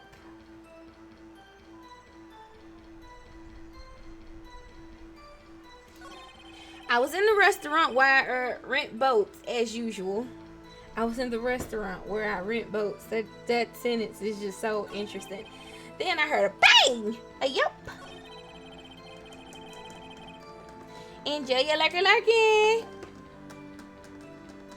Ah, makes sense. When I looked out the window, I saw a boat just floating on the lake. Then I heard another bang. Just about then, the boat comes back to shore and a man walks by my window. What'd he look like? By your window? Yup, by my window, right outside the window of my little shack. And could you see the man's face? Well, the fog was pretty darn thick, but he was right there in front of me. I saw him. This is a rather important detail. Please add it to your testimony.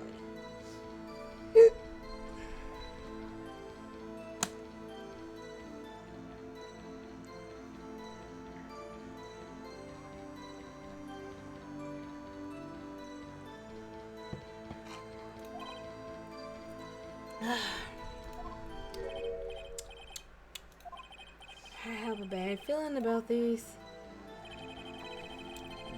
That man was the defendant. He was saying, I can't believe he's dead.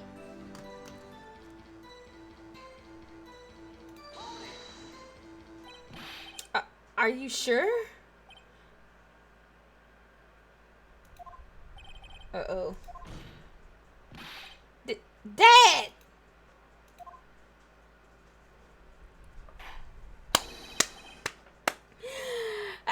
Dead certain, Keith. He said, I can't believe he's dead as he was walking by, too.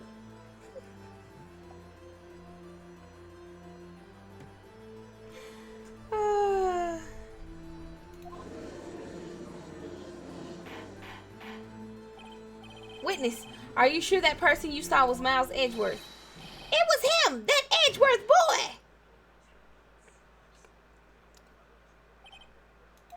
This sounds like decisive evidence indeed. I see no room for fun karma. He lured me into the cross-examining so he could set me up for a fall. Tisk, tisk, tisk. Nick, I don't like the way things are going here. Everyone in the courtroom is glaring at us. I better act quick or this trial is going to be over.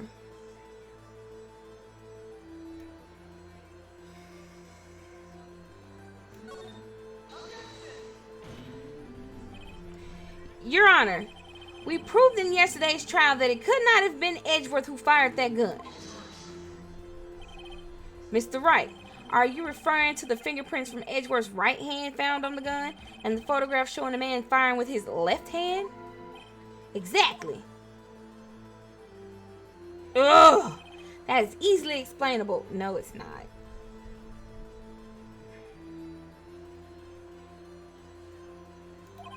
He could have wiped his prints after he fired.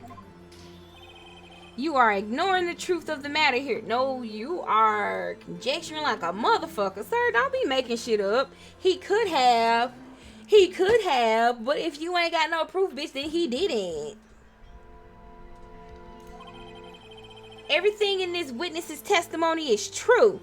How he just say he see him if he just said the fog was too thick to see? Somebody make it make sense. The judge is lost in thought. What should I do?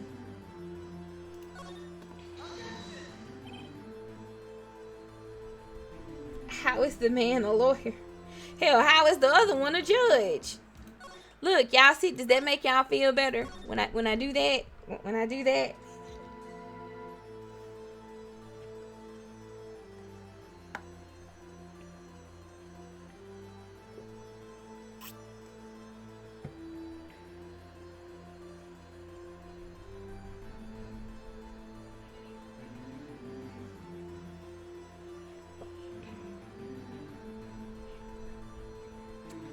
Okay.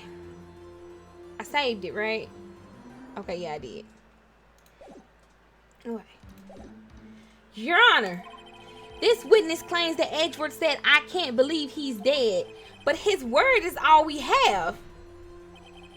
If he were telling a lie,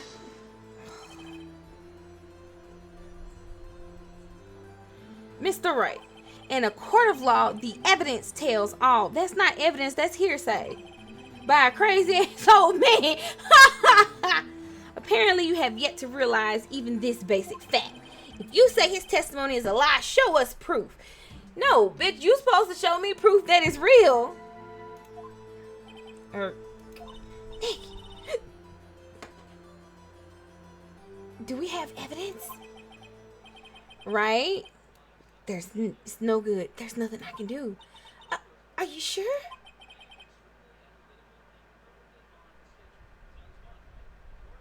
To be honest, I don't know what to do anymore. Please. Can you hear me, sis? Please. We need your help.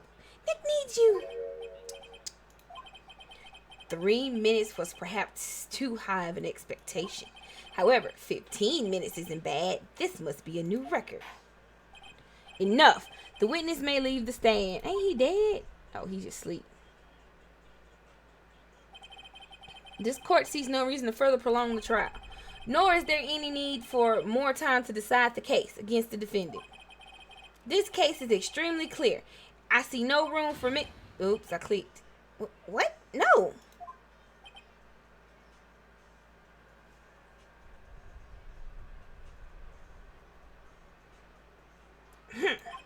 This court finds the defendant, Mr. Miles Edgeworth, guilty. The accused will surrender to the court immediately to be held pending trial at a higher court within a month from today's date. That is all. This court is adjourned.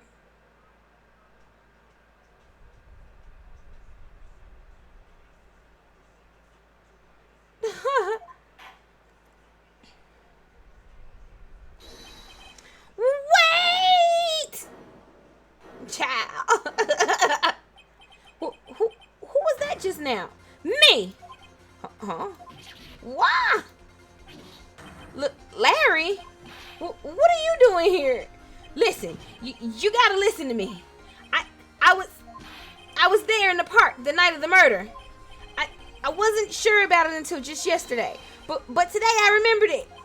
Remembered what? The gunshot. I heard it too.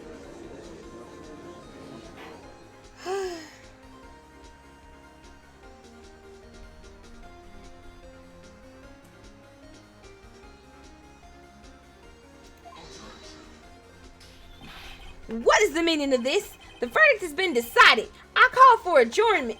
One moment, Mr. Von Carmel. So you say you heard a gunshot? Yeah, I did. A gunshot that night. I was sitting here in the audience listening to the testimony. Then I realized something he said was different from what I remember. Anyhow, I can't just sit here and let you call Edgy a murderer. It's just not right. I'll testify. Let me testify. Always the buts, indeed.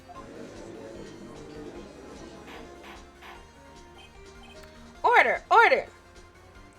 My thing is, why didn't they even bother to take? They didn't even bother with Edgeworth's testimony though. Like, they didn't bother with his testimony at all. Like, oh no, we're not even gonna give you the chance to get up here, come up here and tell us what you did or didn't do. Because we just, it's you. It's you. We say it's you, so it's you. Sound familiar, y'all? Order. Well, this is the first time something has happened like this in my court. I'm not quite sure how to proceed. Judge, you've already given your decision. The trial is over. Nick, this is it. Larry's giving us one final chance at this. She's right. If only it wasn't Larry. He could make things even worse. Mr. Edgeworth was just declared guilty, Nick. It doesn't get any worse. You're right. Okay. Like, since when do they not give you a chance to go up there and state your case? Alright. Oh, bring me some too.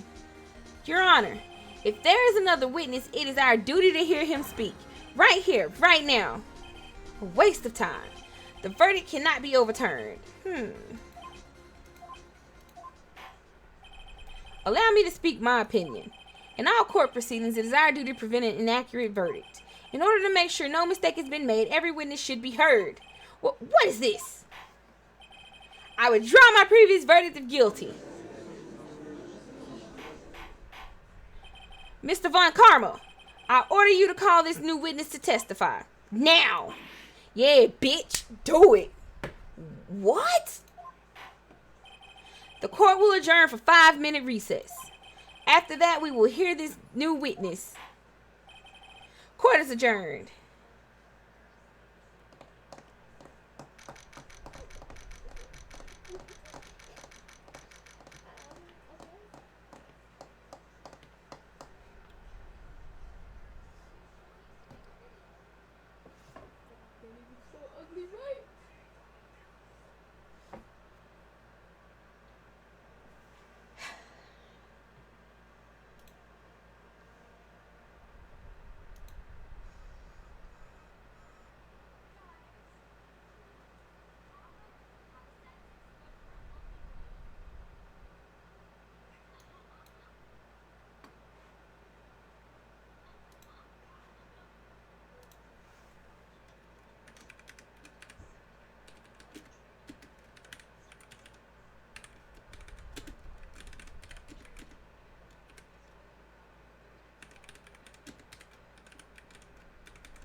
Kirby, you suck. In case y'all wondering, he used the he redeemed his channel points for the shut her up. And that means I can't talk for 2 minutes. Because apparently he was plotting to help Theta get time to get her popcorn, I guess.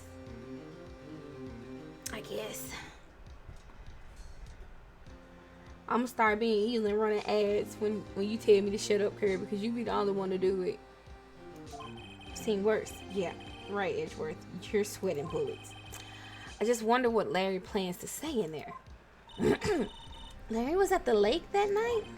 Yes. He said he went looking for the steel samurai balloon that flew into the lake. Oh, right. And he found the balloon in the air tank that night. Yeah. Hey, Edgeworth. Huh? You say something right? Yeah, a lot of things. You seem out of it. What's wrong? It's nothing. Mr. Edgeworth, there's something I've been meaning to ask you. What's that? Why are your fingerprints on the murder weapon? Oh.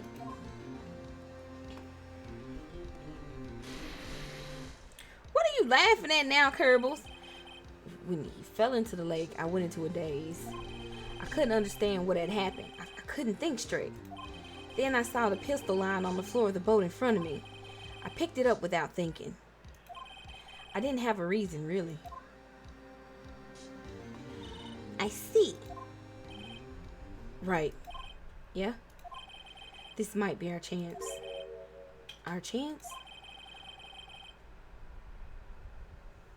Von Karma has only ever run perfect trials. Perfect trials? Perfect prepared witnesses, perfectly complete evidence.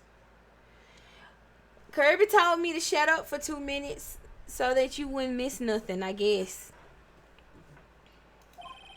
That's the secret to his success. This is the first time he's ever had to deal with something unexpected.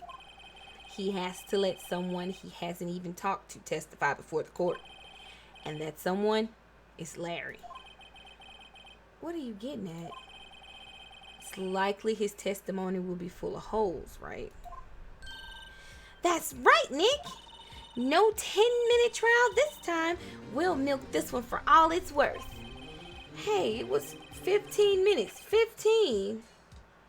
Everything's on Larry now.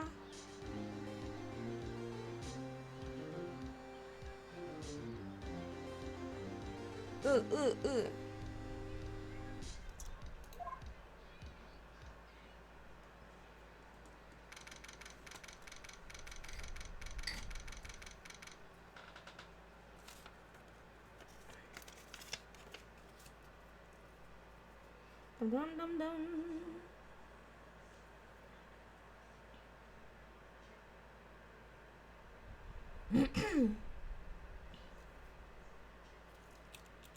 Hold on, y'all.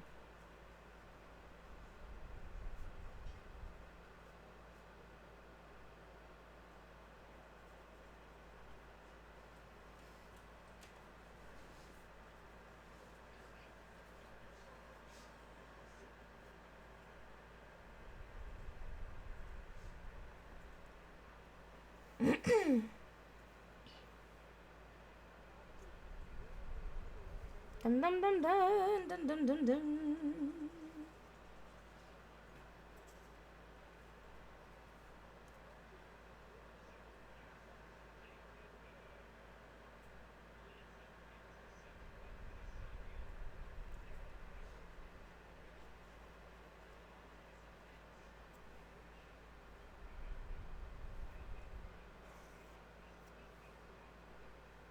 Boom boom boom boom boom boom. Ah, how I'm drinking water with the straw closed.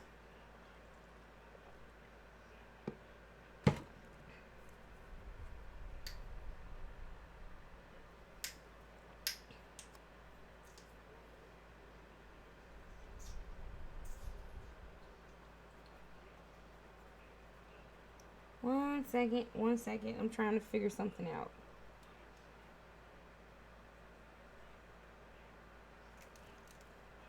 because yeah, I just found out somebody what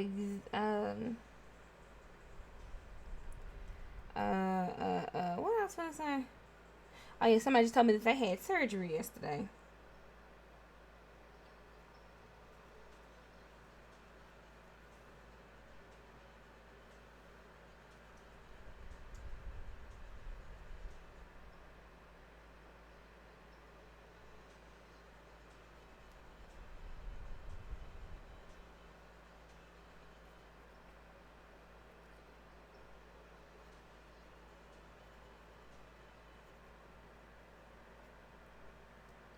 Dum dum dum dum dum dum dum dum dum dum.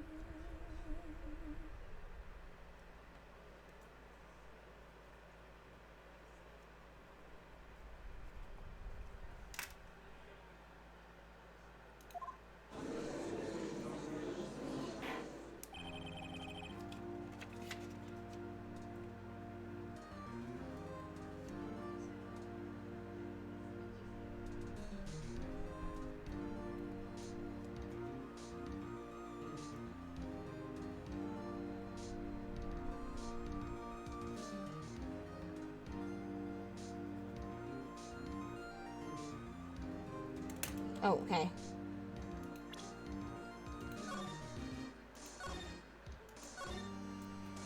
I forgot. Y'all get angry with me when I don't save. I saved. I saved.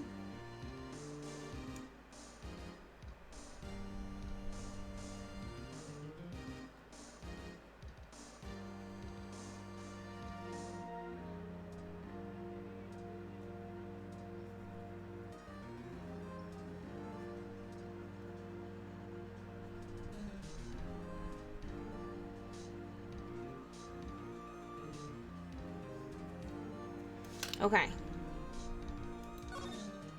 Oh, wait, did I just do this, didn't I? Okay. My bad. My phone just died in the middle of me trying to get a response. Ah.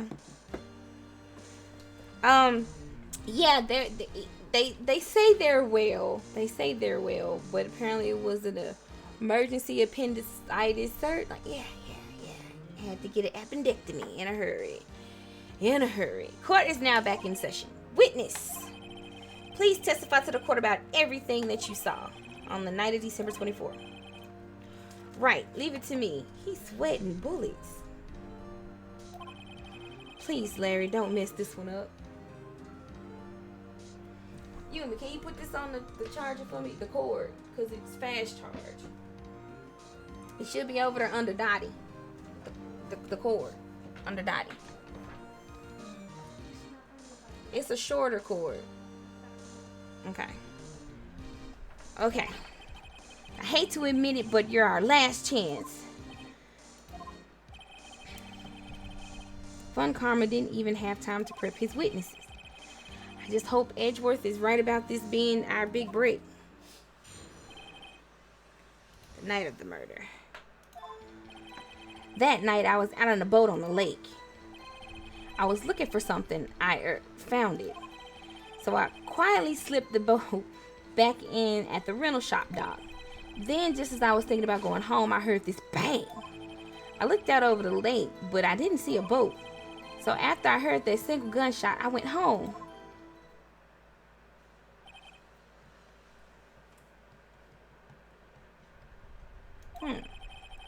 That was an unusually vague testimony, even for this court. In any case, Mr. Wright, you may begin your cross-examination. Yes, Your Honor. What's wrong, Nick? It's Larry. I have no idea what he's going to say if I press him. I'm a little scared. Well, we've come this far. There's no way to go but forward, Nick. Right? I mean, what you got to lose? He already said that he's guilty. So, if, you can't fuck it up no more than it's already fucked up. That night, I was out on the boat on the lake. I was looking for something, and I found it. So I quietly slipped the boat back in at the rental shop dock. Then just I was thinking about going home. I heard this bang. I looked out over the lake, but I didn't see a boat. That explains that one picture and puts a time on it. So after I heard that single gunshot, I went home. But why did you only hear one gunshot?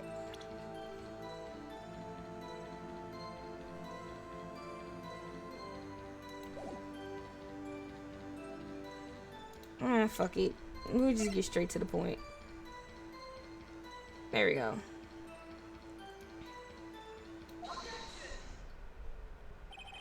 Wait a second, Larry. What? You only heard one bang? You're sure? That's what I said. But Miss Lotta Hart testified yesterday she heard 2 bangs. And the old man just now said the same thing. They both heard 2 gunshots that night. Huh? So he heard the first gunshot and they heard the second too? Were you even listening? Were you paying attention at all to what they said? Yo, Nick, please. Huh? You know, something's been bothering me. I'm a witness, see? I'm like a customer here. So you gotta treat me nice and stuff, okay?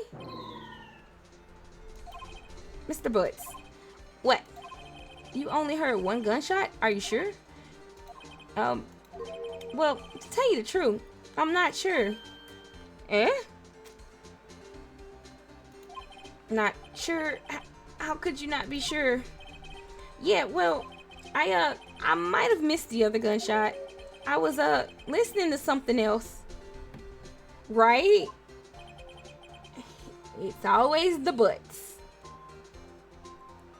Something else? My radio, dude, with my headphones. What? Order, and stop that booing. Mr. Butts, you were listening to the radio with your headphones? Yeah, so what? What a crime. Oh, that a crime? I listen to my radio. Everybody listens to the radio. What's the big deal? Mr. Von Karma, your opinion? Waste of time. Not the thick batteries. I do not accept this witness nor his shoddy testimony. Well, Mr. Wright, should he continue the testimony? Continue. We buying time. We looking for an opportunity. Please allow the witness to continue his testimony. Bah! Nothing is more pitiful than a lawyer who doesn't know when he's lost. Shut up. Very well, Mr. Butts. Please give your testimony and be sure to include details like your radio. Yes, we can. We can jump the fuck out of him. Then we can throw him on the ground and we can take turns curb stomping this motherfucker one by one. Let's. Please keep up. Right, leave it to me. I wouldn't if there were any other way out of this, believe me. Yeah, see, Theta down, Kirby, I know you down because you asked. What Larry heard. It's lonely being alone on Christmas Eve. That's why I was listening to an all request show on the radio, see? I was listening to it real booming loud, but I'm sure I heard that gunshot. I remember exactly what the DJ was saying when I heard it too. You were listening to your radio at a high volume? Yeah, what's the big problem? Oh, God. Can a man listen to his radio in peace? Isn't this a free country? I truly believe Larry has no idea what the problem here is. Judge, can you believe a word this witness says? What he heard was probably nothing more than a drum beat from the radio. True enough, it is difficult to believe this testimony. Not twerking. Not Tina twerking. Wait, Your Honor. The witness said he remembers exactly what the DJ said when he heard the gunshot. Excuse me? DJ? An announcer, the guy who says things on the radio. Anyway, what this means is when he heard the sound, no music was playing. The DJ only talks between songs, so he could have heard the gunshot from the lake. I'd like to cross-examine the witness, Your Honor.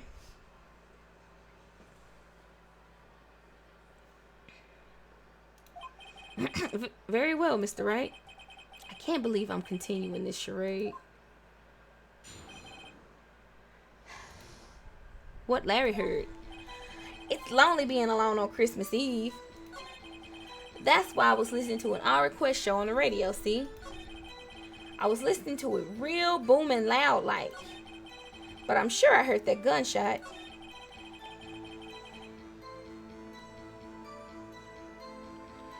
I remember what the DJ was saying when I heard it too.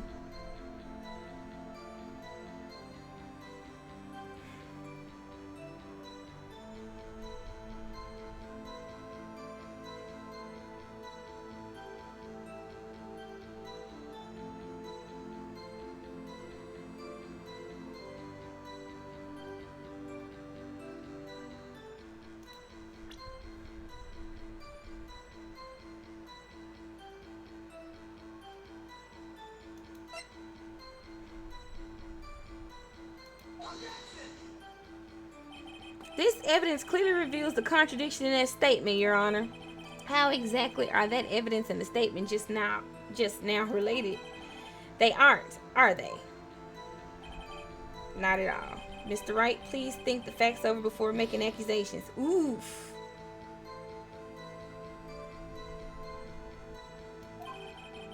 I don't think that won me any points with the judge. I remember exactly what the DJ was saying.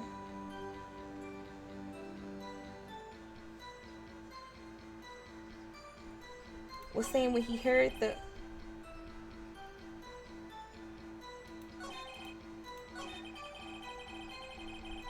I'm like, there's something I want, but I'm trying to figure out exactly where.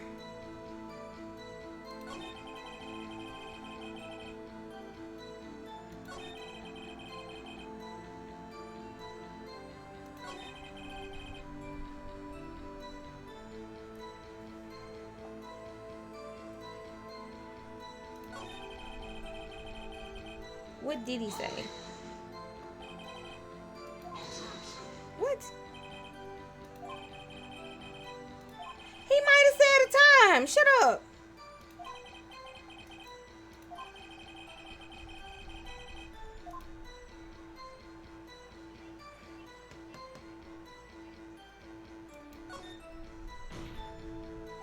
We should carry, Your Honor. Of course we should. Why? Well, how do you know if we don't ask? Fine, very well. Mr. Butts, please testify to the court. What was the radio announcer saying when you heard the gunshot? Just when she said, hey, it's almost Christmas, I heard the gunshot.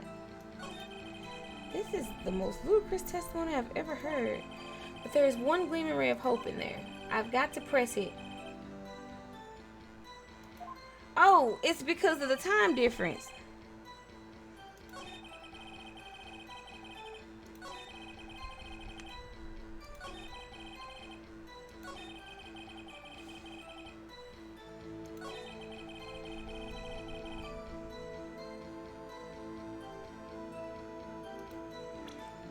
His timing is different or something.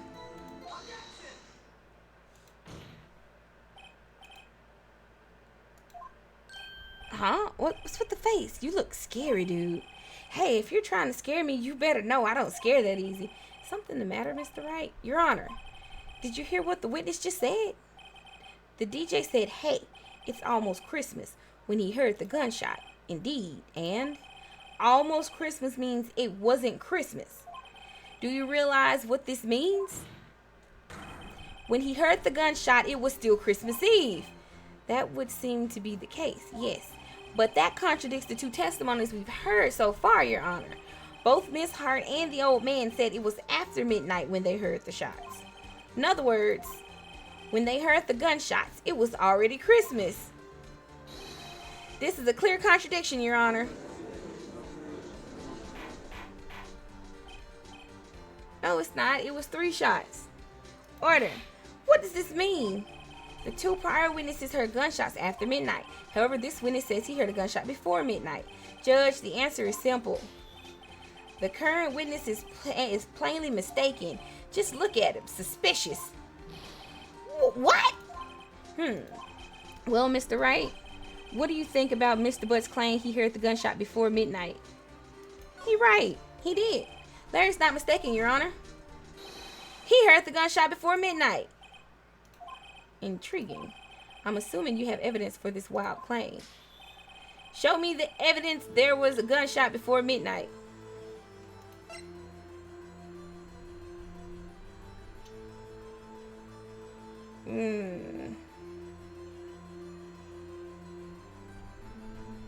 Hey, what is this?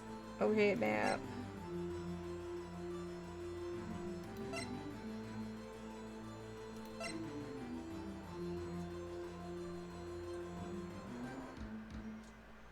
Does this prove there was like...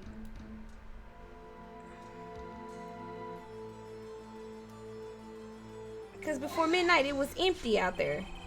Look at this photograph. This was taken by our witness yesterday, Miss LaaLaBy, with her. Oh yeah, nobody was on the lake, but it took the picture because there was a gunshot. Okay. This was taken by our witness yesterday, Miss LaaLaBy, with her automatic camera. The timestamp on the photo reads December 24th, 11:50 p.m. Oh. But there's nothing on the lake in this picture. Your Honor, the real issue here is not why nothing is shown in this photograph. It's why this photograph exists at all. What do you mean? Your Honor, this photograph was taken by an automatic camera. That camera was set to go off in response to loud noises. Aha! Correct. There was a loud noise on the lake at 11:50 p.m. That is why this photograph was taken. In other words, when Larry heard that gunshot, it was most definitely still Christmas Eve. Indeed, it would seem that that is the case. Then where does that leave us? Miss Hart testified that she heard the gunshots after midnight. Are you claiming she was mistaken? Not at all, Your Honor. In fact, it is a fact that the camera also triggered at 15 minutes after midnight.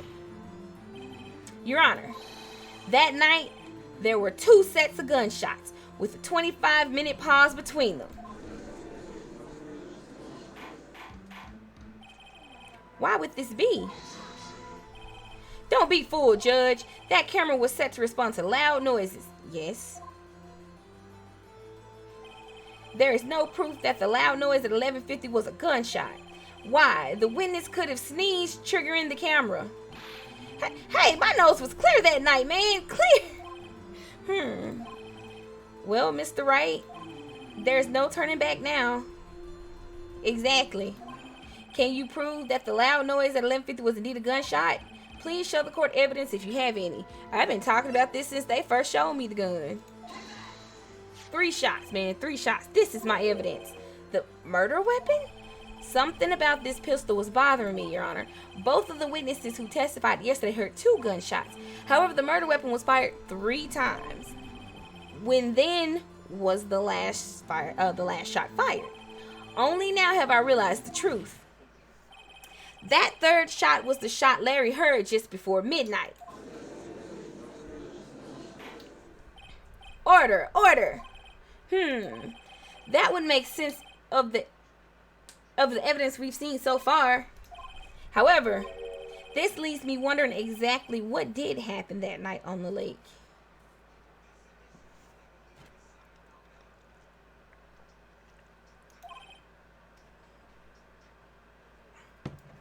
Exactly.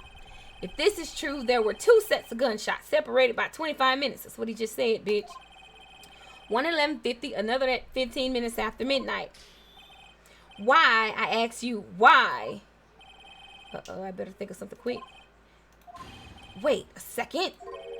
Gunshot separated by 25 minutes. What's wrong, Nick? I have it. Huh? Remember the case with the Steel Samurai? Huh? Yeah, of course. I remember. The murderer in this case had the same idea as the murderer in that case. What do you mean? Maya. Yes. If we don't figure this out now, we'll never overturn Edgeworth's guilty verdict. I've got a hunch, and I'm gonna run with it. Right. I mean, is this safe? Safe? We've already gotten a guilty verdict. We have nothing to lose. You just watch and let me know if I say anything that sounds fishy, okay? Right, Nick. Your Honor. Yes, Mr. Wright. The testimony just now has cleared up this entire case. What? Not Jack, please. What do you mean, Mr. Wright? So you finally realized the truth. There can be no other murderer here than Mouse. Boy, shut up. Wrong, Von Karma. A man was shot that night, but it wasn't Edgeworth who did the shooting. Listen, rookie. Take a deep breath and consider the facts. At the time of the murder, one boat was on that lake. This was shown by the witness's photograph. The defendant Edgeworth and the victim, Robert Hammond, were on that boat.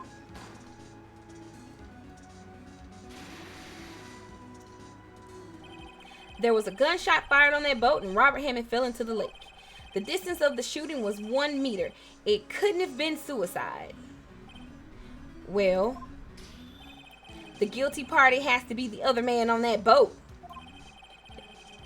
Right? If I throw the gavel at his nose, I admit it is hard to imagine any other possibility. Yes. But this assumes that the victim was shot at 15 minutes after midnight. Oh, yeah, we can... Yeah, definitely. Wait, I thought that's who we were talking about jumping. Who are we talking about jumping? Who are we talking about jumping if we weren't talking about jumping him? What do you mean by that, Mr. Wright? We have photographic evidence of the time of the shooting. The timestamp on the photo says 12:15. But Larry heard a gunshot 25 minutes before that. Robert Hammond was killed then, 25 minutes before the shot on the lake. That's the only way that Edgeworth could be innocent. Mr. Wright, are you quite mad? Explain who the two men on the boat are.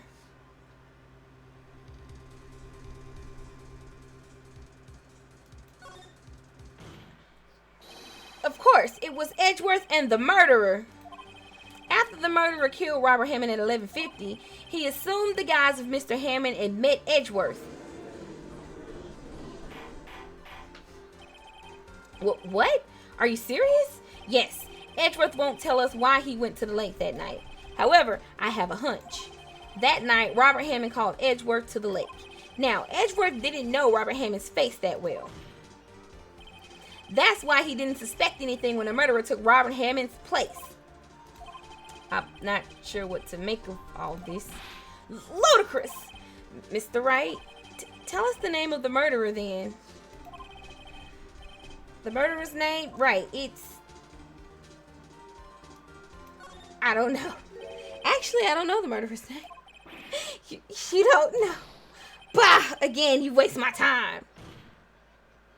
I don't know because he never told us. Bum, bum, bum. The murderer is the caretaker of the boat shop. That old man. I knew it. I knew it.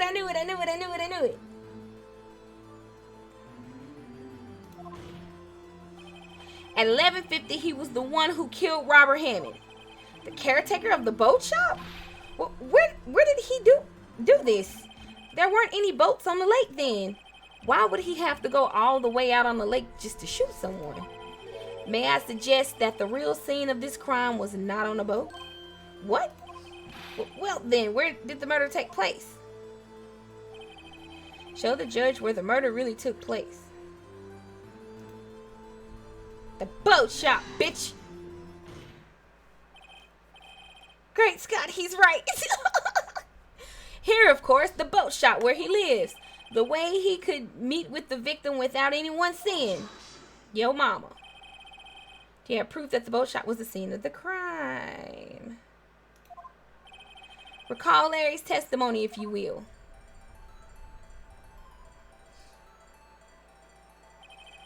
That night, he was out on the lake in a boat searching for something. He finds it and returns the boat. Then, just as he's starting to head for home, he hears a gunshot. He heard a gunshot, Your Honor, even though he was wearing headphones at the time. In other words, the gunshot was very, very close by. And where would that be if he had just returned the boat? The boat shop. Mr. Wright, what happened that night on Gore Lake? Please tell the court from the beginning. Yes, Your Honor. Nick, are you sure about this? Not really. But I think if I start at the very beginning and I take it slow, I might just be able to figure this out.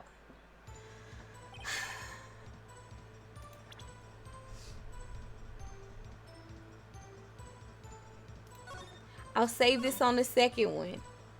There. That night, the caretaker of the boat shop called Robert Hammond to his shop.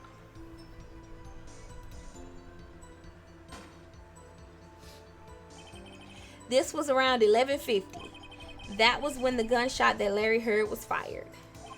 After that, the caretaker put on Robert Hammond's coat. He became Robert Hammond. Then he got in the boat with Edgeworth and went out into the middle of the lake. This would also explain why... Yeah, I'm like, because wouldn't one of them have had to, like, rent the boat or something? Not if you're the boat. Like, if you own the rental shop.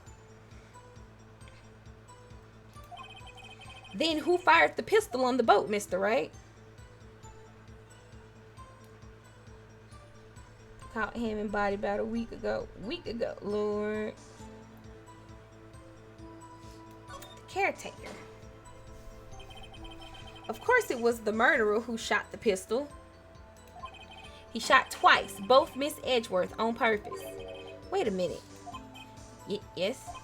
Why would he shoot twice if he didn't mean to hit anyone? Lord. Tag, please. Know this, Mr. Wright. The moment you run out of explanations is the moment you lose. Shut up, bitch. Tell us why the murderer had to fire twice. To create a witness. I believe he shot twice to create a witness, Your Honor. Create a witness? The murderer lifts his pistol and fires one shot. That ensures that anyone who heard the shot will look at the lake. Indeed, Miss Hart did exactly that after hearing the first gunshot. Next, the murderer waits a bit and he fires again. Then, the murderer jumps from the boat himself, leaving the pistol in the boat behind him. I see. To someone looking from the edge of the lake, it would appear that one of the men on the boat had shot the other. The murderer didn't know about the automatic camera, of course. That's why he shot twice, to draw attention to the boat. Once you realize that, everything else falls into place. The boat shop caretaker swam back to his shop. Then he put Mr. Hammond's wet coat back on the body and threw the body into the lake. This is what happened, Your Honor. These are the events that transpired that night on Gore Lake.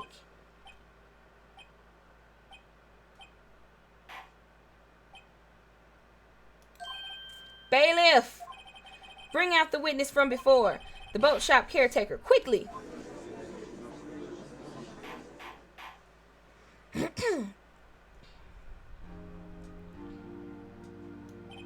Very well. While we are waiting for the caretaker, I would like to ask the defendant, Miles Edgeworth, a few questions.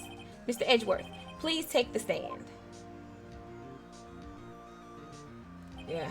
Mr. Edgeworth, you heard what the defense has said. Yes. Well, why did you go to the lake that night? What Wright has said was mostly correct. Astonishingly so, actually. Yes. Several days ago, I received a letter. The letter was signed Robert Hammond. He asked me to come to the boat shop by the lake at midnight on Christmas Eve. He said he had something very important to discuss with me. Something important? I'm sorry, I can't say what it was. Your Honor, sir, bailiff, we are conducting a trial here. I ask that you remain quiet. The witness has disappeared. He isn't at the boat shop either. What? What should I do? Find him quickly. We cannot allow him to get away. This case is stupid. Mr. Von Karma, your witness has disappeared. A search warrant has already been issued. In It goes without saying that I cannot declare a verdict under these circumstances. I will extend the trial until tomorrow, the final day allowed.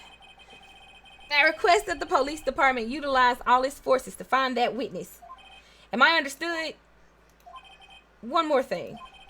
Just who is that boat shop caretaker? I think his identity has become very important to this trial. I want him, and I want to know who he is. Very well. Court is adjourned.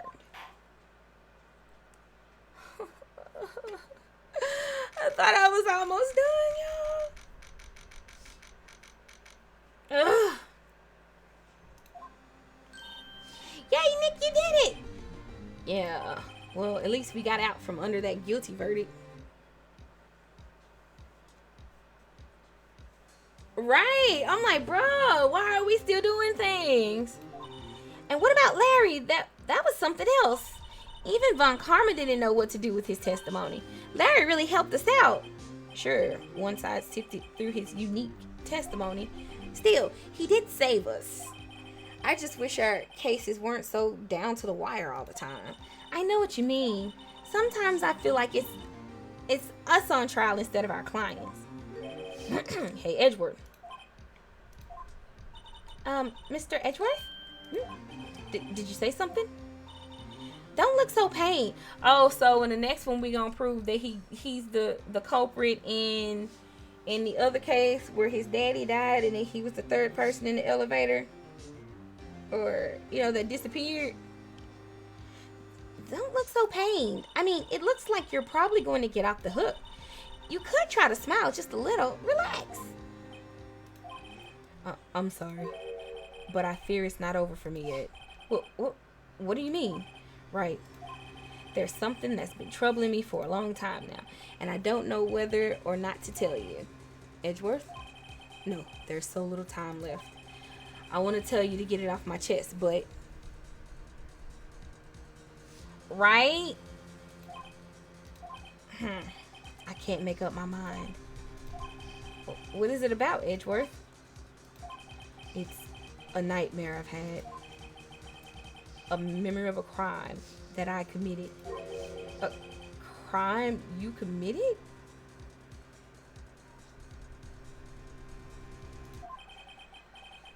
A memory of a murder. Oh, y'all just gonna end it there? Okay, so while they ended there, I'm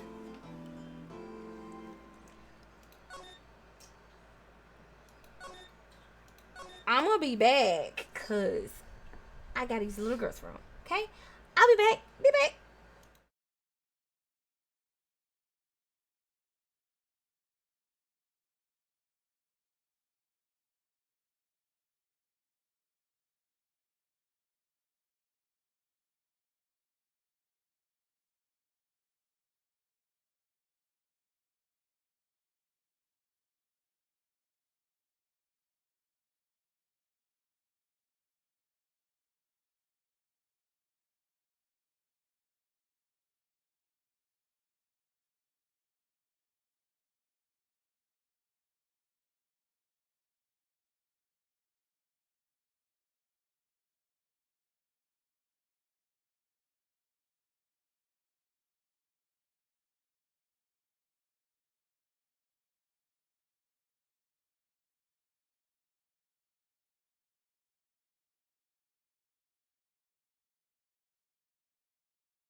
Oops, look, I clicked wrong. Okay.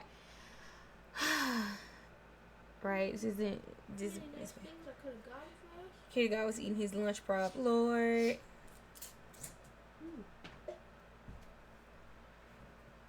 Not an extra $3 an hour. All right.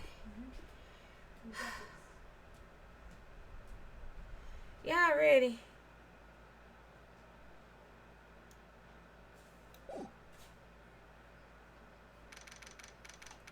December 27th. This shit getting on my nerves. I'm like, do I really want to finish this tonight? I kind of do. It's kind of important towards finishing this. Or we just gonna end up using the whole month of June to do the first game and then be like, yeah, about that. Okay. What was Mr. Edgeworth talking about? A memory of a crime that I committed. Oh, excuse me. A memory of a murder. Do you really think Mr. Edgeworth killed? I don't believe it. Not Edgeworth. Some painful memory has been troubling him recently. But he never takes someone's life. Never. Nick. Yo, how's everyone doing? What do you think of my performance today? I had him swooning in the house, huh, Maya? Swooning? Me? Oh, yes, I do remember feeling faint. Right on. Tell me the truth. It was like love at first sight, right? Right, Nick? Jumping him first, Lord. Huh? Me? Well, maybe my heart skipped a beat or two. I think you can do better than that. Larry, go home. Come on, I saved Edgeworth in there, dude. Edgy. You guys should be bowing before me. Yeah, bow before your hero.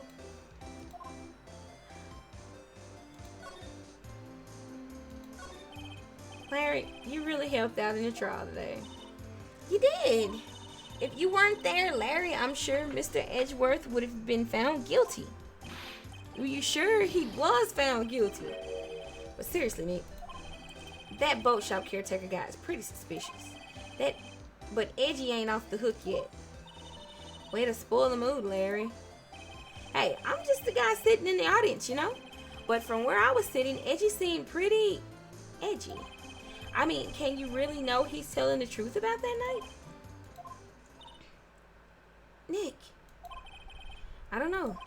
But what I do know is I'm going to believe in you two until the end. Us two? Edgeworth and who else? You mean me, right? Nah, he means me. Right, Nick? Yeah, you, Larry. Not me. But why you, Larry? Huh? Actually, yeah. Why me, Nick? Enough with the silent treatment.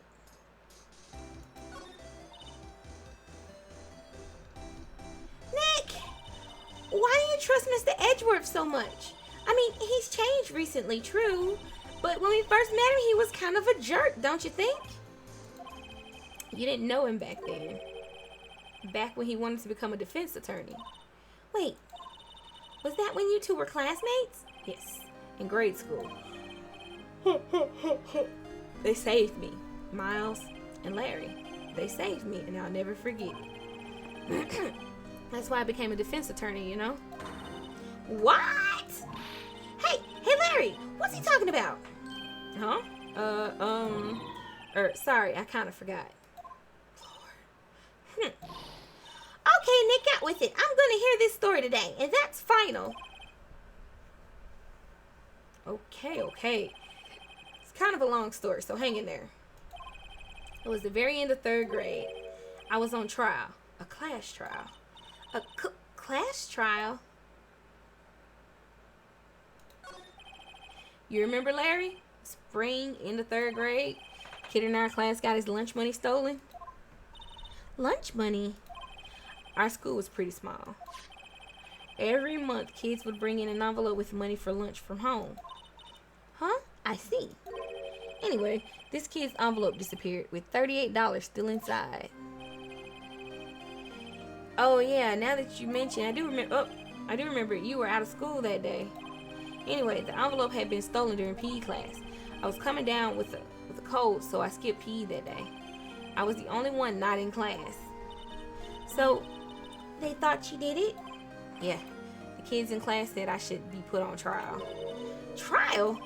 So, the next day we held a classroom trial with me as the defendant. I didn't do it. Guilty! He did it! Guilty! It was you! Thief! Give the money back. You're such a meanie.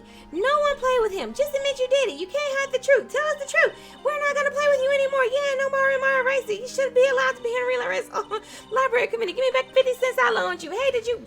Bruh. Now, Phoenix, you know you shouldn't steal people's money. It's not right. Not the teacher, too. In the end, even the teacher thought I did it. I'd done it. Go over and apologize, Phoenix. I didn't know what was happening. I was so sad. I couldn't stop crying. Everyone was staring at me like I'd done it. I tried to apologize. I went to where the boy whose money had been stolen was sitting. That's when it happened. Objection. He shouldn't have to apologize. The only thing that belongs in the trial is evidence. Anything else has no place. You should all be ashamed, amateurs. Miles? It wasn't you who stole my money, was it? No. Then you shouldn't apologize. Everyone's been shouting you did it, but no one has any proof. That is why, Your Honor, this boy is innocent. But Miles, it was your money that was stolen. Yeah, he did it. He's the one. We don't need proof. Make him say he's sorry. Why don't you all just shut up? Oh, no. Why don't you all just shut up? This is always how it is. Everybody ganging up and picking on one person. Just think how he feels. He said he didn't do it, so he didn't do it. Very well. I will replace the money myself. This class trial is over. That's how it happened. After that, the three of us were the best of friends. Wow, I had no idea. Yeah, I had no idea either. I mean, I forgot. That's when I learned what it meant to be alone. Totally alone, without a friend in the world. You did a good thing. You did a good thing, Larry. Yeah, well, you so sick of butts. I was just lucky that I took the day off from school. If I'd been there, they would have thought I'd done it. So I took it kind of personally, see? When something smells, it's usually the butts. Anyway, Edgeworth and I talked after that class trial. That's when I heard his father was a defense attorney. I remember his eyes would shine when he talked about his father. I'm gonna become a defense attorney just like my father. A famous defense attorney. Then a few months later, he suddenly transferred to another school. The DL6 incident? Right. I'm not sure, but the transfer probably had to do with his father's death. That's so sad. It was several years later when I heard Edgeworth's name again. There was an article about him in the newspaper. The headline was something like "Dark Suspicions of a Demon Attorney." Fabricating evidence, manipulating testimonies, covering up facts. The article said he'd do anything to get a guilty verdict. Anything. But why? What happened? I mean, that's not the Edgy I used to know at all. That's what I thought too. I tried to get in touch with him. I don't know how many times. He never replied. I guess he didn't want to see his old friends. I couldn't just drop it though. I wanted to meet him, to learn why he had become who he became. That's when I decided. Wait, you don't mean that's why you became a defense attorney? To meet Edgeworth? If I was a defense attorney, I knew he'd have to meet me whether he wanted to or not, in court. Edgeworth believed in me, and I believe in him. He's in pain, and no one's on his side. I'm the only one who knows the real Edgeworth. I'm the only one who can help him. Whoa, Nick. So is that why you helped me out for free? Yes. I helped you because I believed in you. Except I don't remember saying I'd do it for free. Oh, Nick. We have to save Mr. Edgeworth if it's the last thing we do, okay? Right. It very well may be. First, there's that rental boat shop caretaker. Wow, y'all. My tongue is like, bruh. We need to find out who or what he is. I'd settle for who. I guess I can clear out some of this evidence I no longer need. Okay, let's go.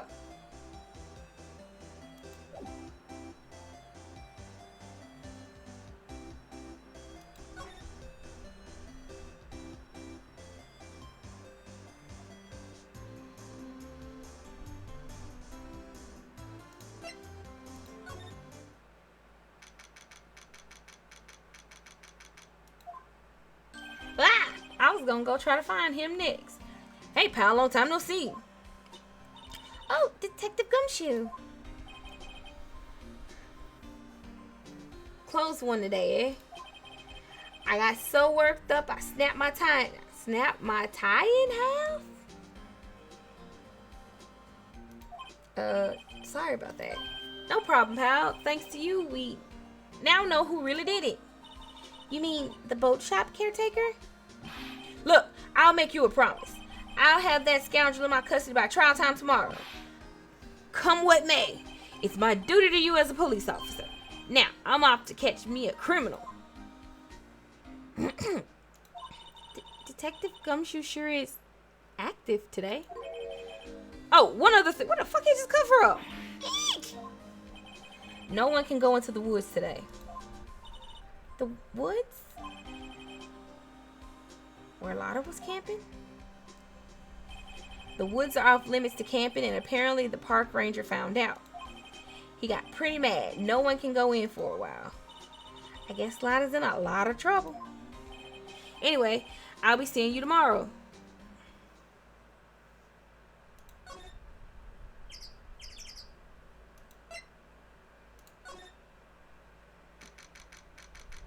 I just got hungry.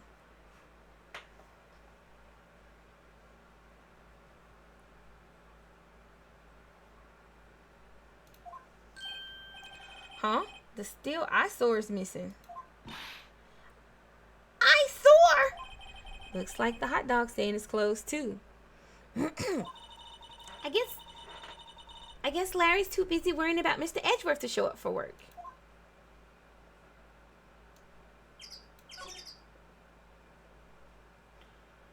Like, where all his other stuff go? He was pretty happy about saving Mr. Edgeworth. True, we owe him big. There's still nothing in the trash can.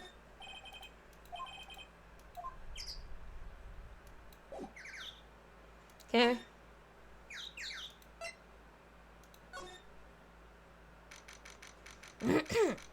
Boat rental shop.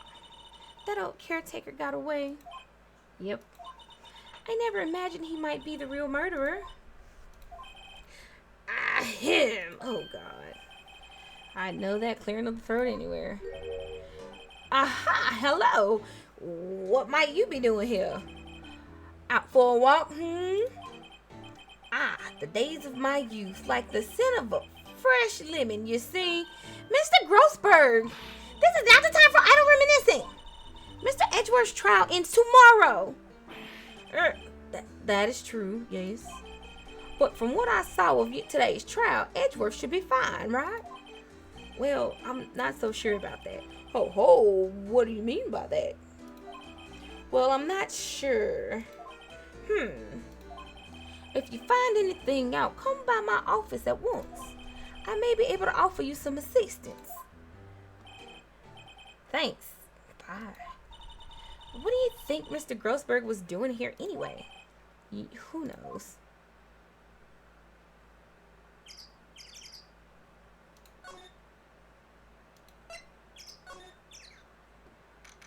Let's talk to Polly. Right back.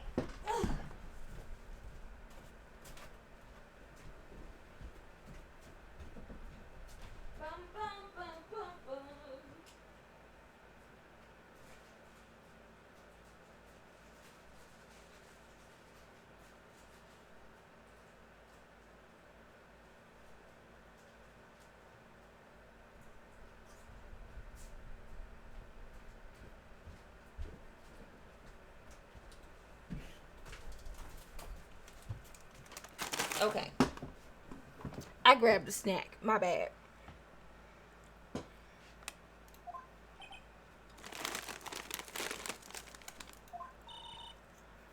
Nobody's home. Hello? Hello? Squawk? Hey, it's Polly. I wonder where your owner's gone, Polly. Hello? Hello? Squawk? I can't believe he'd run off and leave his poor parrot to fend for itself.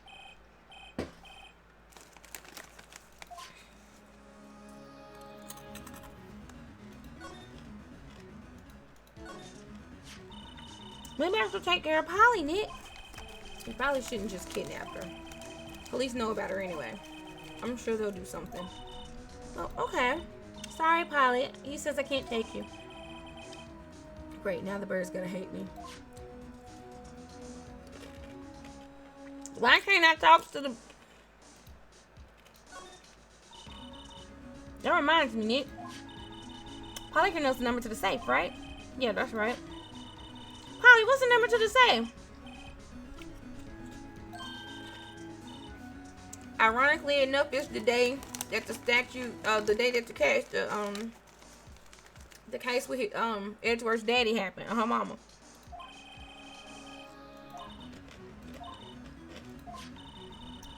Why she trying to see some money, Lord? I'm not so sure. Okay, Nick, let's see what's in there. I guess there might be a clue or two. Only thing in here is a letter. A letter?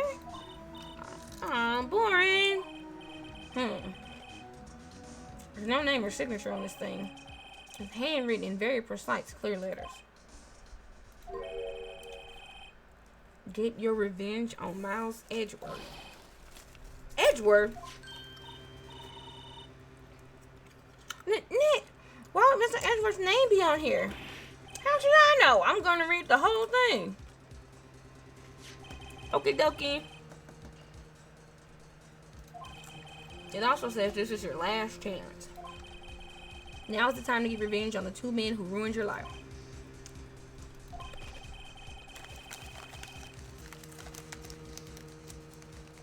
The rest of the letter goes on to describe the murder plot in detail. How to kill Robert Hammond and frame Edgeworth. Hauling Edgeworth out to the lake, getting on the boat, firing twice. Which is exactly what I figured out today in court. It's all here in perfect detail. What do you think it means, Nick? I don't know. But it looks like these are instructions for that caretaker.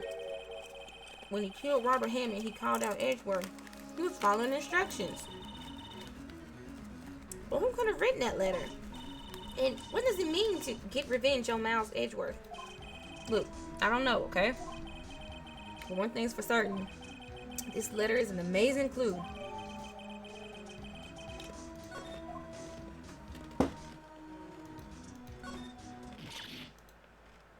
Ah! What's wrong? Oh, never mind. What? Tell me. Just when I saw the TV, I remembered. They're showing a Pink Princess special this week. Girl. Oh. See, that's why I didn't want to tell you.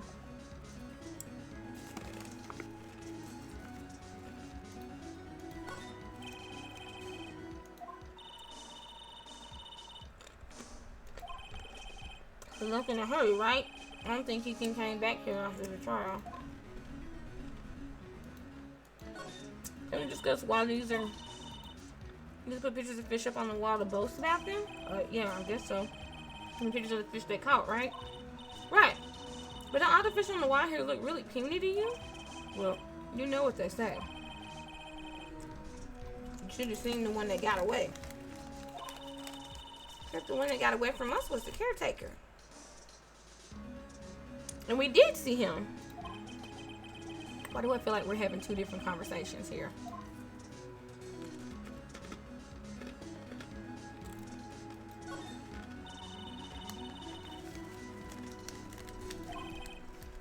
You're right. I guess the whole pasta restaurant thing was a lie. What, you thought he was telling the truth?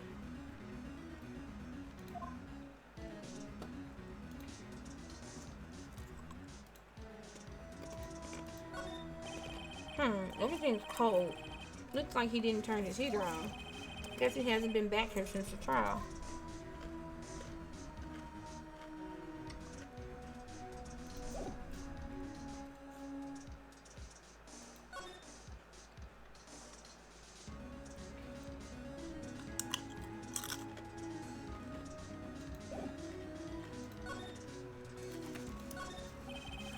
That fishing pole looks expensive.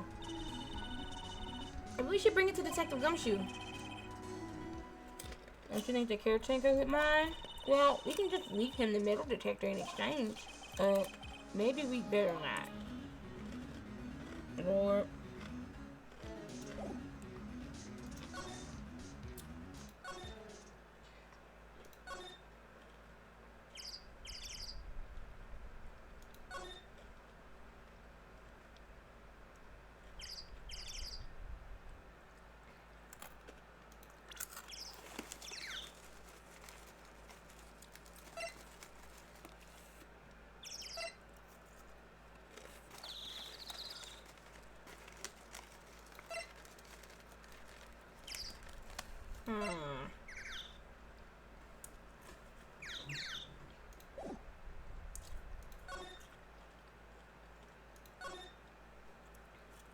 Well, okay.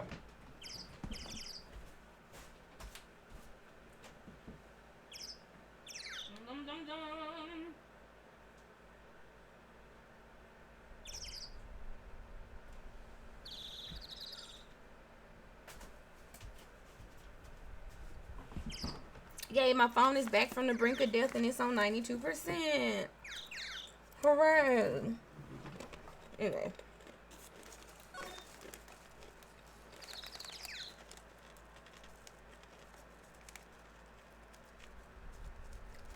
I thought he said come to his office.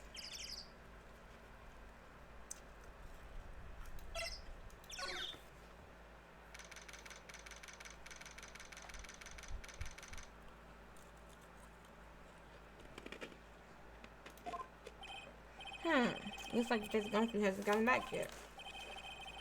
Gumshoe, he won't be coming back today. Oh, really? They said there was some guy he had to arrest by tomorrow. Pork chop caretaker. He's always something about catching him if it's the last thing I do, pal. Good luck, Gumshoe.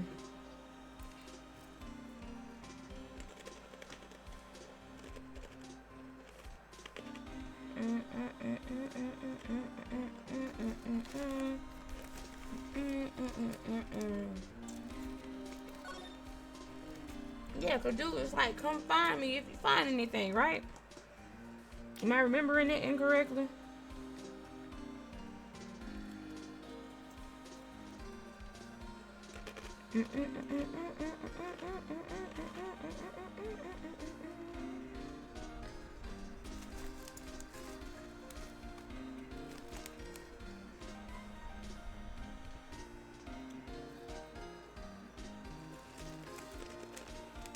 The hell, phone? I just turned it on, it's catching up.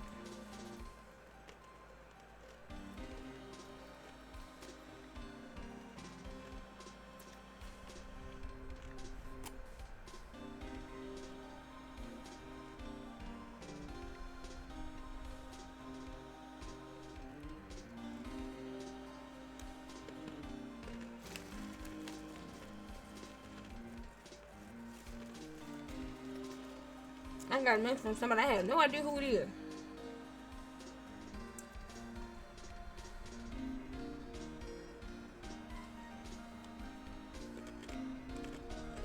No clue who it is.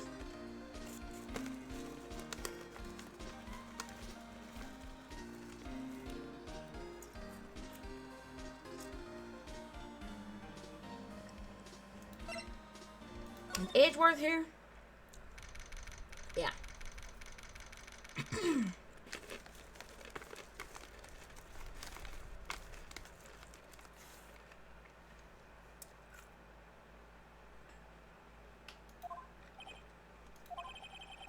You look as grim as always.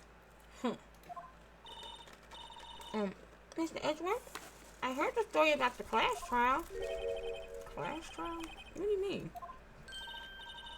You don't remember? No, I don't. The lunch money was stolen, wasn't it, in 3rd grade? Lunch money? Oh, right. Yeah, I seem to remember something like that. Nick, I think you're the only one who really remembers. Well, it probably only really matters to me anyway. Mr. Edgeworth, didn't you know? That trial was the reason Nick became a defense attorney. Ridiculous. Gee, thanks. That said, it does sound like the kind of thing you do. You haven't changed a bit, have you, right? So simple, to a fault even. Well, maybe, yeah, but I think you changed too much, Edgeworth. Perhaps.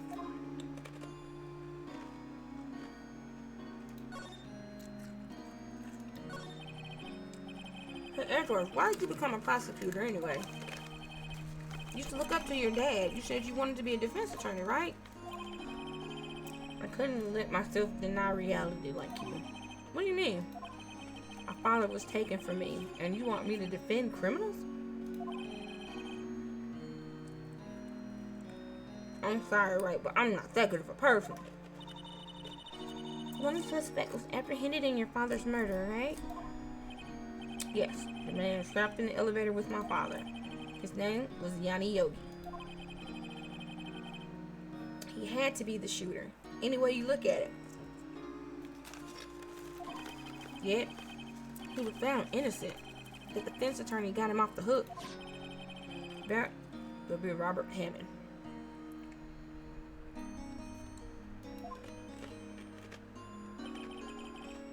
On that day, 15 years ago.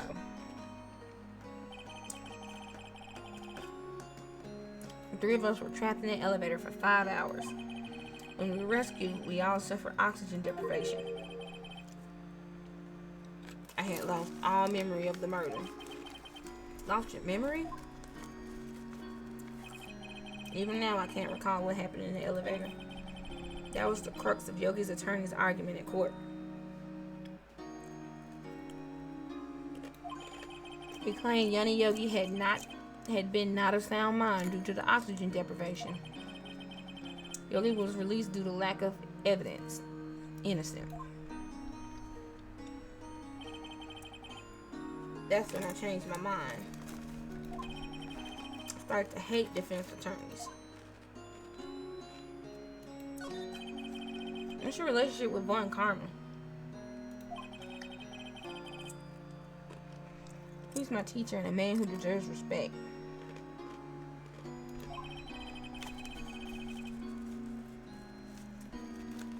Are you taking your temperature? What's that beep? Oh, the AC?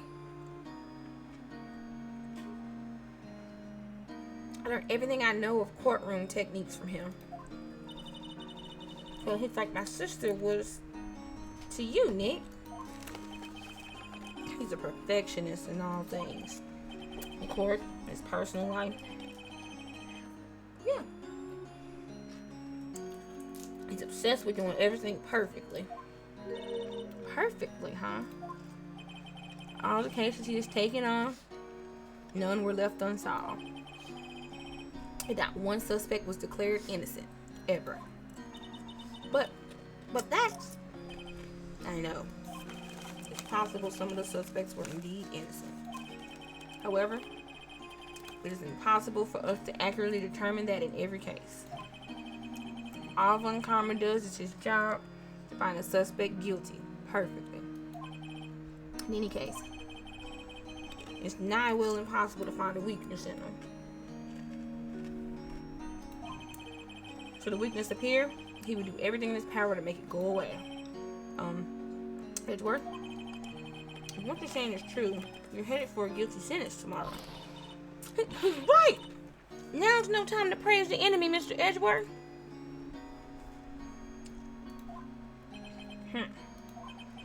It's a strange situation in which I find myself, I'll admit. No kidding.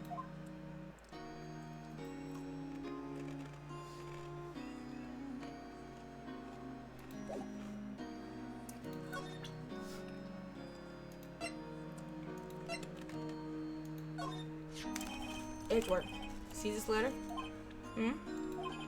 This came out of the safe in the shack where that boat rental caretaker lives. I see. Revenge? On me? Who is that old guy anyway? Yanni Yogi. I don't know. Could he be an innocent defendant you got declared guilty or something? Nice, right? But I don't remember that old man. Not at all. So he was following this letter then, which means there was someone else behind it. Now it's the time to get revenge on the two men who ruined your life. Two men, meaning myself and Robert Hammond. It also says this is your last chance. Last chance? Wait, maybe you're talking about the statute of limitations on the DL6 incident?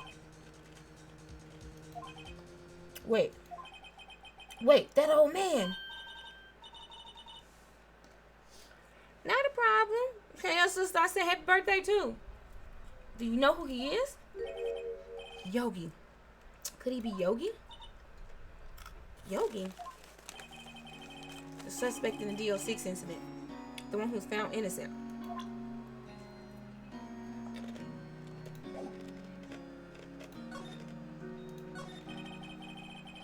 Johnny Yogi was a court bailiff at the time.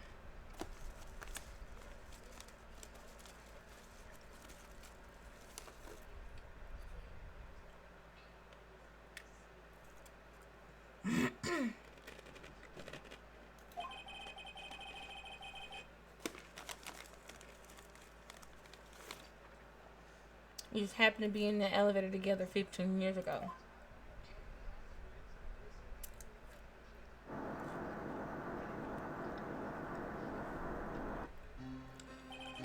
Quake was incredibly strong. Before I knew it, everything was dark.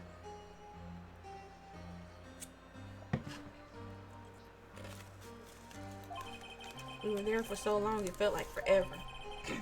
The air thinned and the darkness closed in on us in that little box. We became unsettled.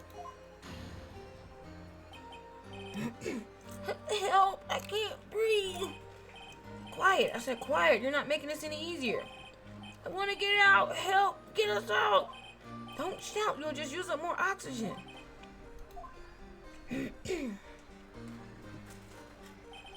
That's all I remember.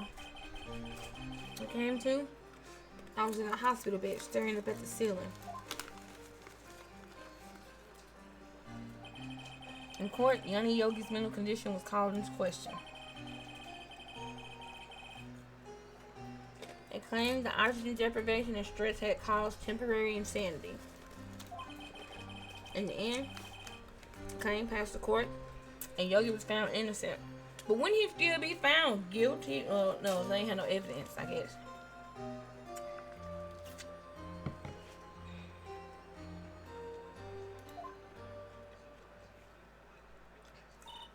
Huh? But isn't that strange? This letter tells him to get revenge on Edgeworth. Why would he want to take revenge on you? Right. Yeah. or something that's been troubling me these last few days. I didn't know whether or not I should tell you. You mean a nightmare?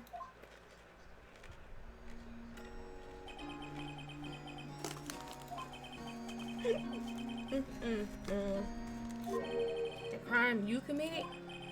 A memory of a murder.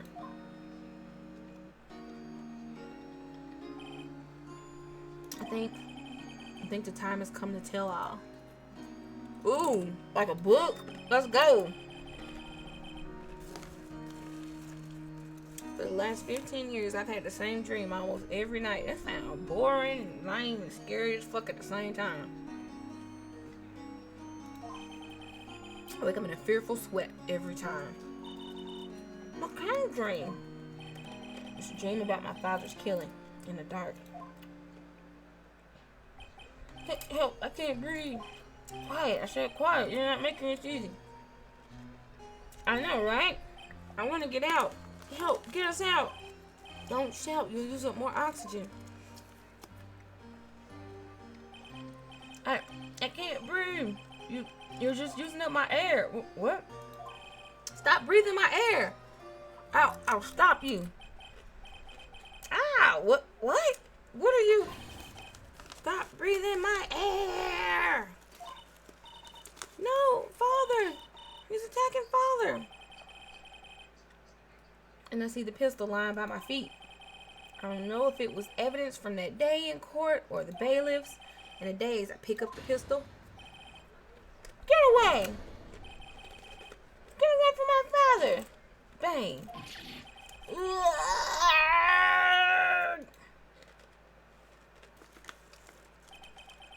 And with that scream, I wake. It's a bone-chilling scream. A scream that has rung in my ears for the past 15 years. But, that's just a dream, right? Right? That thought is the only thing that has kept me sane for the last 15 years. I mean, whose fingerprints was on the gun back then? But what if I'm wrong? What if it's real? They say that sometimes people shut out memories in self-defense.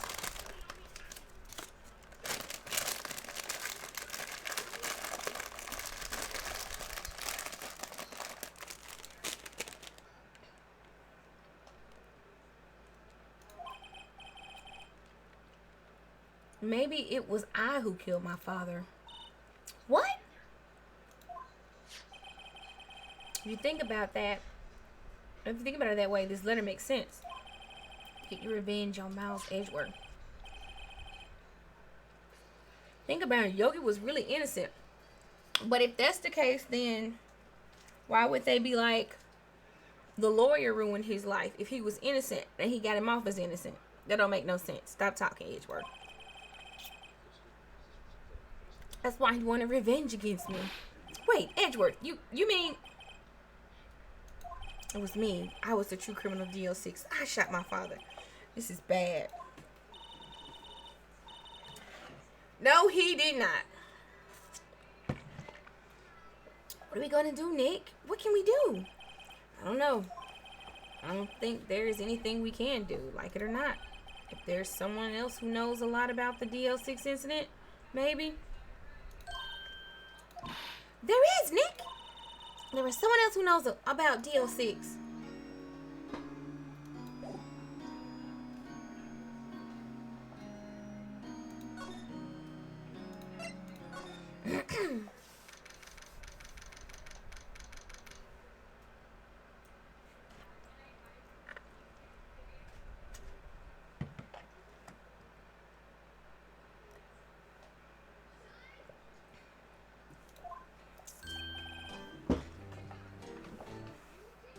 But the medium said that it was dude, so it was dude.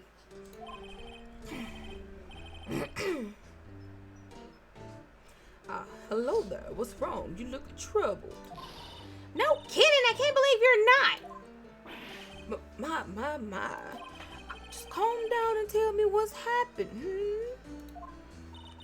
It's Mr. Edgeworth. He.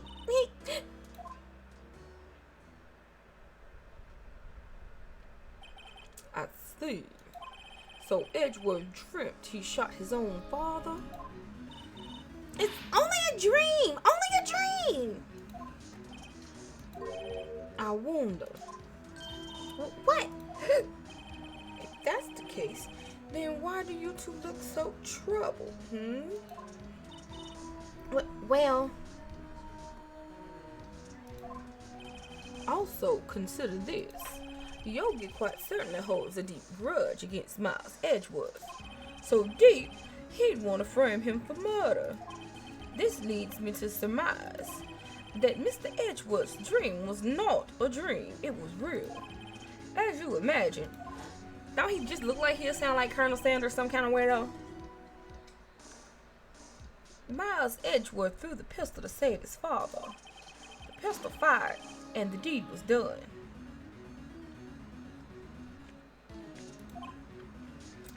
but how would that account for the distance necessary? If they're saying it was the same distance in both cases.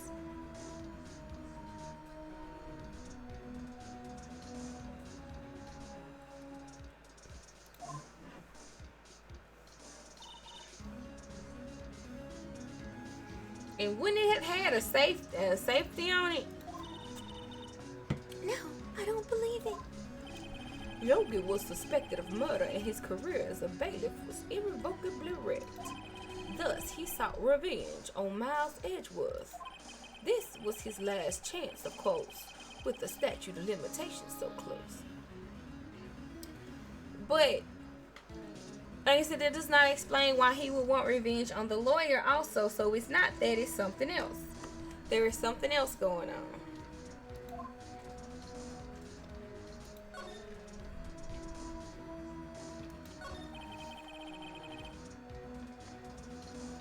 What do you know about Edgeworth's father?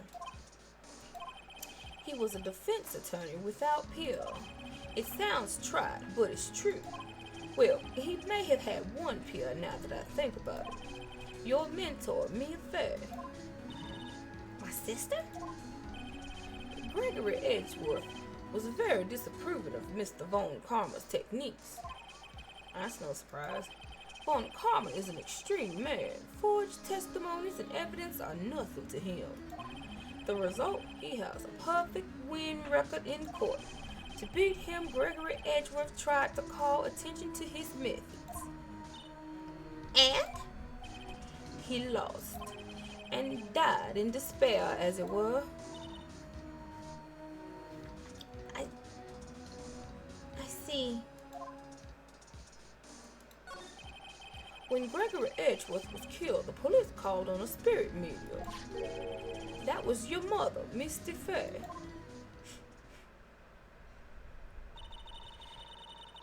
I'm Gregory Edgeworth. I have been killed.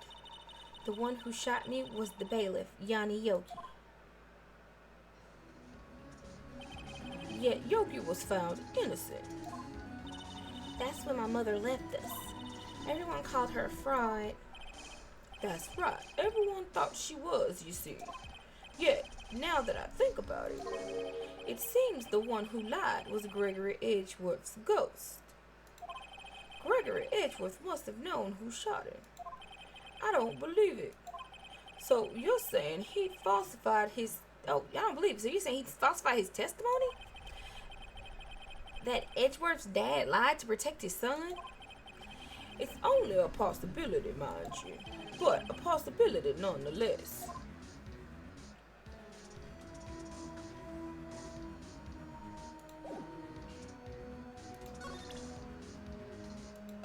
Look at this. Look at this, fuck. Look at this. Oh, so this is the letter. It does seem that Yogi was following this letter when he killed Hammond. But why kill Robert Hammond?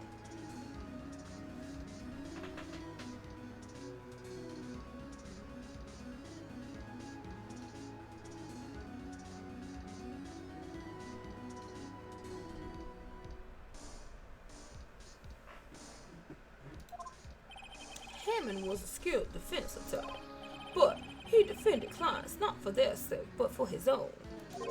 Huh? his own sake. He never trusted his clients, that one. The only thing he trusted was his own ability. But he got his client found innocent, so why should it matter? Actually, my dear, it's quite different. He won that innocent verdict, but for no one but himself. Yogi was a free man, but socially he was ruined. Huh? You'll understand soon enough. Wait, what is it? This letter. I've seen this handwriting somewhere before, a long time ago. Whose handwriting was this? Do you have any idea who wrote this?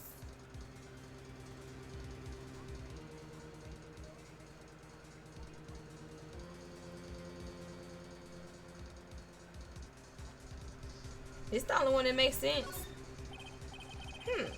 Could it be Manfred von Karma? Von Karma? Why would he have something to do with this? Well, I'm not sure. Von Karma. Von Karma. What? You're right, my boy. This is Von Karma's handwriting. I'm sure of it. I used to see it all the time on court reports. What? But that means the one who told Mr. Yogi to kill was... Correct. Manfred von Karma himself. What does this mean then? Why would Von Karma want to frame Edgeworth?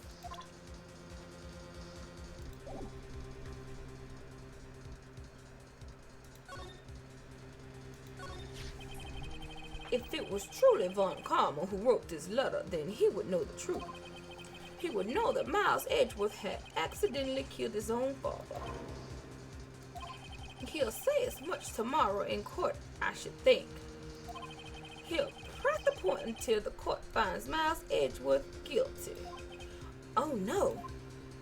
But how could Von Karma know about Mr. Edgeworth's past like that? Even Mr. Edgeworth thought it was just a nightmare. That I do not know. Yet, I do know that Von Karma is both persistent and a perfectionist. He may be seeking to satisfy a grudge against Gregory Edgeworth by hurting his son. What do you mean? It was 15 years ago. Von Karma met Gregory Edgeworth in court, and Von Karma did win, but he didn't make it through the trial unscared. Unscarred? Unscarred. What happened in the trial between Edgeworth's dad and Von Karma? Well, what happened in the trial between Edgeworth's dad and Von Karma? Von Karma got the guilty verdict he wanted. He won the trial. But Gregory Edgeworth accused Von Karma of faulty evidence. And though he lost the trial, Mr. Edgeworth's accusation stood. Faulty evidence? It was the only penalty Von Karma has ever received in his career as a prosecutor. Gregory Edgeworth dealt a blow to his perfect trial record. Wow. It must have been quite a shock for Von Karma. He took a vacation for several months after that, you see. A vacation? Yes, an unusual event for the man. That was the first and the last vacation he's ever taken in his many years of prosecuting. Really? He doesn't take vacations? Like, go to the sea or to the mountains? Don't tell me he's never been to Europe. You have strange ideas about vacations, Maya. In any case, that was the only time he took a vacation from work. I believe the penalty upset him quite a lot. Odd. He wanted to keep a perfect record so badly. Why would he take such a long vacation? What do we do, Nick? Von Karma is going to bring up DL6. You can bet on it.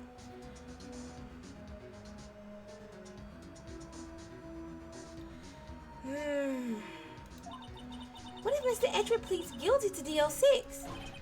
I won't let him. Yes, Mr. Wright, I hate to say this, but even accidental murder is murder, you know.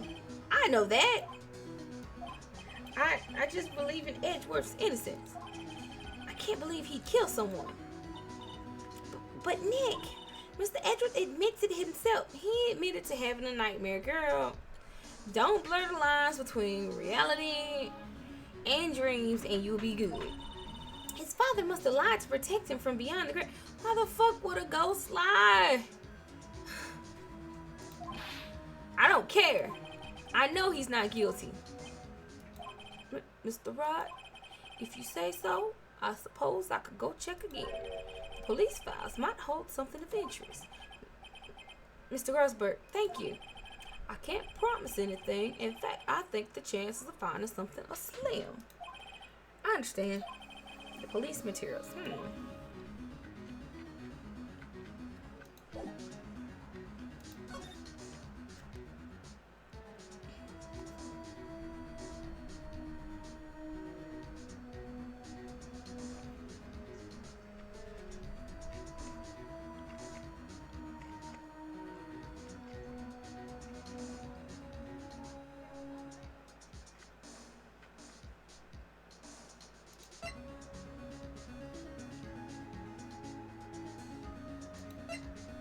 Wait, but I want to go to the 1 day left, Nick.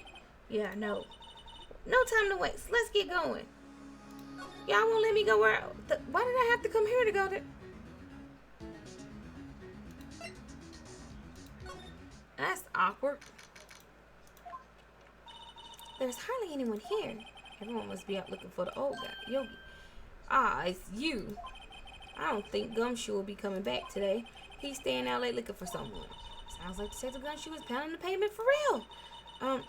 We were wondering if we could check out the record rooms again. Well, now I can't have just anyone wandering around in there. But I guess Mr. Von Karma is in there now anyway. You can go in as long as he's there. Von Karma?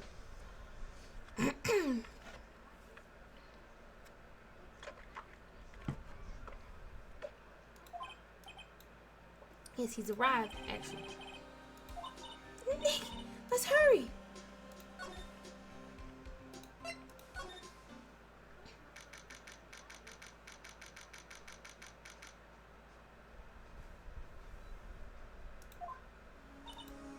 Dusty as always. We were only here just yesterday. I'm sure they just haven't had time to clean. What's wrong, Nick? Nothing.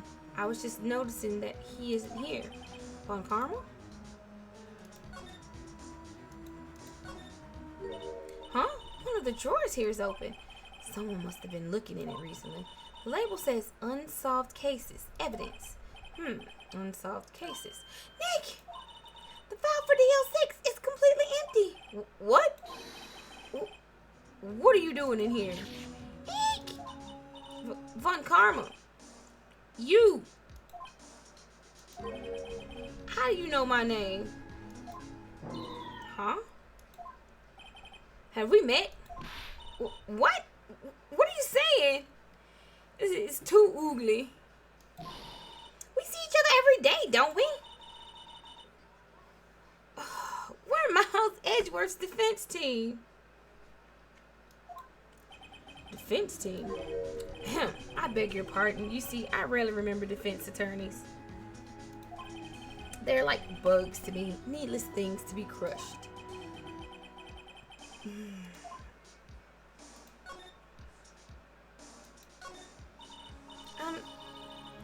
Mr. Edgeworth is your student, right? A romanticist who still can't shed that veneer of amateurism. Just like his father, always second rate. Mr. Von Karma, you had an axe to grind with Mr. Gregory Edgeworth, didn't you? Me? A grudge against a mere defense attorney? Why? Because he dealt the blow to your otherwise perfect trial record. So you did, but what I don't get is, why did you take his son under your wing afterwards? The son of your most bitter rival. That, my dear attorney, is none of your business. Tomorrow will be the last day of this trial. It's been a while since I've had a defense attorney last this long. Still, you will lose in the end.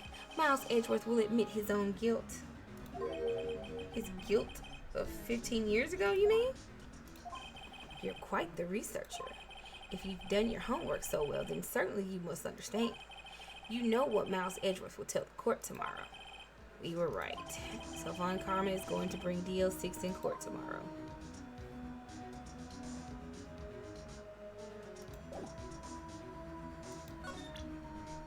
This you? Hopefully he don't keep it. Mr. Von Karma, have a look at this.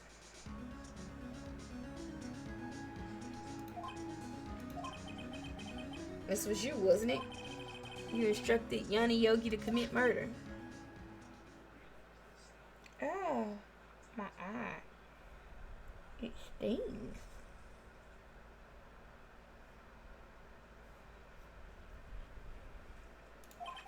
Yanni Yogi? How many years has it been since I've heard him called by that name? He's a fool. Told him to burn it after he read it.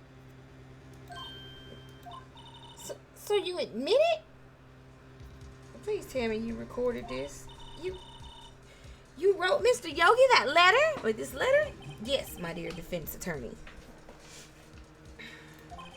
Thank you for taking the trouble to bring it to me. I knew it.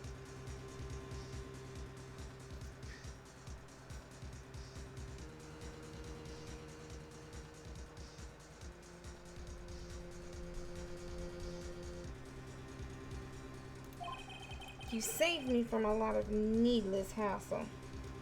Oh.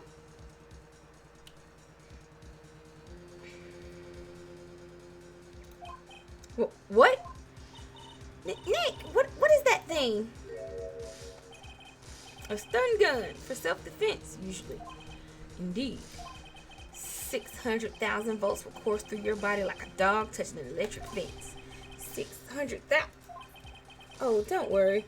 People don't die from it, usually. Now, give me the letter. No!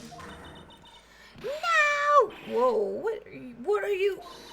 Nick, run! Ah! Not the light turning on and off to show she getting electrocuted. Maya! Out of my way! Ah!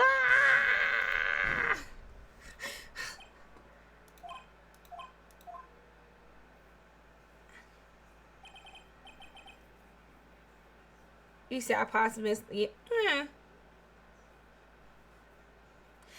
Cause he ain't gonna run, cause he done. The letter's gone, of course. And he took the DL6 evidence, all of it. Back to having no clues. Wait, Maya jumped first. Maya, is she okay? Maya!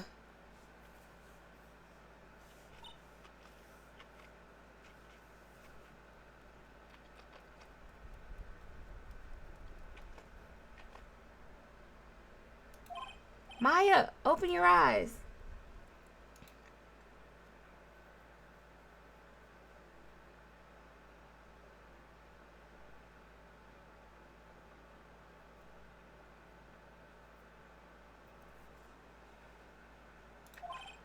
Maya. The letter, did he take it? Huh? Oh, yeah. Are you okay? I couldn't stop him. I jumped as fast as I could, but one shot from that thing knocked me out cold. I'm useless. I'm no good as a lawyer or a medium. I can't even call my sister. Not even now when we need her the most. I wish I hadn't woken up at all. Well, that's dark. Maya! There has to be some way I can help her. I'd better do something about her self-confidence first. Maya, she's holding something. What is that? A bullet? DL6 incident evidence number 7 taken from the heart of Gregory Edgeworth. I remember. Von Karma was holding this when Maya jumped him. I'll prove it to you, Maya.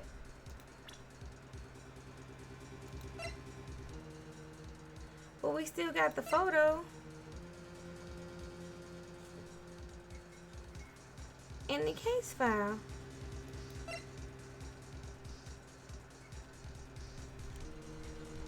I thought when they said he took everything. I didn't know they just meant he took everything that he had grabbed there plus the letter. I thought that meant he had took their evidence too. I'll prove it to you, Maya. You're most definitely not useless. I'll prove it to you in court tomorrow.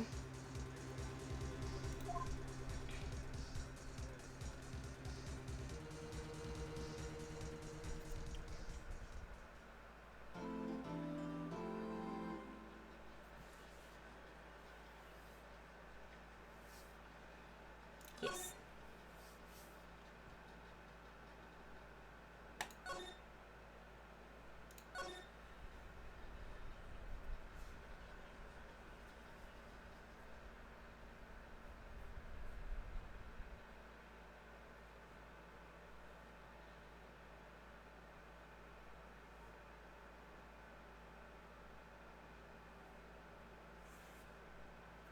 Okay. I know, right? I'm like, I'm trying to find the energy and the will to finish it. I'm about to go grab me one of them little energy drinks real quick. I'm like, gotta power through this. We gotta finish this. What's the chapter? This episode. Okay. Home stretch, I hope. Motherfucker better not run again. Nobody better not motherfucker run again. They better let me finish this shit. I'm trying to finish this. This is it. Judgment Day. Well, it has to. It's the last day. Today things are going to get settled at last. A lot of things. Why? What's the big idea? Sorry, Nick. I only touched your shoulder. I guess the shock hasn't worn off from my run-in with the stun gun yesterday. Anywho, today's the last day of the trial. Good luck, Nick. Yeah, thanks, Maya.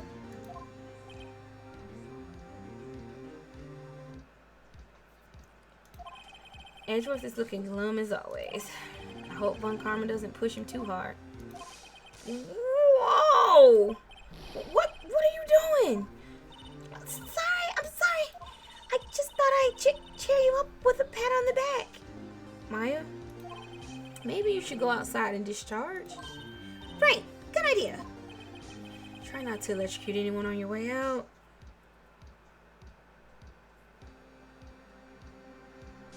The way I can really come back. I don't want to come back to this one. I want to finish this one.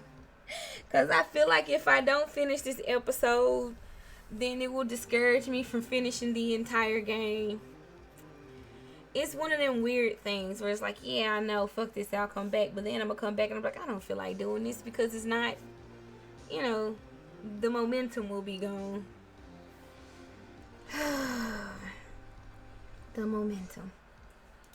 We gotta strike the iron while it's hot. What's gotten into that girl? Detective Gumshoe. Morning, Mr. Edgeworth.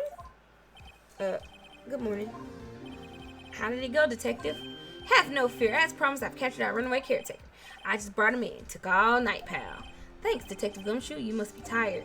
Actually, after that shock I got on the way in, I feel pretty good. Yogi says he's forgotten his own name. But that has to be a lie. Why would he want revenge on Edgeworth if he couldn't remember his past? He does remember, and I'm gonna prove it.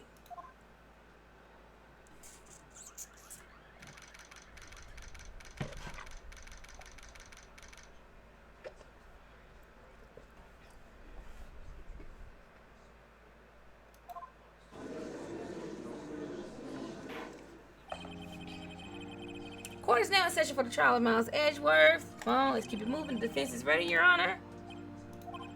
The prosecution is ready. Right, very well. We have reached the final day of our proceedings in this trial. I asked that the prosecution submit decisive evidence. Understood. Come on, don't be awed into silence by every little thing he says. Very well, Mr. Von Karma, your opening statement? Right. Thanks to Detective Gumshoe's efforts, the boat rental shop caretaker has been arrested. In yesterday's trial, the defense asserted that the caretaker was the murderer. However, the caretaker has yet to confirm this. I would like to ask the defense to cross-examine him as much as necessary. Very well. Please bring the witness into the courtroom. Y'all, I don't trust this. I want him to cross-examine. I'm actually listening. I'm behaving like a decent person in court. Where the fuck this coming from? You know it's fake as shit. He up to something. please bring the witness into the courtroom.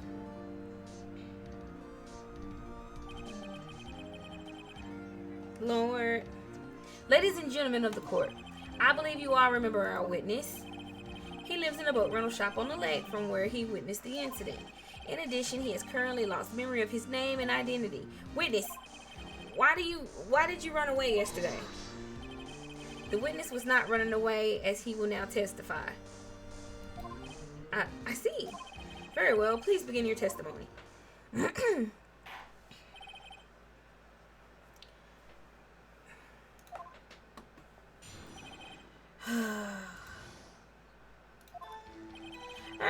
really sorry about just leaving yesterday like I did, but I wasn't running away or nothing. I went to buy some food for Polly. See, I figured I got nothing to do with this incident anyhow. I need one of those motive things, right? And I don't got one.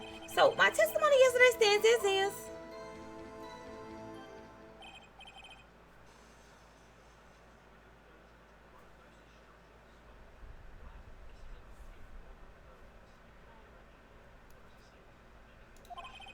Let's begin the cross-examination, shall we? He has to know his name.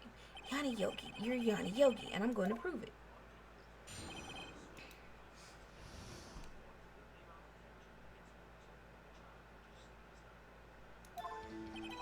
I'm really sorry about just leaving like that yesterday.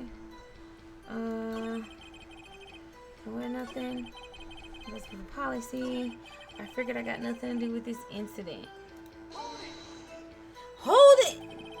You've lost much of your memory, is that correct? Yup, seems like it. Then how could you know that you didn't have anything to do with this incident? Or maybe you're lying about not having your memory, You know exactly who you are. Your mama. The witness has testified quite clearly that he has no memory of who he is. If you claim he's lying, then show the court proof. How am I supposed to prove what's going on in that old codger's head? That's impossible. I'm glad you've come to your senses, Mr. Wright. Very well, witness, please continue. I need one of those motive things, right? And I don't got one. How you know? How can you say you had no motive? I say you do. You had a grudge against Edgeworth and the victim, Robert Hammond. That's why you took revenge on them, right? Objection. Please don't make me repeat myself. This witness has no memory of anything beyond several years ago. He can't hold the grudge. It's not impossible. He can hold the grudge from yesterday, 2 days ago, 3 days before. He can hold the grudge from any time.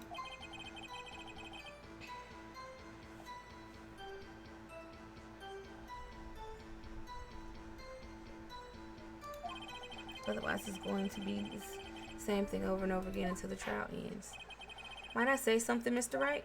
Yes, Your Honor. You've been saying the same thing now over and over. You've been calling the witness's memory of the past or lack thereof into question. But does this really have anything to do with the current case? Of course, Your Honor. The witness has said he has nothing to do with the case and no motive. Both of these statements are lies. Order. Mr. Wright, there is a serious problem with your claim. Or are you saying you know who this witness is? Of course, Your Honor. Oh, now this is interesting. I would like to know myself. So who is he? Don't play dumb, Von Karma. Mr. Wright, please tell us this witness's name.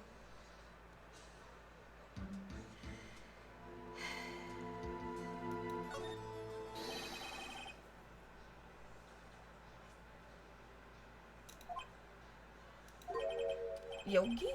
That name seems familiar. Oh! Yanni Yogi from the DL6 incident.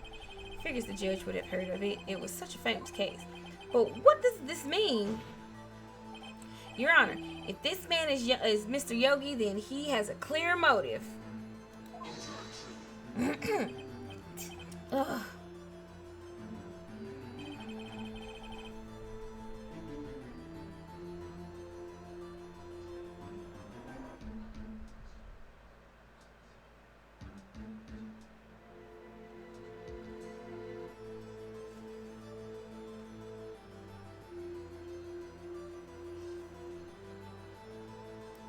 Jumping to conclusions again, Mr. Wright. This witness is Yanni Yogi. Fascinating.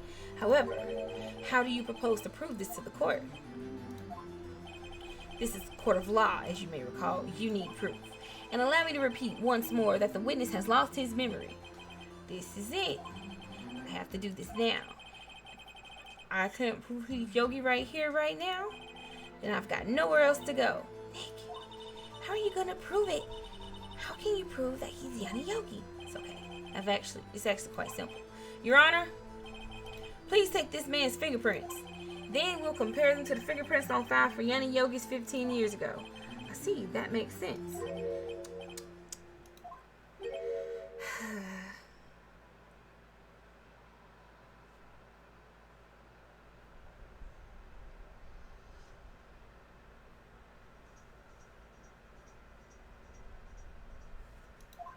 Huh? I'm so very, very sorry, Mr. Wright. Why? The witness has no fingerprints. What? What? No fingerprints? You see, before I worked as a caretaker, I worked at a chemical plant. I burned my fingers working with the stuff. Yup. What? Yogi, you sneak. You burned your fingerprints off to hide your past.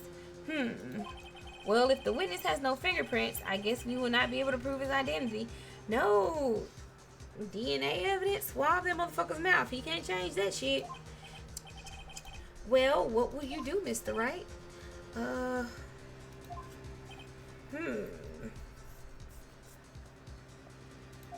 It seems that the case has been decided, no? No. I know what happened. I know everything. I just can't prove it.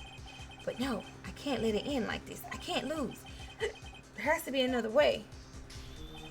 There is no one who can testify as to who this witness is. No one. Nick, what are we gonna do? I didn't even consider that he might have erased his fingerprints. What do I do? Well, Mr. Wright, oh my gosh, shut up.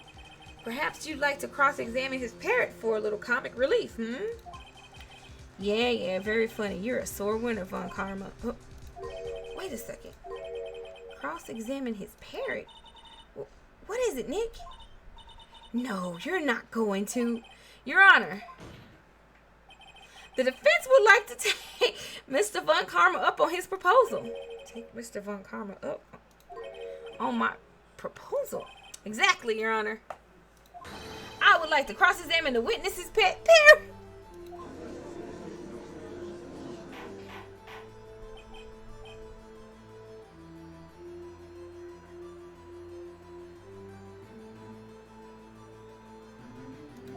Order.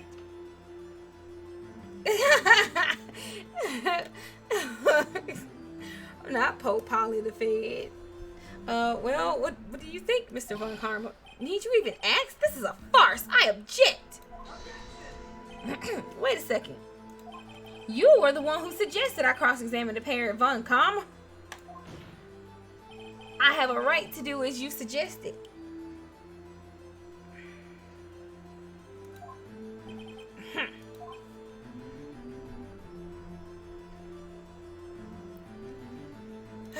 Well, if you're so desperate, then please be my guest.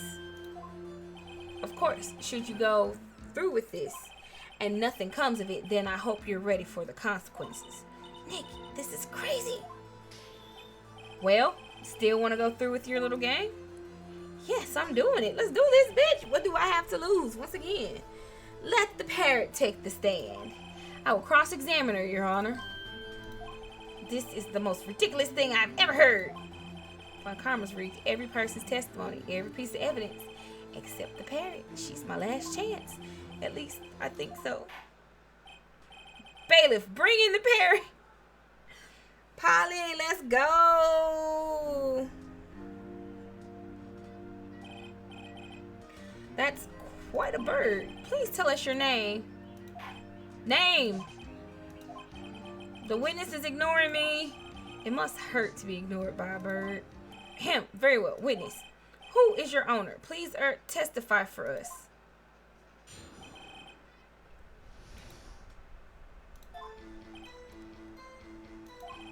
Hello? Squad?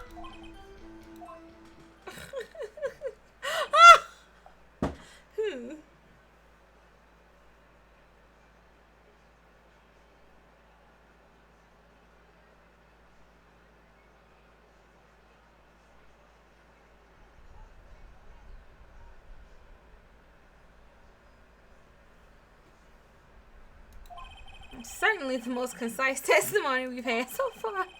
Very well. Begin your cross-examination. Right. What are you going to do, Nick? I don't know. What do we do, Maya?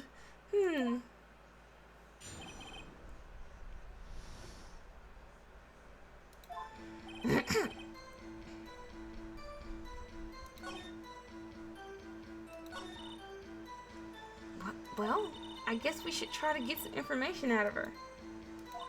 We need to show the judge that her owner is Mr. Yogi. Wait, what is it? I feel stupid. Witness, you can't just say hello and expect us to get anywhere. I want you to testify. Maya, you talk to her. Right, what do I say?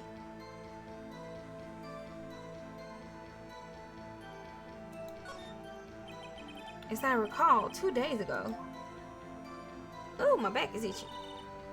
Polly, have we forgotten something? Squawk! Don't forget DL6, squawk! If I can get Polly to say that here, that will prove that the caretaker had something to do with DL6. Polly, have we forgotten something? Hello, squawk!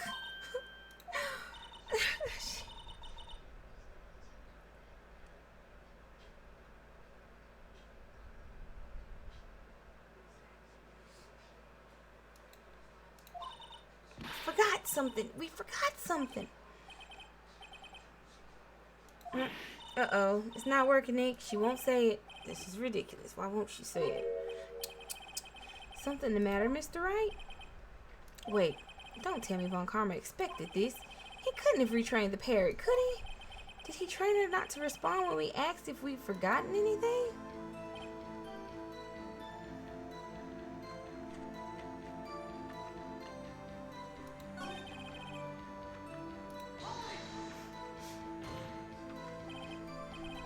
Witness.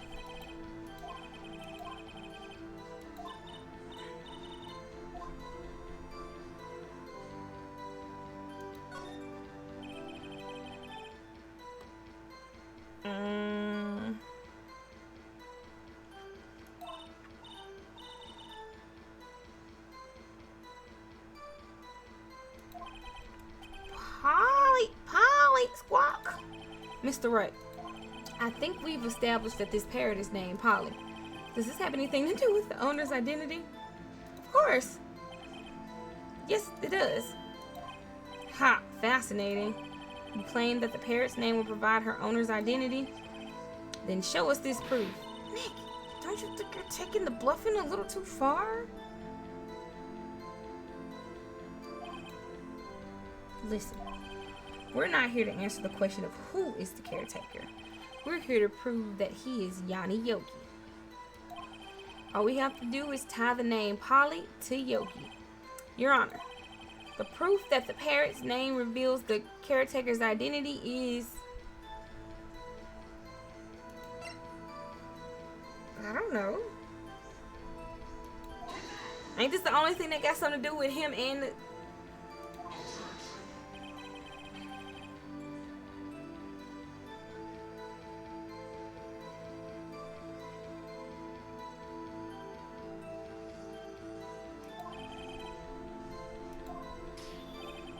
Show us or stop wasting our time. Very well. Mr. Wright, please show us the page. Where in this file is the information connected to this connected to this parrot's name?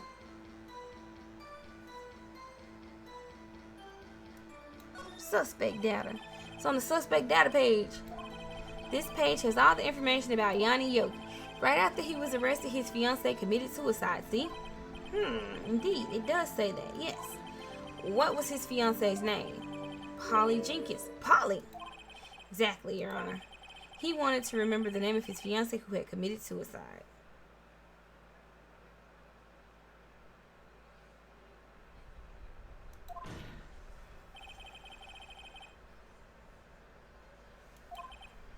I see. I guess that is possible. Bah, a mere coincidence, that's all. My granddaughter has a dog she calls Phoenix. Well, Mr. Phoenix, right? Does this make you my granddaughter's fiance? Bro, that's one hell of a claim. Not you comparing potatoes and dog shit out here in these streets. Sir, chill. She's only 7 years old. Indeed, my ass. Alone, it is a little weak for evidence in a murder trial. We would need some other corroborating evidence. Where am I going to find that? Nick, we're getting closer. One more. If we could just get one more piece of evidence. Right, but what? Very well, witness, you may continue. I want the other thing too.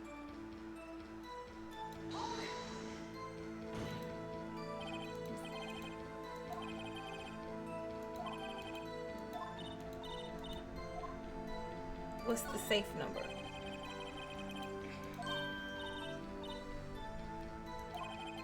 Let's try to get her to say anything, okay? Polly, what was the number of to the safe in the shack? 1228, which is the date of the incident.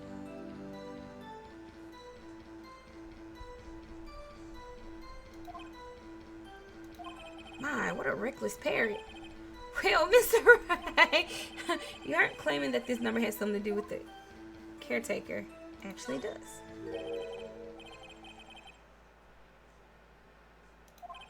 Ha! Ridiculous. How can the number to a safe tell us who the caretaker is? Show us your proof. What could possibly link this number to the caretaker's true identity? Oh wait, I passed it. My bad.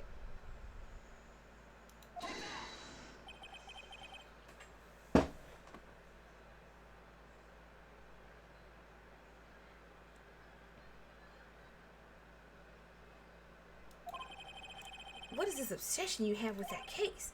Mr. Wright, where in this file is something related to this case summary? It's on the case summary page. The case summary? Specifically, the date on which the DL6 incident occurred. The date of the incident, December 28th. Why, that's today's date, 15 years ago. And the number on that safe is 1228. My nose is itchy as hell. Ah! He used the date of the DL6 incident as the number for his safe, Your Honor. That's how important that date was to him. I see. Certainly is an interesting coincidence. People often do set their secret numbers to dates. Bah, this is not tangible proof. I set my ATM card's number to 00001 because I'm number one. Sir, this has nothing to do with the date. Nothing. That's enough. I think we've reached a conclusion here. This is a mere coincidence, that's all. True, that is a possibility. However, two coincidences at the same time seem more like a pattern to me.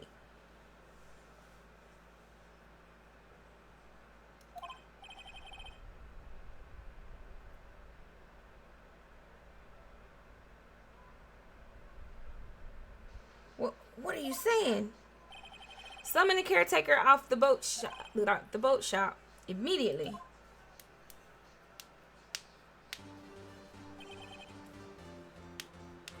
Witness, tell us your name. Wait, this witness, he doesn't remember. No, it's okay. I have accomplished what I wanted to do. I'm done. Nick, he looks totally different. This is the real Yogi, I think, finally. He's been acting feeble to hide his true identity. Acting for 15 years. Well, let me ask you again. Please state your name for the court. My name is Yanni Yogi. 15 years ago, I served as a bailiff in this very court. Right. Order. Yanni Yogi. So, was it you who killed Robert Hammond and tried to frame Miles Edgeworth for his death? Yes, it was me. I did it. They put me on the witness stand 15 years ago. Robert Hammond, he said I was mentally unsound. He told me it would make me innocent, get me off the hook. So, I pretended to have brain damage. I was innocent, really, but he didn't believe me. We won the trial, but I lost everything. I lost my job, my fiance, my social standing. Then this year, 15 years later, a package arrived.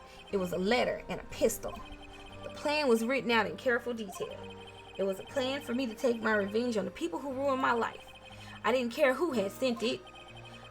I thought this was my chance. After 15 years, this was it. Finally, a chance to have my revenge on Robert Hammond and Miles Edgeworth.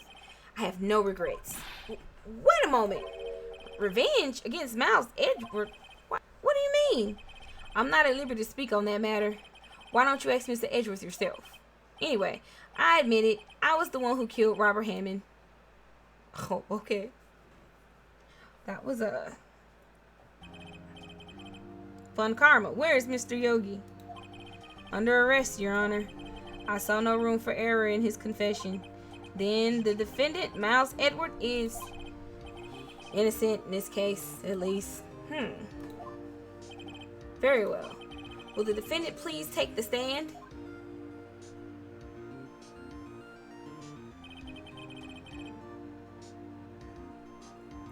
There are a few mysteries left unsolved. Still, you are cleared of suspicion for this particular case.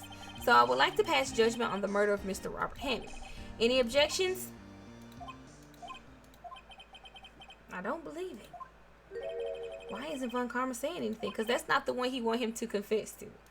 Very well. This court finds the defendant, Mr. Miles Edgeworth, not guilty.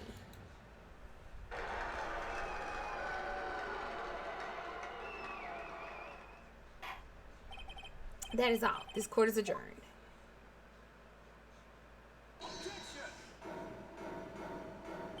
Did someone just say objection? It wasn't Von Karma. Wait, but that means... No. Edgeworth? Your Honor, I object to your judgment. Somebody get him! I'm not innocent at all. As we have heard, Yanni Yogi killed Robert Hammond in revenge. But revenge for what? Think. Edgeworth is trying to confess. He's gonna say he's guilty. He's gonna tell them he was the murderer in the DL6 incident. He's gonna tell them he killed his own dad. Uh-oh, what do I do?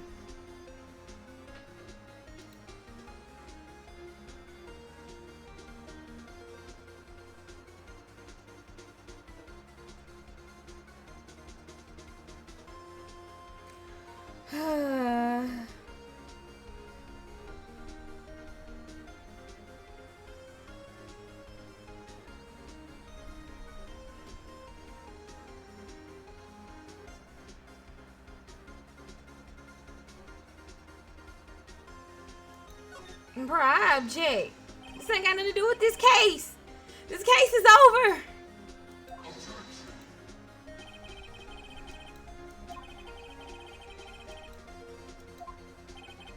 That would be Larry. We must hear this new statement.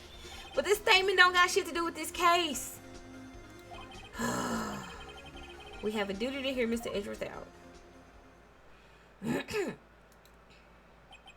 For 15 years, I have had a recurring dream. A nightmare. It's only a nightmare. That's what I told myself. But now I know it wasn't a dream. Yanni Yogi wasn't the killer. You mean in the incident where your father died? From the distance of the shot, it wasn't suicide either. Everything was as clear as day. The murderer. The criminal in the DL6 incident. It was me. Your Honor, I confess my guilt. I am guilty for DL6, the statute of limitations of which ends today. The culprit is me. So what are you pointing at? The culprit is me. Sir, that's not you. You're pointing at someone or something else. Order, order. This is certainly unexpected. The defendant declared innocent is confessing to a different crime. Crime for which the statute of limitations runs out today. I'm not really sure how I should deal with this. Bah, it's obvious. We hold a trial right here, right now. Bruh.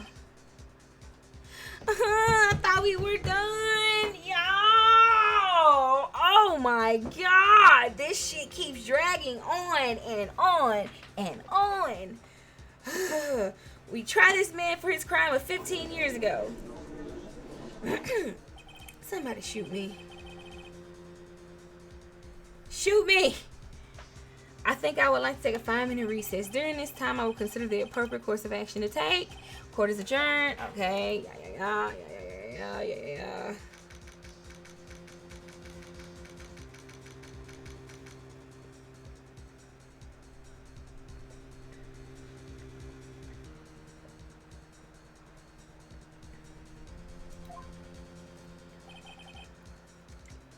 I'm sorry, right?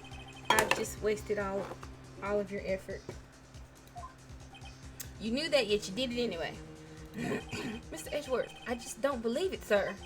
I mean, you kill your dad? I didn't want to believe it myself, detective, but it's the truth. I deserve to be punished. Murder is murder, no matter what the circumstances. This is crazy. Just crazy. Nick, what are you doing? Huh? Oh, I was just reading through the court record once more. I'm getting my case ready. Your case for what? Huh? Isn't it obvious? I'm gonna prove that Miles Edgeworth is innocent. What are you talking about, pal? He just admitted to it. He confessed that he did it in court. I'm sorry, Edgeworth, but I don't believe your nightmare. What? It's just a dream. It's not real. The truth is right here in this court record. In any case, tighten your belts. The real fight is just beginning. I'll prove you're innocent. Trust me. Right.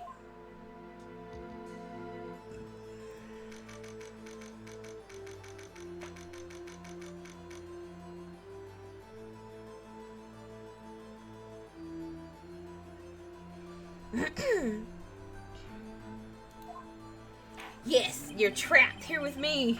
We gonna all suffer through this shit together. We gonna play like it ain't been almost 7 hours of this bullshit. Oh my god, it's almost been 7 hours of this bullshit. Now then, I would like to resume our trial. Judge, Miles Edgeworth has admitted his own guilt.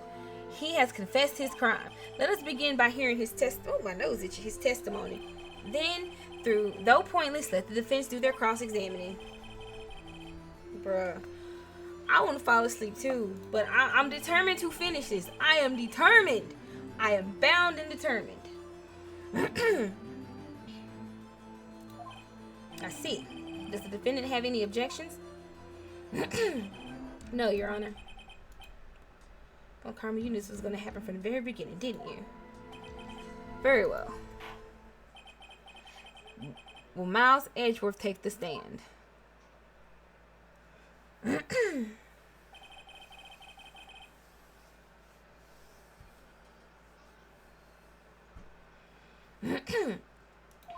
With what it says name and profession, Miles Edgeworth. I am a prosecuting attorney. Mr. Edgeworth, 15 years ago, you mistakenly killed your father, Gregory Edgeworth. Is this correct? It is correct. Then testify about this matter to the court. When Edgeworth was telling me about his dream yesterday, I noticed something. One detail didn't quite fit. That will be the key, but only if I can get it to work. Please, please, please. Don't fall asleep, Daddy. You're not allowed to fall asleep. Don't fall asleep. Don't fall asleep. Don't fall asleep. Don't fall asleep. I'm gonna tell. Actually, I was on for like 10 hours the other day, but that's neither here nor there. And I'm trying to stay on pace to finish this shit. But this damn episode got me fucked up. Like, this episode got me fucked up, y'all. It's the episode that doesn't end, literally. That day, I had gone to the courtroom to observe one of my father's trials.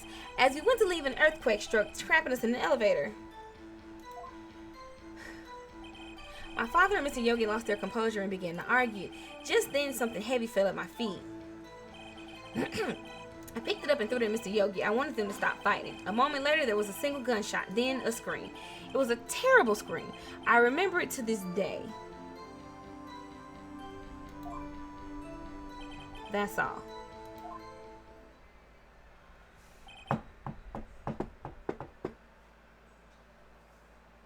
And until now, you thought this memory was a dream? We were stuck in the elevator for 5 hours. The oxygen in the elevator ran out and I lost my memory of the events. Bah, the same claim Mr. Yogi has made. Very well. Mr. Wright, your cross-examination, please. Yes, Your Honor. On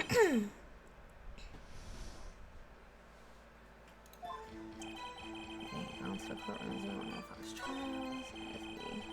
Went to leave an earthquake stroke trapped us in the elevator. My father and Mr. Yogi lost their composure and began to argue. Just then something heavy fell at my feet. Get up and threw it, Mr. Yogi. I wanted them to stop fighting.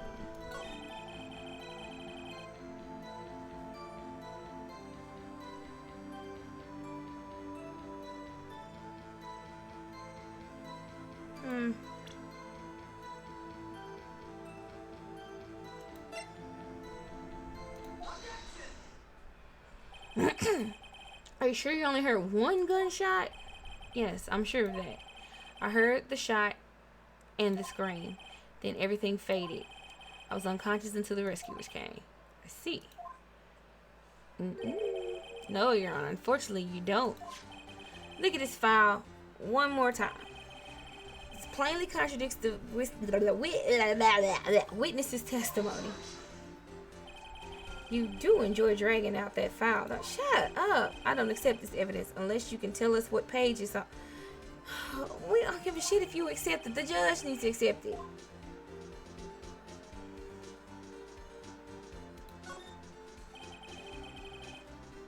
Look at the victim data in this file. It says it quite plainly. The murder weapon was fired twice. Two times.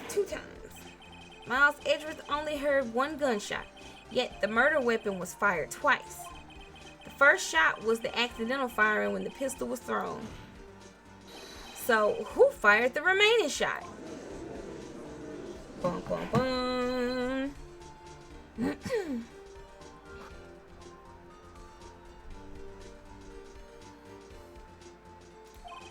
Was there perhaps another shooter who fired that second shot?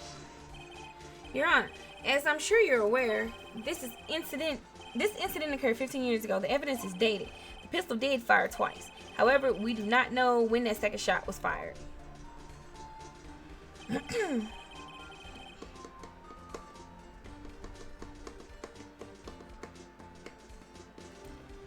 It might have been fired the day before the incident. There is no proof that the second shot had anything to do with this incident. What? I see. You do have a point. Mr. Wright, the murder weapon was fired twice, as we have heard. One of those shots was fired by the defendant, a boy at the time. Do you have any proof that the other shot fired had something to do with the case? Sure, yeah. Your Honor, I think I would be able to show you proof. So what? Save your surprise for after you've seen the evidence. Very well, Mr. Wright. Show us your proof. Do you have evidence that the second firing of the pistol is related to this incident?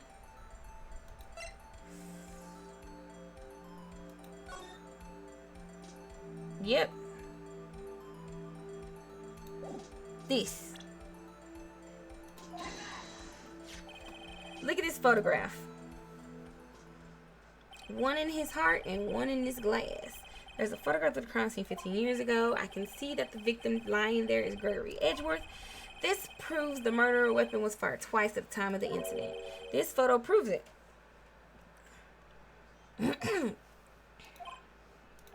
So, let me get this straight. This photo proves 2 shots were fired? Where? Your Honor, please get a clue. Show the judge the contradiction in the photo.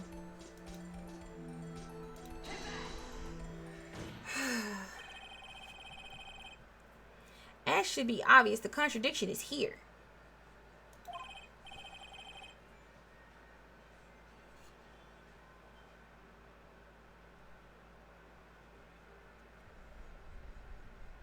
I see a bullet hole in the door. Your Honor, Gregory Edgeworth was killed by a shot from the pistol. Yet there is also a bullet hole in the elevator door. We also know that the murder weapon was fired twice. Thus, someone other than Edgeworth fired that second shot.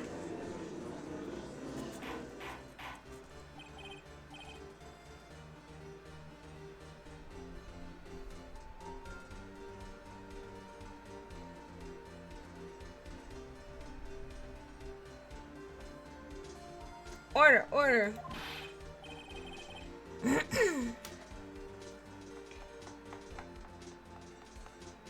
Mr. Wright, where are you driving at?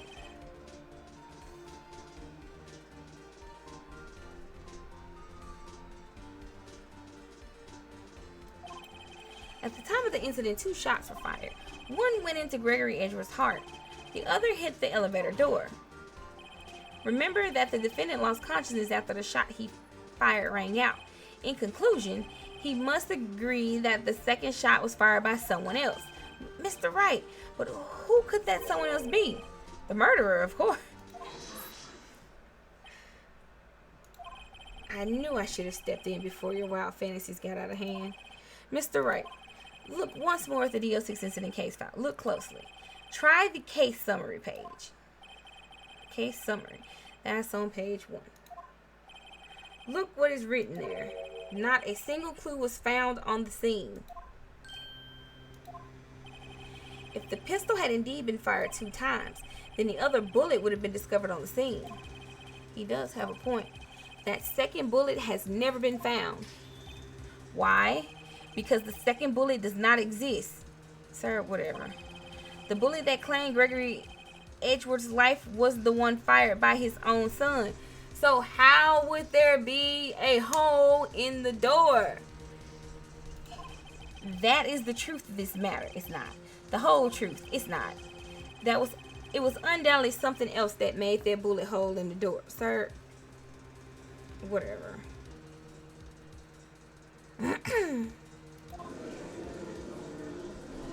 Like, y'all, I'm so sick of his bullshit. Order. I will have order. Mr. Wright has proven one thing to us quite clearly, that the murder weapon was fired twice at the time of the incident. However, as Mr. Von Karma says, the second bullet fired was not found. It is highly unlikely that the police merely overlooked this second bullet. So all we have is the single bullet fired. I'm afraid I have to discount the defense's claim. I praise the judge for his wisdom in this matter. Yuck, how did this happen? I don't believe that the second bullet didn't exist. Was I wrong? Have I been wrong about this whole incident? What are you doing, Nick? Why aren't you raising an objection? I'm sorry, Maya. What? It looks like I was wrong. Nick, if the second bullet wasn't there, then all my conjectures are for nothing. No. But you said you'd do it, Nick. You said you'd get Edgeworth declared innocent. I'm sorry. It's just, when I saw the photograph, I thought that 2 shots had been fired. I was so certain of it. I thought I'd won. I thought there was another person, someone else who fired the killing shot. But now, I was wrong to think it could, and I think it could be that simple. What do you mean, have I met the police? The case has stood unsolved for 15 years. Nick. Well, it seems that we have finally cleared up this incident. Only 1 bullet was found at the scene of the crime. That shot was fired by Miles Edgeworth. I mean, technically he didn't fire it. The gun kind of misfired, but okay. I would like to ask one thing of Miles Edgeworth before passing my verdict. Have you been paying attention to the trial so far? Yes, Your Honor. Do you have any objections? No, I don't. No, I do not. So you killed your father, though that was not your intention? Yes, I did. Oh no, he's accepted the guilt. Very well. The statute of limitations on the murder of Gregory Edgeworth runs out today. Therefore, I must pronounce a verdict on the defendant today, right here. Right now. Indeed. Does anyone have any objections? I've been here before. It's just like my first day in court. There are so many things I know I should be saying, but my mind's going blank. I can't find the words. Mr. Wright?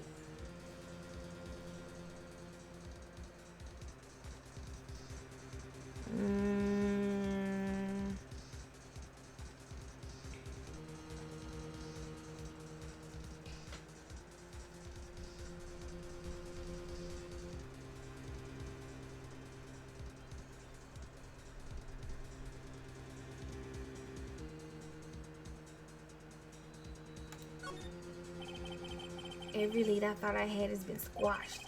This is really the end. Edgeworth, I'm sorry. close my eyes. What was it I had been doing all this time? Was it my whole life leading up to today? But now that I'm here, I know I failed. Mia, I'm sorry. No, not yet. Huh? Maya?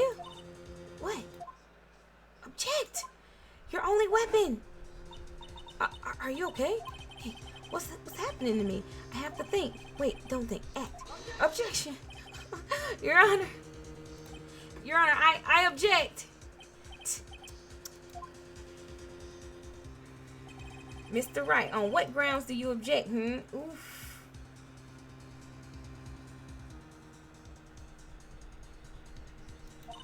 Nick, I don't know. Not really. I just figured it was one of them things that whatever was gonna happen, and this would be the quicker way through the storyline. I don't know. His case is perfect. Oh no. Rah! It must exist. The second bullet. Well, what? What did you just say? Nothing. The second bullet must exist. But where? Someone took it. It seems waiting is not going to produce us any answers from Mr. Wright. Wait, Your Honor. The second bullet. It existed. What? But we've just heard proof that it did not exist. I realize that, Your Honor. I'm really grasping here. It's just someone took it from the scene of the crime. That's what happened. But who? The murderer. The murderer? Then tell us. Just who is this murderer? I'm still thinking about that one. So the criminal took the second bullet, but why? Huh? First of all, how would they have found it? It's not easy to find a stray bullet, Mr. Wright. Was there some pressing need for the murderer to search for that bullet?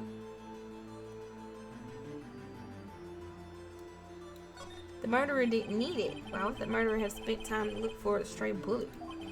I haven't got a clue. What's wrong, Mr. Wright?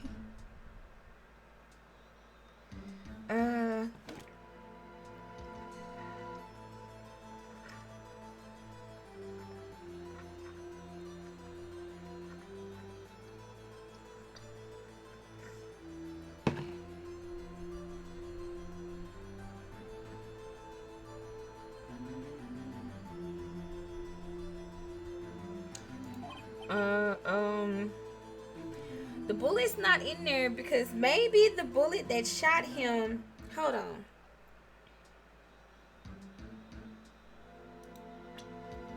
I need to see this angle again. Yeah, maybe he was standing up or something, and the bullet that came through here is the one that shot him in the heart. No, I don't know. No? Wait. I don't know.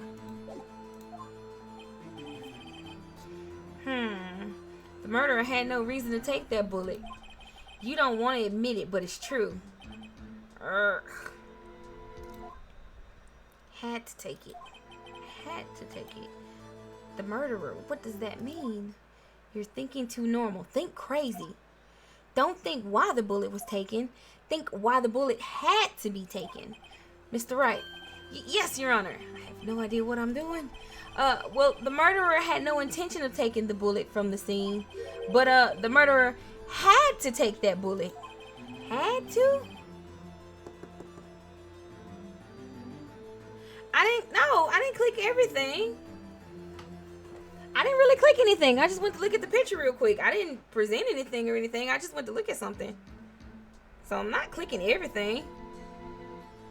Had to, Mr. Wright? What do you mean? Well, for instance, what? Maybe the bullet hit the murderer. The bullet hit the murderer? Just saying, for instance. I mean, if it hit you, you would have to take it with you, wouldn't you? It's not like you could perform surgery right there. You know? Wait a second. I was just talking off the top of my head, but what if that's really what happened. Let me get this straight. So at the time of the murderer themselves was shot, and they left with the second bullet still inside of them, thus leaving only one bullet at the scene of the crime? Yes, I guess that's how it would work, yes. But there's a problem with that. The other two people rescued from the elevator, Miles Edgeworth and Yana Yogi, were both unharmed.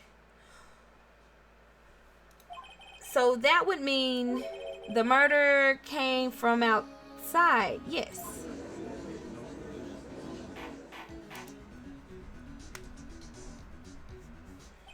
And then you find out that Karma is a bitch, finds out Karma is a bitch because he's the one that actually shot the motherfucker and then set people up. And then set him up again to set him up, even though he's the one that orchestrated the whole damn thing. He wanted to kill his daddy because he called him out in court.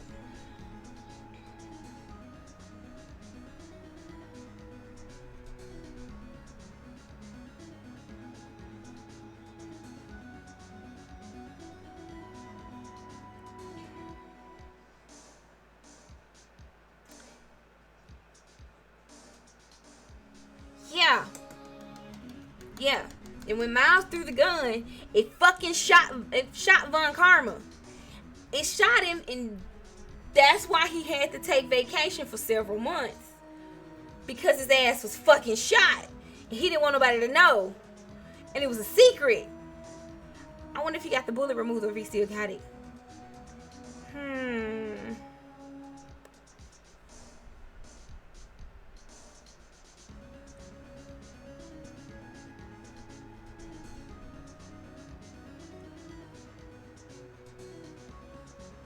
Oh, two men fight inside the elevator.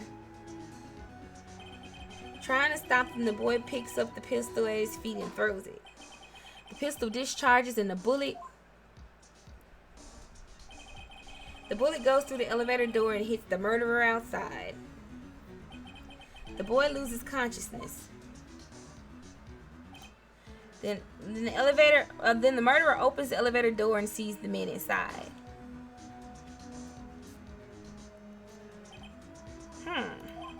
Mr. Wright, you are truly the most unpredictable defense attorney I've ever known. I can tell you're grasping, yet I cannot deny the possibility of what you say. Yo mama, what are you saying? Deny it. No one involved with the incident was wounded. There was no murderer. No one was wounded at the time of the incident. He's right. I can't think of anyone. Hey, Nick. I just thought of something really crazy. Crazy? Remember what Mr. Grossberg said yesterday? See? Gregory Edgeworth dealt the blow to his perfect trial record. Wow. It must have been quite a shock for Von Karma. He took a vacation for several months after that, you see. Yes, an unusual event for the man. That was the first and the last vacation he's taken in his many years of prosecuting. See, she gets it.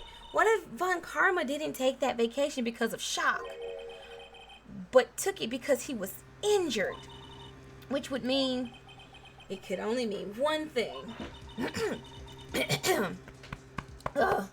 He was the murderer in the DL6 incident. He was the man who shot Gregory Edgeworth. It was Von Karma. Oh man. Something wrong, Mr. Wright? You seem dazed. No, Your Honor. Well, you have indicated the possibility that the murderer came from the outside. Can you give us the name of your suspect? Uh-oh. Should I come out and say it now? Do it. Get this shit over with. Do it, Your Honor. There is a suspect. One lone suspect. Well, this is certainly interesting news. Very well, Mr. Wright. Who is your suspect? Oh, my hands are shaking. What? Von Karma. Von Karma? That smile on his face, though. You mean the Von Karma? The prosecutor? The one standing right over there? Bah. You don't object? I see no need. Why honor what? Why honor this ridiculous outburst with my objection? Because you took a vacation for several months, starting the day after the incident. Yet you pride yourself on a perfect record. Why would you take such a long vacation without any reason? So you're claiming that I took a vacation to heal my injury from the incident. Fascinating. Prove it. I would have needed surgery, no? Where did I go under the knife at, Mr. Wright? Bring the doctor that operated on me. Have him testify. Nick, let's find out who his doctor is. It's no use. Edgeworth. I know Von Karma, perhaps too well. He's perfect. He wouldn't leave clues. He's probably didn't undergo surgery. That will leave a doctor as a witness. Nobody's that perfect. So what, Nick? Did Von Karma pull the bullet out by himself? He still got that bitch. Oh, that's insane. No, he couldn't have. You can't just pull bullets out of yourself. Wait, what does that mean? That bullet has to be somewhere. But where? Well, Mr. Wright, can you produce evidence to prove that I was shot? Yo, bro, I got this. Alright, Von Karma, I'll prove it. And I'll even use evidence. I know how you like it so much. What? The evidence that proves Von Karma was shot is this bitch right here. Yeah, this bitch right here. Von Karma is perfect. He wouldn't risk surgery leaving an evidence trail. So then I asked, where is that bullet now? I think it's unlikely that Von Karma performed surgery on itself. You don't mean... Yep, I do. There's the possibility that the bullet is still inside Von Karma.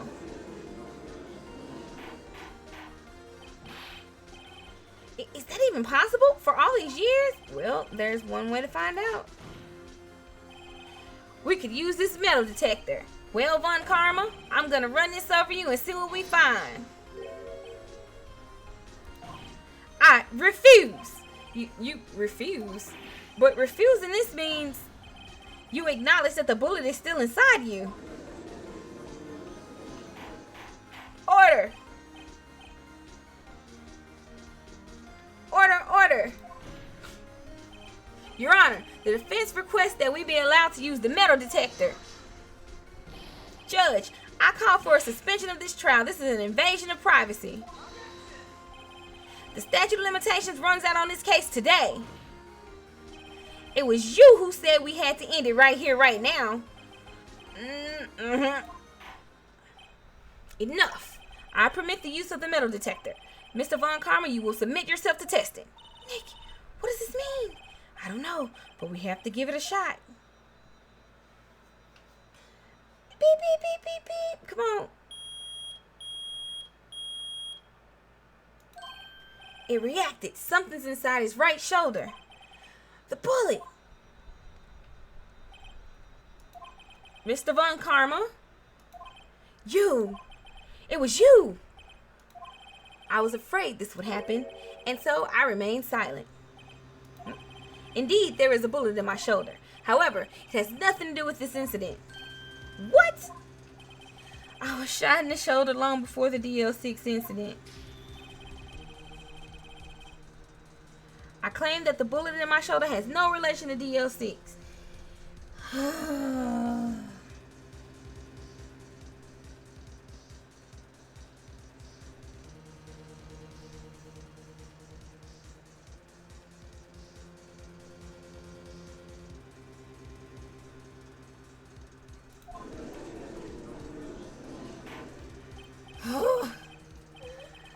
But Mr. Von Karma, can you prove that? Prove. I have no obligation to prove anything. It is Mr. Wright who must prove something here, not I. Mr. Wright? Well, can you prove it? Can you prove that the bullet in Von Karma's shoulder was from DL6? Of course he can't. You don't have any of the DL6 evidence. That's because you took it out of the records room yesterday. How you know I don't have any of it? Unless you took it, you bitch. With no proof, you cannot convict me of any crime. So sorry, Mr. Wright. No, I'm the one who's sorry, Mr. Von Karma. Oh, what? You were close. One day away from freedom. But you see, I have proof. What? Who would have thought you would dig your own grave trying to convict Edgeworth? I can link that bullet in your shoulder to the DL6 incident. And here's my final proof.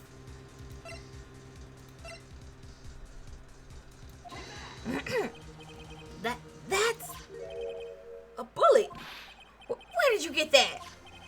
This is the bullet used in the DL6 incident. This was taken from the heart of the victim, Mr. Gregory Edgeworth. The bullet is preserved quite nicely with all the ballistic markings intact. Ballistic markings? You may recall the term. It came up in the first trial 2 days ago. Ballistic markings are the fingerprints of a weapon. All bullets fired from a gun are marked with that weapon's unique pattern. By examining the markings, you can tell which weapon fired the bullet. It's quite accurate. We have 2 bullets in our possession. One, the bullet removed from Gregory Edgeworth's heart. The other, Mr. Von Karma, is the bullet buried in your shoulder. We can analyze both bullets. Then, if the markings matched, we would know that both bullets had been fired from the same gun. The very same pistol. In other words, the murderer weapon that killed Gregory Edgeworth. Mr. Von Karma, you will let us remove the bullet from your shoulder. Then we'll compare the ballistic markings to those on this bullet. And solve this case once and for all. Well, Mr. Von Karma?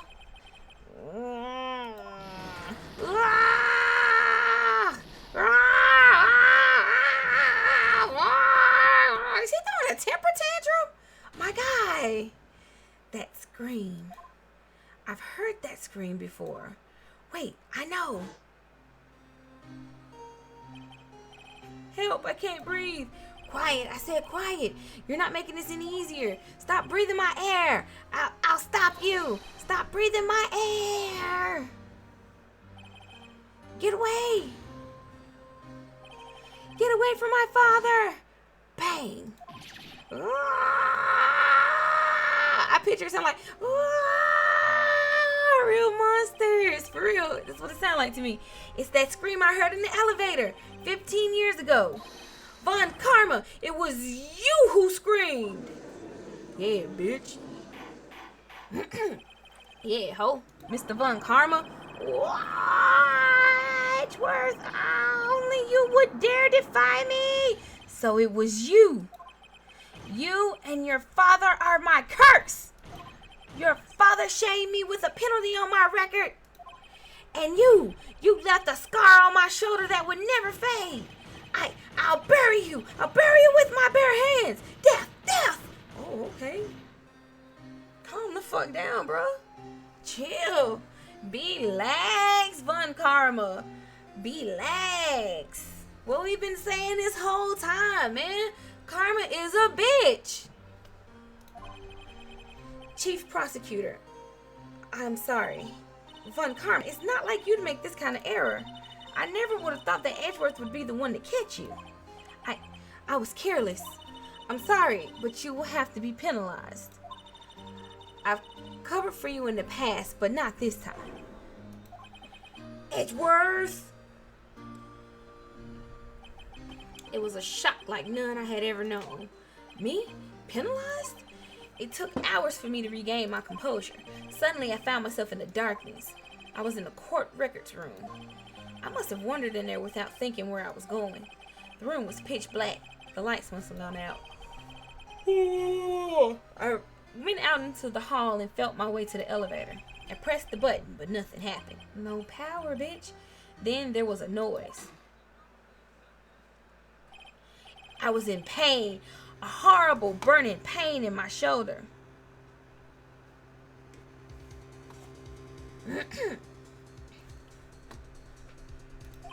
Just then, the lights came back on. The elevator door opened before my eyes.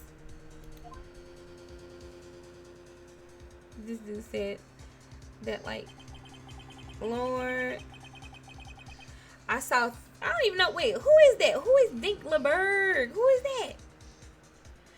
Is that a wrestler? I saw 3 people inside, all lying unconscious from oxygen deprivation. Much to my surprise, a pistol lay at my feet. I knew then it was destiny.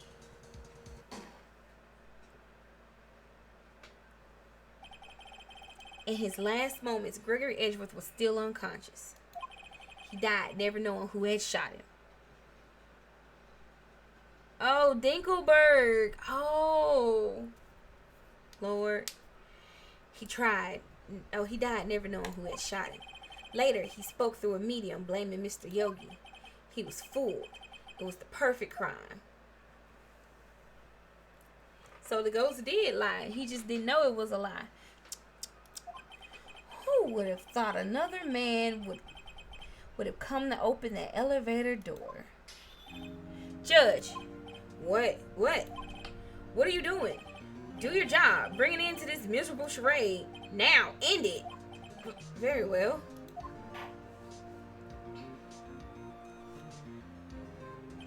It appears that we have come a very long way to the end of this maze. 15 years later, Mr. Miles Edgeworth? Yes, Your Honor. You were innocent. You are innocent. As you said, it was all a nightmare. Yes, Your Honor. This court finds the defendant, Mr. Miles Edgeworth, not guilty.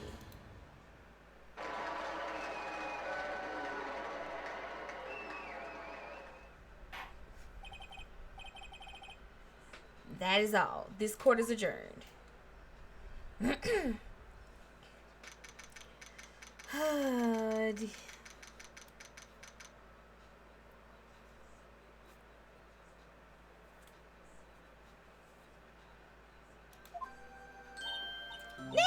we did it!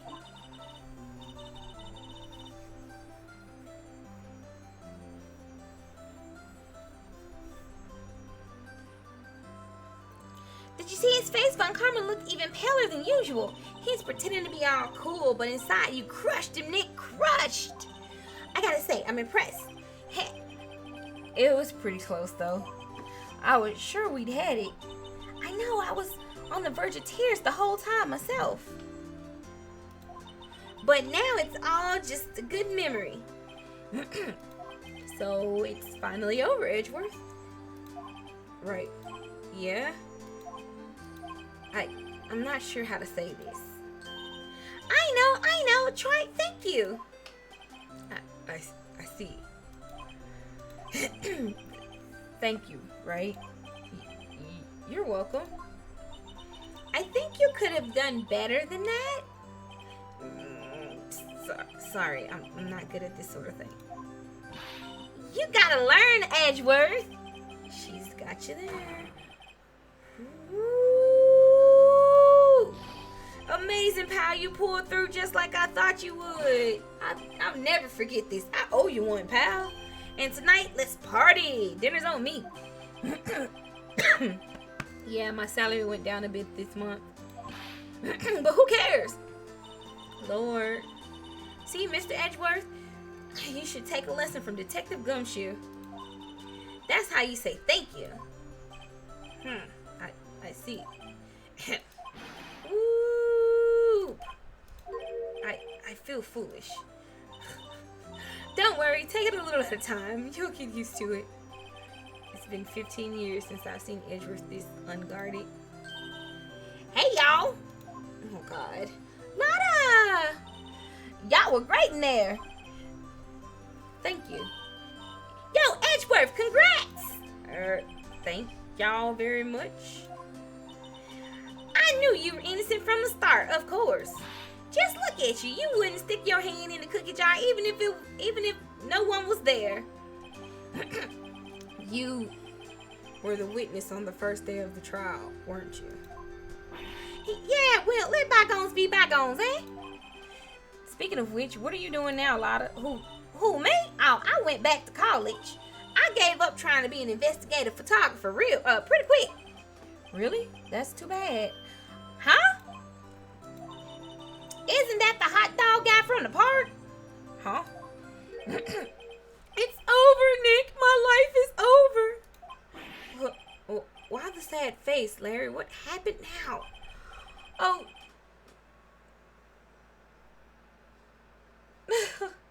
Oh, Nick, I'm not long for this world. You don't look sick.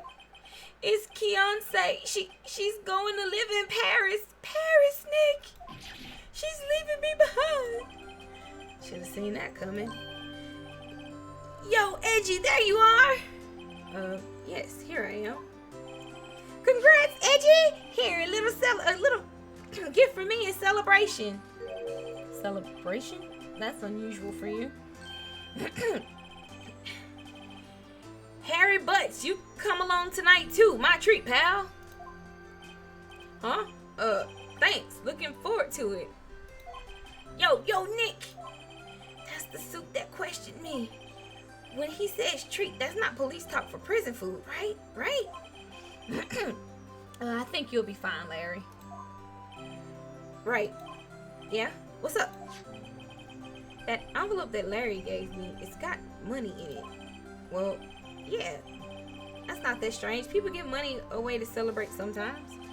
It's $38, right? Huh? Well, what a weird...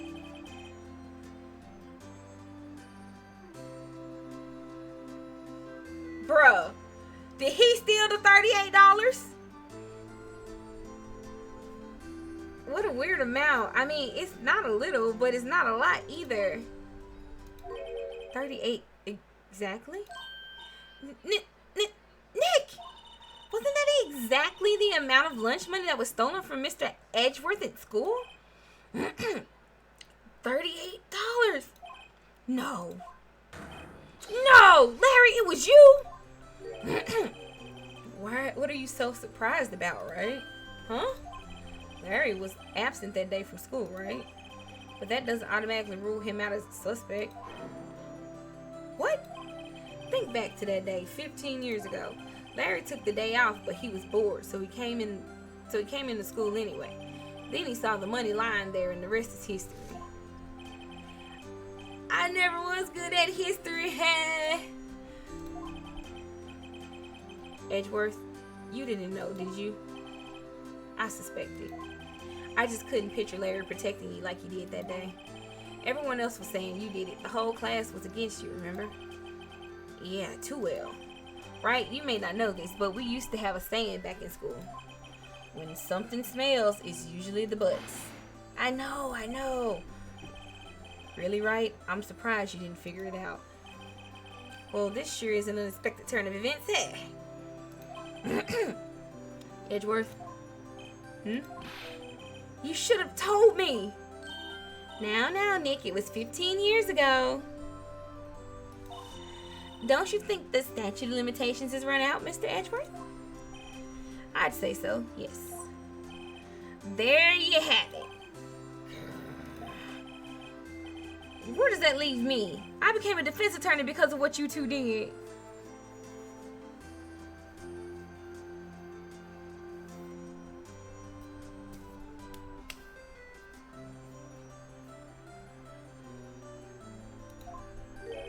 Well, you've always been something of an insufferable emotionalist.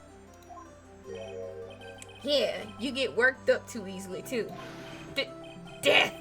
The death sentence for both of you!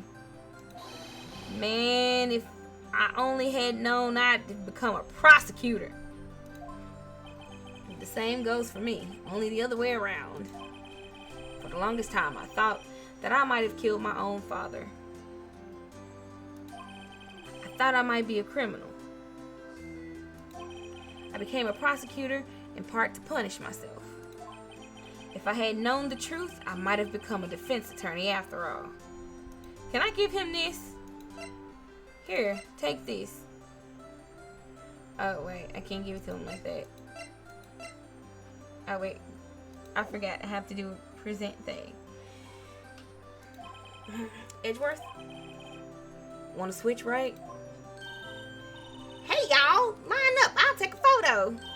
Hey, photo time. Let's go. And after that, dinner on me. No. Detective Gumshoe took us out on the town that night. We celebrated Edgeworth's newfound freedom.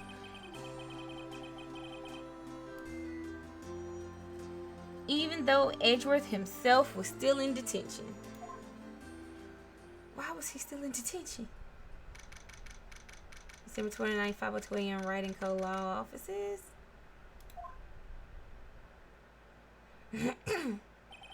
Whoa, I went a little overboard yesterday. My head hurts. Huh? It's still only 5? Maybe I should go back to sleep. What's this? A letter? Good morning, Nick. You were really impressive yesterday. Seeing you, it made me think about what I'm doing here. I'm a spirit medium, in training, of course. I wanted to help Mr. Edgeworth, too. I wanted to help you, but I couldn't. I was useless, so I've decided to go back to my training. I'll become a full-fledged spirit medium for starters. I couldn't say it to your face, so I left this letter. Goodbye, Nick. Goodbye? What time is it? Yeah! The first trains for the mountains have already left. To the station.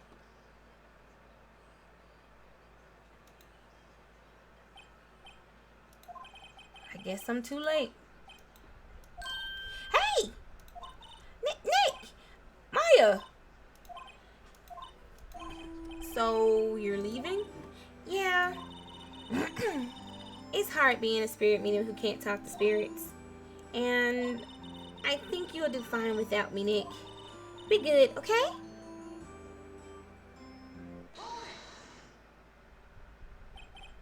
Well, wait. What? I never could have saved Edgeworth without your help. Huh? On the last day of the trial, I heard her. I heard Mia's voice. You heard my sister? Yes, only her voice, but still. It was at the very end when I thought we'd lost everything. Well, that's my sister for you. Detective Gumshoe helped, and Mr. Grossberg, and even Larry. I'm the only one who couldn't help. I was useless, Nick. But you were the one who stopped Von Karma, Maya. Huh? I didn't do anything. All I did was wander around in a daze. Sorry, but I have evidence that you helped. Evidence? Show Maya some evidence to cheer her up.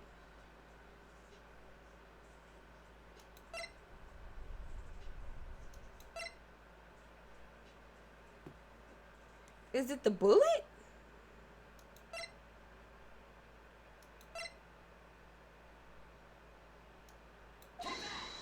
I don't know. A bullet? Von Karma was convinced he had taken all of the evidence pertaining to the L6, but you were the one who rescued the last piece of evidence we needed. This was the bullet that put an end to Von Karma, and you were the one who gave it to me. Nick. Thanks, Maya. I couldn't have done it without you. I'll be back soon. Huh? I'm going to complete my training and come back. Okay. I'll be waiting. Of course you will. You can't run that office by yourself. You're hopeless. I don't know about that. So, this is it. See you soon, Maya. Oh, see you soon, Maya. I'm tripping. I'm tired is what it is. I'm not tripping. I'm tired. Thanks, Nick.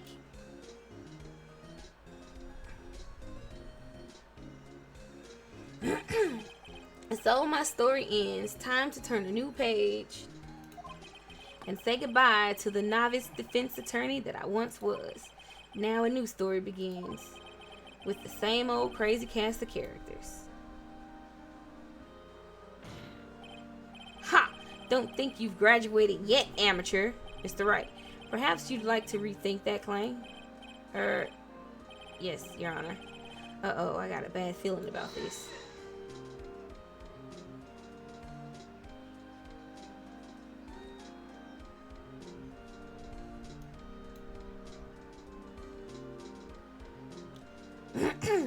Hey, pal. Mr. Edgeworth came down to the precinct to wish me a happy new year. Talk about a pleasant surprise. Whoop. Detective go shoot. Then he hung his head low and went right back outside. Kind of like he was embarrassed or something. Strange, huh? Lord.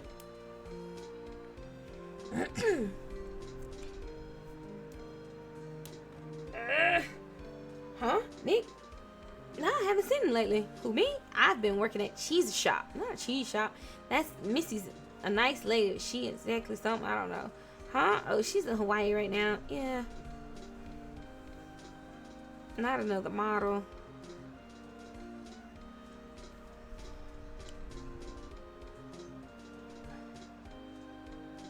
Who?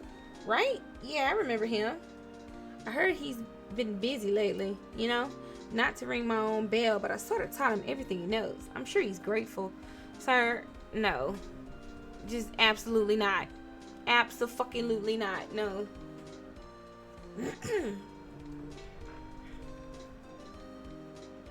Oh, Lord. Phoenix, right? Ah, the defense attorney for whom I wrote that affidavit for. Yes. Oh, you should know. I've taken over management of the Gatewater Hotel recently. Should be in the area. Please stop by. He's taking over his management, but he's still serving tea. Oh, okay. Sure, sir. Ahem. Oh, it's you. Phoenix, right? Ah, yes. Me as understudy, was he not? I wonder how he's doing. Haven't seen him of late. Ah, the days of my youth. Like the scent of fresh lemon, you see? Not this shit again. Sir, shut up. Just shut up. Fuck you and your scent of fresh lemons.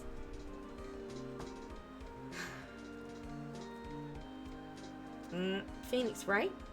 Is he an actor? Well, I'm not buying it. You can't be a star with a name like Phoenix. Did you? Yep, nope, she doing her Rand thing. Girl, shut up.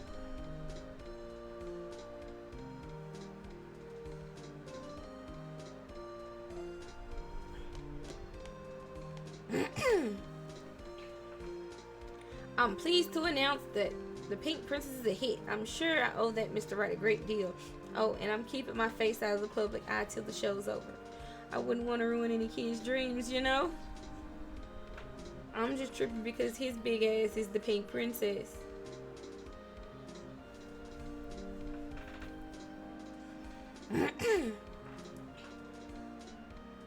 Oh, I got a letter from Maya the other day. Sounds like she caught a cold standing under a waterfall. I wanted to visit but didn't have time, so I sent her some Pink Princess trading cards. She says she can't buy them where she is. What kind of a place is she living in anyway?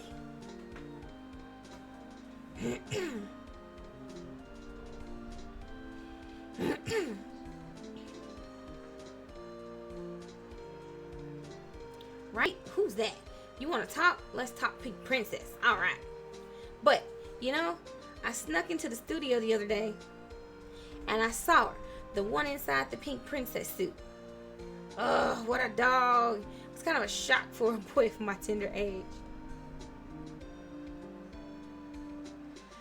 I thought there was another episode on this one. Yeah, I remember, right? That lawyer guy. Huh, me? I'm in training to become a paranormal photographer. You know, that picture I took of everyone? Well, just behind them there's a ghost. For real? Now that's talent. I'm gonna be famous. Let me guess, it's Mia.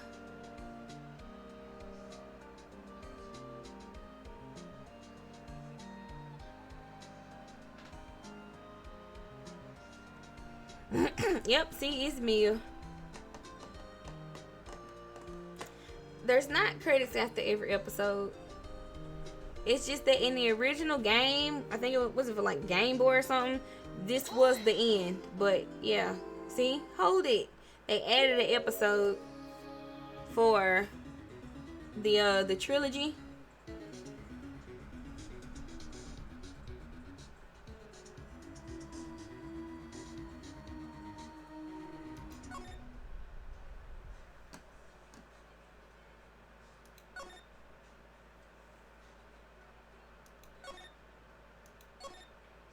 Yeah.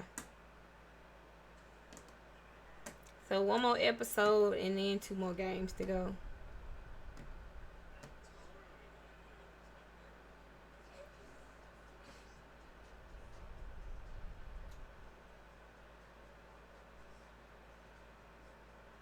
Alright. On that note, I would just like to thank everybody for stopping by. Thank you, Kerbals, for the raid earlier. Yeah. I hope y'all enjoyed this. It's freaking 2 o'clock in the morning, just about. I am fin to take my ass to bed. It was fun. Like I said, see y'all. What's today? Thursday? Saturday for a little bit of Sims. I guess we'll play this on Sunday too. Yeah, we'll play this on Sunday too. Alright. As I knock everything on my desk over. Alrighty.